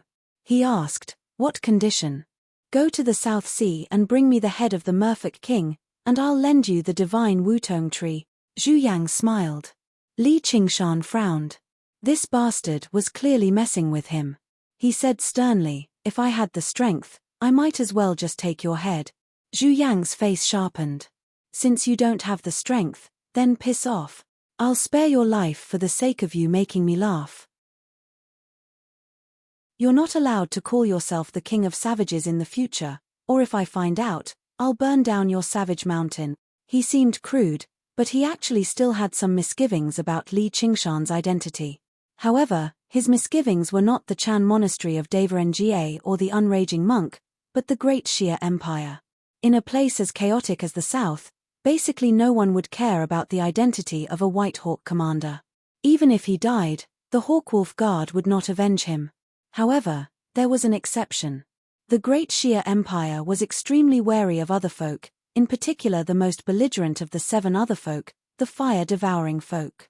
If a White Hawk commander died on Firemelt Mountain, perhaps the Divine Hawk might cast its gaze here, leading to unpredictable consequences. Although the Great Shia Empire was beginning to decline, Zhu Yang was unwilling to take this risk just to kill an idiot with a screw loose. Fury ignited in Li Qingshan's chest, turning into raging battle intent. His dark eyes stared straight at Zhu Yang, gradually dyed red by the flames. Zhu Yang let out a gentle sound of surprise and squinted his eyes. He actually felt threatened. You really overestimate yourself. If you really want to die, I'll give you what you want. Little An tugged at Li Qingshan's sleeve and shook her head gently. Li Qingshan withdrew his aura, and his expression had already calmed down. He clasped his hands. I've witnessed the might of the fire-devouring kings today, so this trip has been worth it. Since you refuse to lend it to me, sir, I'll be taking my leave first. Without caring about how Zhu Yang responded, he left with a flick of his sleeve. In that split second, he had considered various possibilities, such as luring Zhu Yang into the Azura field and killing him with Little An. However, while the Azura field had improved, it was basically impossible for it to trap an expert at this level, and it would be very difficult for them to kill him in a single strike. In reality, the chances of being killed at the 3rd Heavenly Tribulation were extremely slim, unless there was an overwhelming disparity in strength or an extremely powerful spatial confinement. And across the entire 9 provinces, there were very few existences that could form an overwhelming disparity in strength against Zhu Yang, as well as a space that could imprison him. At the very least, Li Qingshan did not possess either right now. Coupled with the fact that Firemelt Mountain was right below, where other 3rd Heavenly Tribulation fire devourers might exist, the chances of killing Zhu Yang were basically zero. Li Qingshan and Little An would have to risk exposing their identities and being killed. As a result, Li Qingshan left without any hesitation. The corner of his lips curled into a smile, silently uttering something that many villains would say, "I'll be back, very soon." After glancing at the divine Wutong tree through the profound light illuminates all, he was already determined to obtain it. He had a firm intuition that the ancient tree where the phoenix resided, or even the entire Firemelt Mountain, would be crucial for him to practice the phoenix's scripture of Nerva. Zhu Yang's mockery, threats, and humiliation were instead a good thing. It had completely awakened the tiger demon in his heart, rousing his spirits. If the enemy was not despicable, killing them would not be satisfying. Since the fire devourers are already known for their belligerence, I'll give them a war. Zhu Yang gazed at Li Qingshan's back as he traveled off into the distance. He suddenly felt slightly uneasy. This kid already possessed such a cultivation at such a young age, so he could be regarded as a rare prodigy among humans. If he was given time, he might actually be able to undergo the 3rd Heavenly Tribulation. And, the woman beside him was very extraordinary too. If they really did undergo the tribulation successfully one day, wouldn't that mean, the more he thought about it, the more uneasy he became. After reaching the 3rd Heavenly Tribulation, even if he did not practice divination, he would still possess a profound sense of fate, which allowed cultivators to make the correct choice. Zhu Yang's eyes erupted with flames, and he suddenly tightened his grip on the spear in his hand. Chapter 804. Hold on. A sense of danger suddenly surged through Li Qingshan's heart. A call rang out from behind him, and there was a flash of fire before him. Zhu Yang blocked his path with his spear. Flames surged around him as his aura surged. What else do you want, sir? Li Qingshan raised an eyebrow and glanced at Little An. Little An had always been expressionless in front of others, but Li Qingshan could tell that she clearly understood what was going on. He thought, this girl. I've changed my mind. I'm willing to lend the divine Wutong tree to you for cultivation. Zhu Yang pointed his spear at Firemelt Mountain, basically carving the words ill intentions into his face. Oh, don't you need me to exchange for it with the head of the Merfolk King? I've already prepared to go to the South Sea. Li Qingshan laid out his hands with a smile. Haha, with just you? I can understand that you can't afford it, so I'll show some mercy and lend it to you. Kid, why don't you hurry up and thank me on your knees? Zhu Yang's eyes were filled with mockery, like a cat toying with a mouse, and a mouse that was extremely arrogant and had no idea what was going on. However, Li Qingshan's calm and fearless attitude made him raise his guard slightly. How can I lend the treasures of the fire devourers to an outsider? I've misspoken. I'll never mention the word borrow again. Li Qingshan glanced back at Fire Melt Mountain. The divine Wutong tree stood in the center of Fire Melt Mountain. Once the formations were activated, even demon kings would struggle to escape death. Even if Zhu Yang had been willing to lend it to him sincerely in the beginning, how could he use it without worry? Not to mention that he was clearly filled with hostility right now. Since he could not borrow it, then he would take it by force. Wondrous treasures of the world belonged to the strong. All he could do was fight. What? You said you wanted to lend it to me earlier, but you're not lending it to me now? Are you toying with me? Today, you'll have to lend it to me even if you don't want to. Seeing that Li Qingshan wasn't fooled at all, Zhu Yang's face turned grim. Sparks flew out of his mouth and danced around Li Qingshan. Didn't your mother teach you not to spit when talking to others? Li Qingshan waved his hand impatiently. He laughed and said, besides, if I, your old man, want to leave, I'll leave. How can you stop me? Li Qingshan took out a violet talisman with a flip of his hand. Before he came to Fire Melt Mountain, he originally planned on seeing the divine Wutong tree in person. It would be great if it really was true. Then he would negotiate a deal with the fire-devouring king. He borrowed the right to use the divine Wutong tree, conquering all over the southern border. He had also accumulated a large amount of spoils of war, and this purple talisman was one of his spoils of war in the southern border. He never expected the fire-devouring king to cut him off as soon as he opened his mouth before going all out with his mockery. There was no room for negotiation at all, and now they were prepared to make a move. However, it was not like he was unprepared, or in other words, under little and special reminder. Of course, while violet talismans were powerful and rare, they could not pose any threat to Zhu Yang. However, this violet talisman was not for battle. A great shifting talisman. You want to leave? Zhu Yang recognized the talisman with a single glance. With a snap of his fingers, the specks of sparks suddenly erupted, expanding by thousands of times. The power they unleashed was enough to split open mountains and split open the ground. Li Qingshan turned around and pulled Little An into his arms. With a great rumble, the surging flames completely swallowed them. From the ground, they seemed like flowers that had suddenly bloomed in the sky. The spear in Zhu Yang's hand turned into a scarlet streak of light, stabbing towards Li Qingshan with lightning speed. He did not give Li Qingshan the opportunity to activate the violet talisman at all. The lofty demon suppression tower fell down, enveloping Li Qingshan and Little An. The tip of the spear collided with the tower, emitting a sharp clang. Zhu Yang was slightly surprised. Although he had not used his full strength in that attack, he did not expect the demon suppression tower to be so tough. In that instant, thousands of sparks burst forth from the tip of the spear, as if thousands of explosions had occurred. The demon suppression tower only lasted for an instant before shattering. However, by the time the flames dissipated, Li Qingshan and Little An had already disappeared. And here I was thinking that you had something to rely on to speak so arrogantly before me. It's just a great shifting talisman. I'll find you and skin you alive. Zhu Yang snorted coldly and 2 streams of flames spewed out of his nostrils.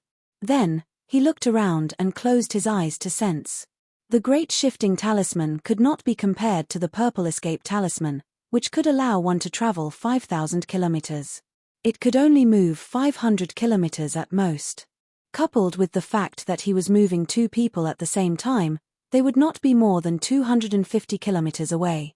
They would not be able to escape his pursuit at this distance. However, after a while, he opened his eyes and frowned. How can they hide their auras so thoroughly? It's as if they don't exist. Without any hesitation, he chose a direction based on his intuition and turned into a meteor as he gave chase. However, He flew back a while later. Clearly, he had not succeeded. Zhu Yang wanted to attack Savage Mountain, but he gave up on the idea after some thought. Humans and diamonds could do something like that, but there were too many taboos for other folk, so they could not act recklessly. They've taken a blow from me, so they're probably heavily injured as well. Their cultivations are greatly affected. The third heavenly tribulation is like a natural chasm that separates countless geniuses. Even if this kid succeeds one day, it'll be 100 years at the very least. Why would I be afraid of him? On the other hand, the merfolk of the South Sea have been rather restless recently. They are preparing for the next expedition. In the misty forest, Li Qingshan and Xiaoan walked side by side next to a small river. They were surrounded by giant trees that looked like skyscrapers. The leaves were like clouds, and the roots were like dragons and snakes. The mist was as thick as milk. As they moved forward, it slowly dissipated, giving off an ethereal aura. However, if a mortal was here, they would be reduced to a pile of bones in an instant. The roars of demons rose and fell, and the shadows lingered in the thick mist. Li Qingshan could hide his aura to the point where not even a drop of water could be seen, like a spirit turtle in the depths of the sea. Little An's path of white bone and great beauty was renowned for the path of life, death, and space. It was just a set of white bones, so how could he sense it? If regular second heavenly tribulation cultivators were to receive the fire-devouring king's spark explosion, they would be heavily injured. However, Li Qingshan practiced the phoenix's scripture of Nerva, so his tolerance for fire was very great. He was basically unscathed. However, he dared not underestimate the fire-devouring king because of this. The strike was only a probe at most. It was not even a formal attack. If it really were a battle to the death, it would be impossible for the phoenix to ignore the fire-devouring king's flames if it had not reached the fourth layer. Not to mention, the skill in battle and his tough body demonstrated by the spear made him hold a very high opinion of Zhu Yang. No wonder he's so arrogant. If I were to fight him alone, I probably wouldn't be his opponent. Fortunately, you reminded me to prepare a great shifting talisman, or it really would be a little troublesome. I need to find a way to collect a few more in the future. It's a pity that I don't have an innate ability like Mo Yu, or I can go wherever I want in the world. Li Qingshan said to Little An with some pity. He had even tried to learn the hiding through space from the Azura Yinqing, but even in the Azura realm, there were not a lot of people who knew this move. Not only did it require talent for controlling space, but it also took up a tremendous amount of time and effort, so he could only give up on it. Not now, but who knows, maybe in the future. Little An smiled. Her hair that reached the ground was like seaweed floating in the seawater, dragging behind her. Hopefully. The fire devourers really do live up to their reputation for being bad-tempered. I definitely can't just let the matter go with him this time. I wonder if that bastard will go to Savage Mountain. Other folk have always been xenophobic. They hate humans in particular, and you're a White Hawk commander too. The Great Xia Empire has issued orders to hunt down the fire devourers several times in the past, and it was the Hawkwolf Guard who dug out their hearts for merit. However, I do hope he goes to Savage Mountain, said Little An. Why? As long as we sacrifice 10 cave masters, there should be people who can help us deal with the problems of Fire Melt Mountain, said Little An. A king of other folk had attacked a blessed land and massacred human cultivators, and they were all second heavenly tribulation cultivators too. Was he planning on rebuilding his divine kingdom and washing away his old grievances? How could the Great Xia Empire tolerate him? Li Qingshan was mildly taken aback before smiling. Everything is going according to your plan. He never thought the Blood Oath Scroll would actually have a use like this. Actually, there's no need for 10 people. We only need to send the Marquis of Serene Sea to his death. Fair enough, but he probably won't go. He doesn't take us seriously either.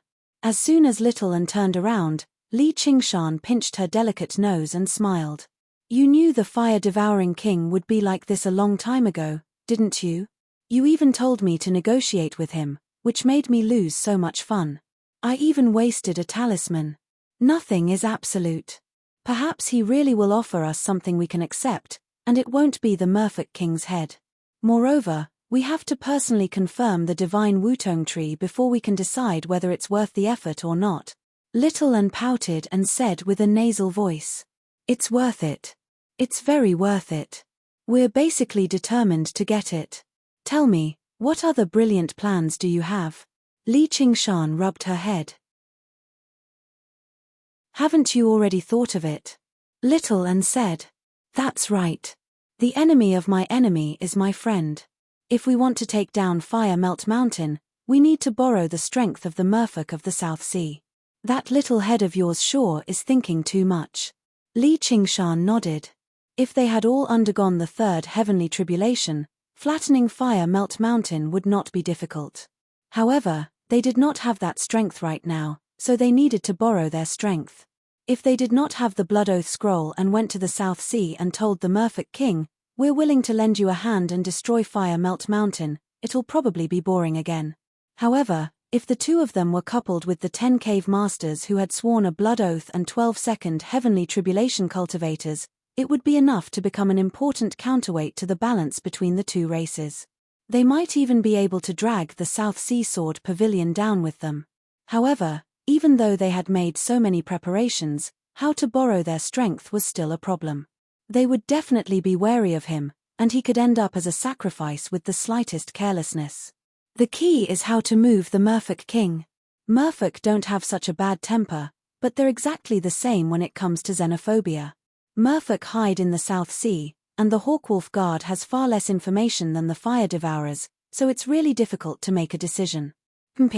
If that stone fishwoman still doesn't help out, I'll eat her, Little An said. Stone fishwoman? Li Qingshan was taken aback. He smiled. You're talking about Yu Xin. Don't worry, she'll definitely help me. At this moment, Li Qingshan's expression changed. He exchanged glances with Little An. Someone is attacking Savage Mountain. Floating Heaven said. No bullet window.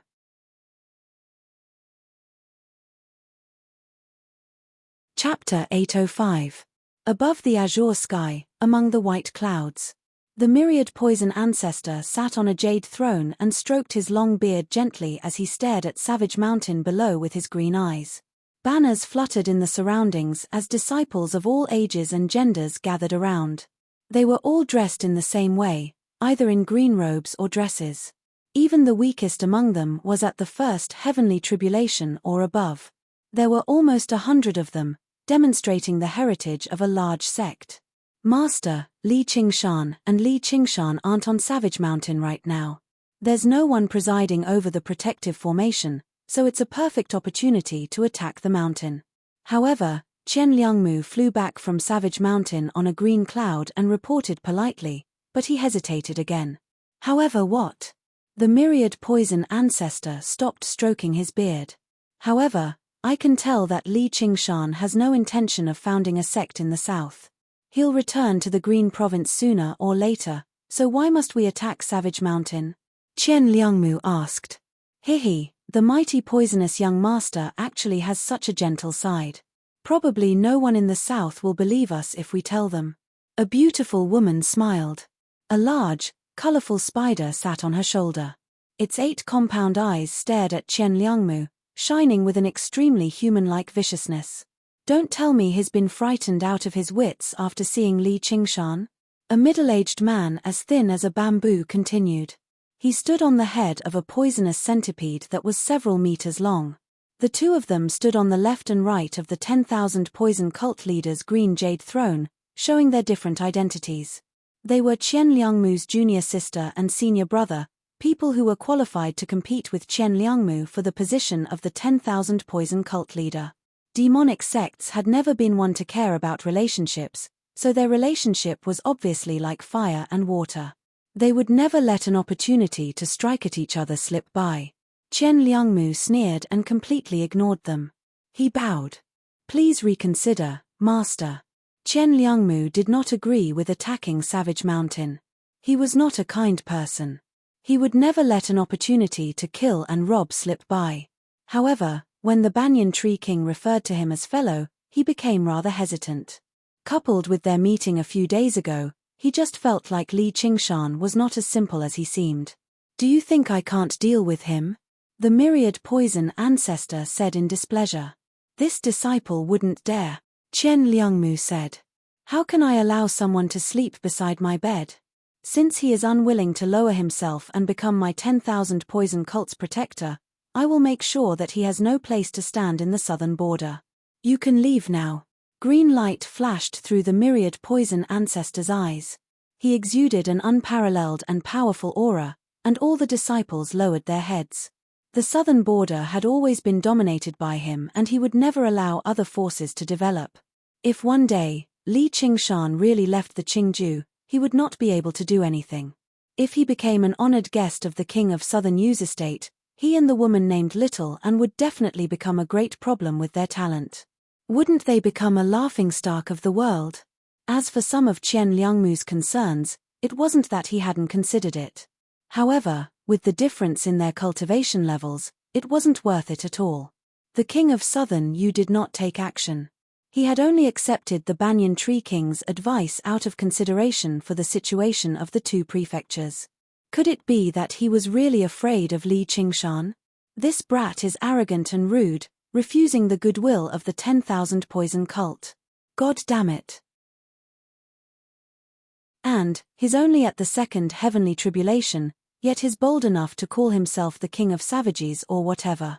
Master wants to teach a false king like him a lesson today so that he understands the difference between him and a true king, said the gorgeous woman with the spider.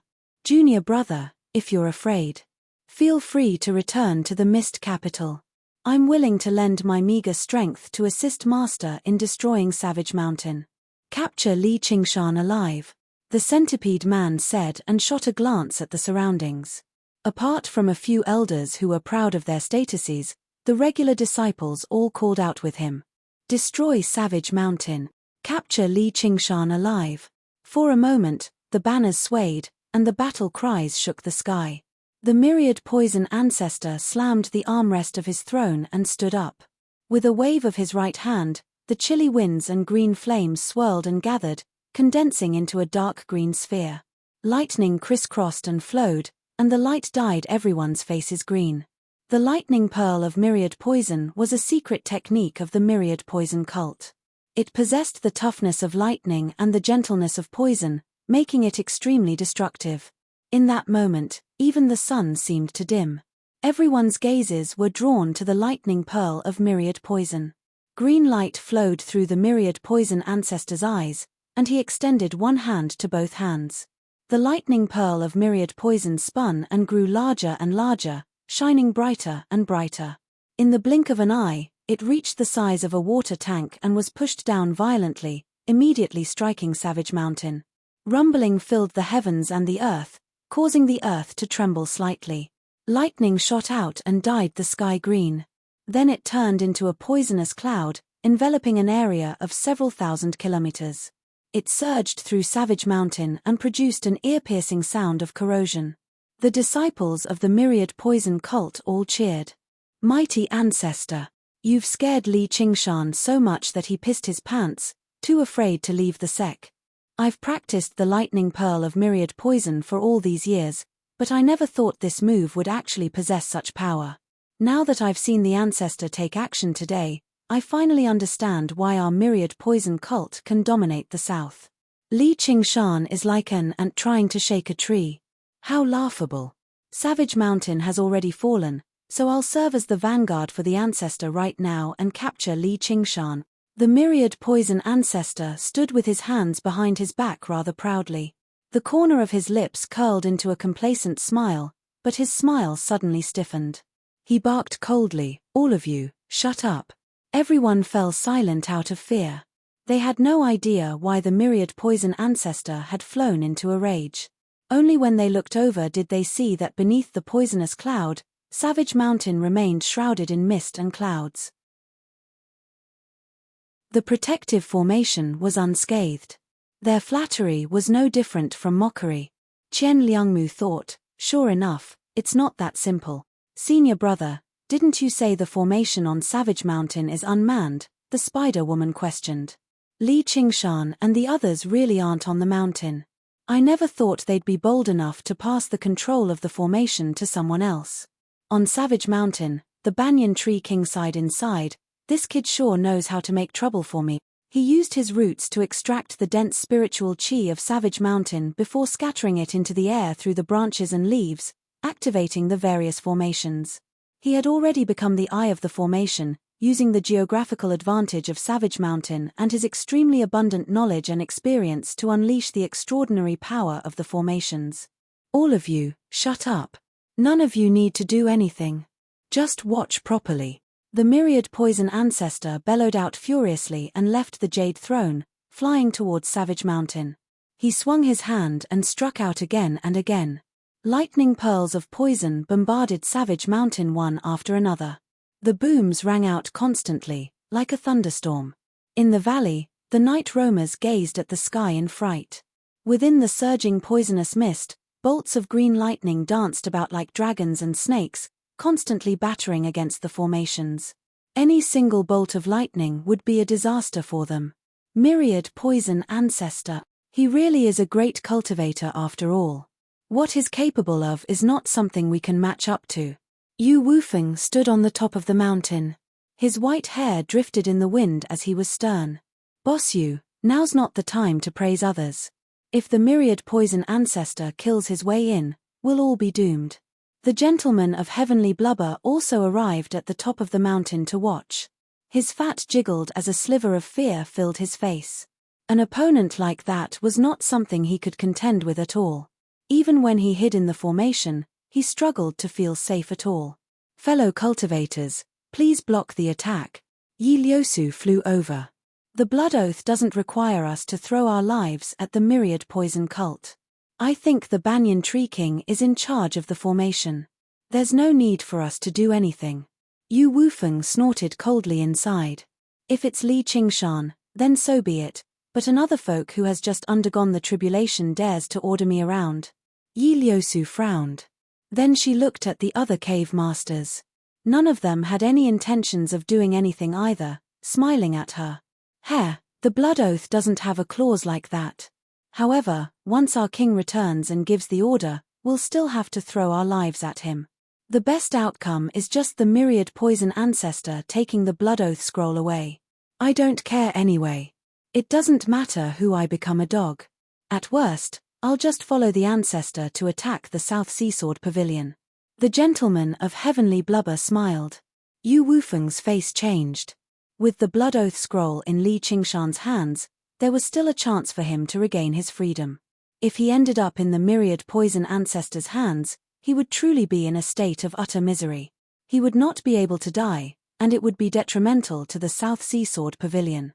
With a clang, the forkbow sword was drawn from its sheath. It went from 1 to 10, then from 10 to 100, conjuring streaks of white light that pierced the depths of the poisonous cloud. Although they were all eaten away in the blink of an eye, they depleted the poisonous cloud and nullified the attacks from the lightning bead of myriad poison.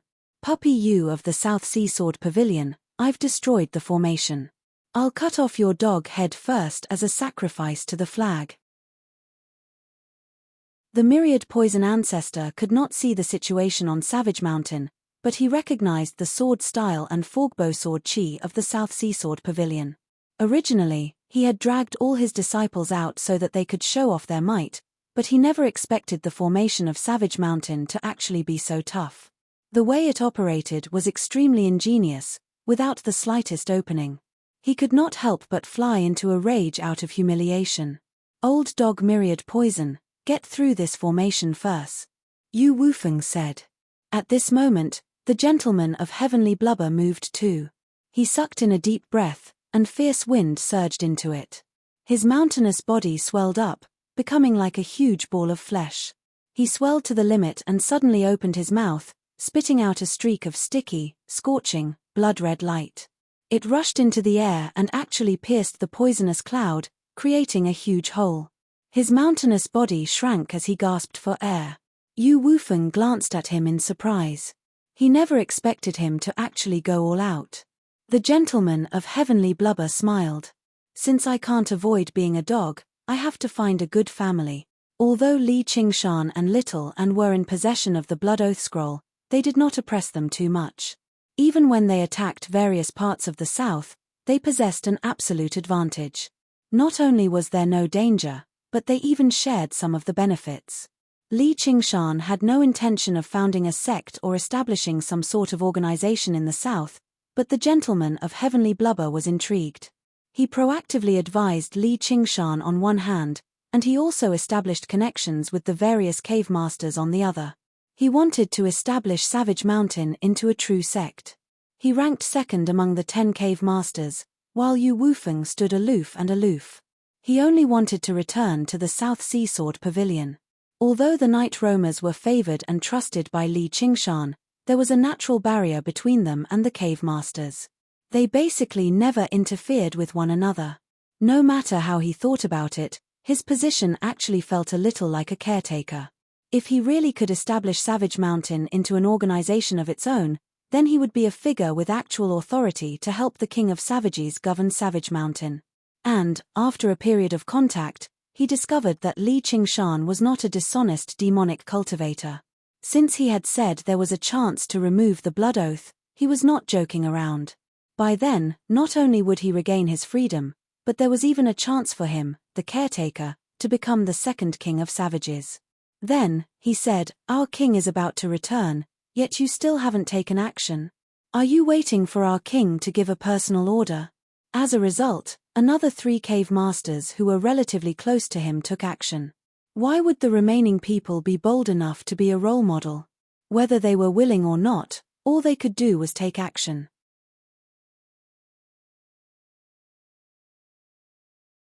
Chapter 806. Qian Liangmu went up to assist without another word. With a wave of his hand, he unleashed a lightning bead of myriad poison. It collided with the streak of light and nullified each other. "Didn't I say you could watch?" The myriad poison ancestor looked over with his green eyes and said in displeasure. "I've watched Master demonstrate the supreme skills of the cult, so I've been itching to make a fool of myself. Please guide me, Master. Once we return to the cult, I'm willing to accept punishment," Qian Liangmu said politely. Praise filled the leader of the myriad poison cult's eyes. With a wave of his hand, he said, "So be it. I'll let you mess around this time." Before he had even finished speaking, the people of the myriad poison cult called out, "Please guide me, Master. We're willing to accept punishment." They swarmed over together, either using arcane artifacts or techniques, all bombarding Savage Mountain. For a moment, light filled the surroundings. With the combined strength of an entire sect, the pressure on the protective formation immediately increased drastically. "Senior Tree King, may I ask how much longer you can last?" Yi Liusu was worried, asking the Banyan Tree King for guidance. "Not too long. If nothing goes wrong, a year or so should be no problem." The Banyan Tree King swayed his branches and said in an ancient voice, "But with your assistance right now, it can last a little longer." Huh. Yi Liusu was taken aback. She never expected the Banyan Tree King's not too long to be so long.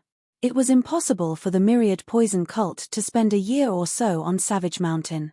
It would already be impressive if they could last a few days. And, the Banyan Tree King had clearly made a conservative estimate. In other words, it was impossible for the myriad poison cult to breach Savage Mountain. When the cave masters heard that, they could not help but work even harder. Fortunately, they did not turn down the offer just now, or they would definitely be punished once Li Qingshan returned. They sighed in amazement inside. The Banyan Tree King really does live up to his reputation. With him presiding over the formation, probably only the King of Southern you can breach Savage Mountain with a group of people. You guessed right. It really is the 10,000 poison cult. That old poisonous thing really can't tolerate me. Li Qingshan stood on the cloud and gazed at Savage Mountain, which was shrouded in poisonous mist. Seeing how it was not the King of Southern Yu, he still let out a sigh of relief. With the Banyan Tree King presiding over the protective formation, it definitely could not be taken down by a single myriad poison ancestor. "What should we do?" Little and asked. "We obviously won't lose if we work together. Killing this group of disciples isn't a problem, but it'll be very difficult for us to keep the myriad poison ancestor here. Right now is not the time for us to openly clash with him, but it's impolite not to reciprocate. Let's go to the headquarters of the myriad poison cult." Li Qingshan took little and flew away. The myriad poison ancestor suddenly felt uneasy. He looked at the horizon, but all he saw were white clouds. No matter how he thought about it, he did not feel like there was anything that could threaten him, so he made up his mind and continued his assault on Savage Mountain. Yin Qing, come out. Yin Qing was currently cultivating in the Azura field when Li Qingshan's voice suddenly rang out by her ear. She had already been moved outside the Azura field. I have a mission for you. I wonder if your arts of escaping through space can pass through the formation below. Yin Qing followed Li Qingshan's finger and looked in the direction that Li Qingshan was pointing at. All she saw was a huge basin below. Within the pale green miasma sat a series of majestic buildings that rose and fell. They were all dyed dark green and gave off a sinister aura. Sure. Yin Qing studied it for a while and nodded in response. As an Azura from the Azura realm, she possessed arts of escaping through space that regular Azura could not grasp. The formations of the myriad poison cult were powerful, but they could not stop her from infiltrating them. Then can you destroy the formations from the inside? Li Qingshan took a step further and asked. No, Yin Qing said.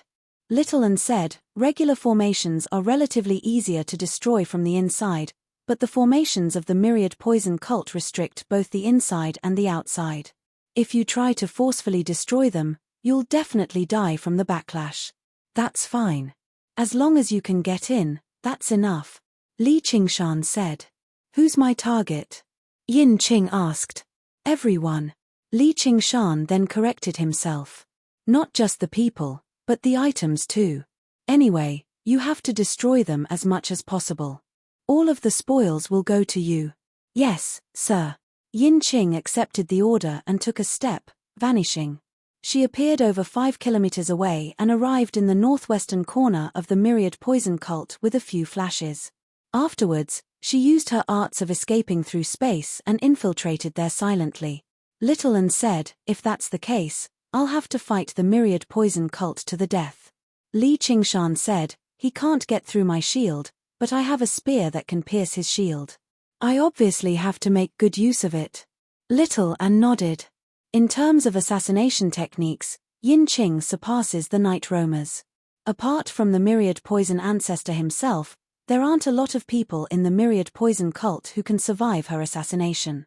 The Azura realm is a higher world after all, one of the 6 realms of Sazra. In terms of experience in battle and slaughter, even I'm nowhere close to her. If I can gain a few more Azura commanders as subordinates, I'll definitely be much more powerful than those cave lords. I wonder if I can use the Azura field to summon the Azura king one day. Li Qingshan glanced at the Azura field in his hand before casting his gaze at the myriad poison cult below.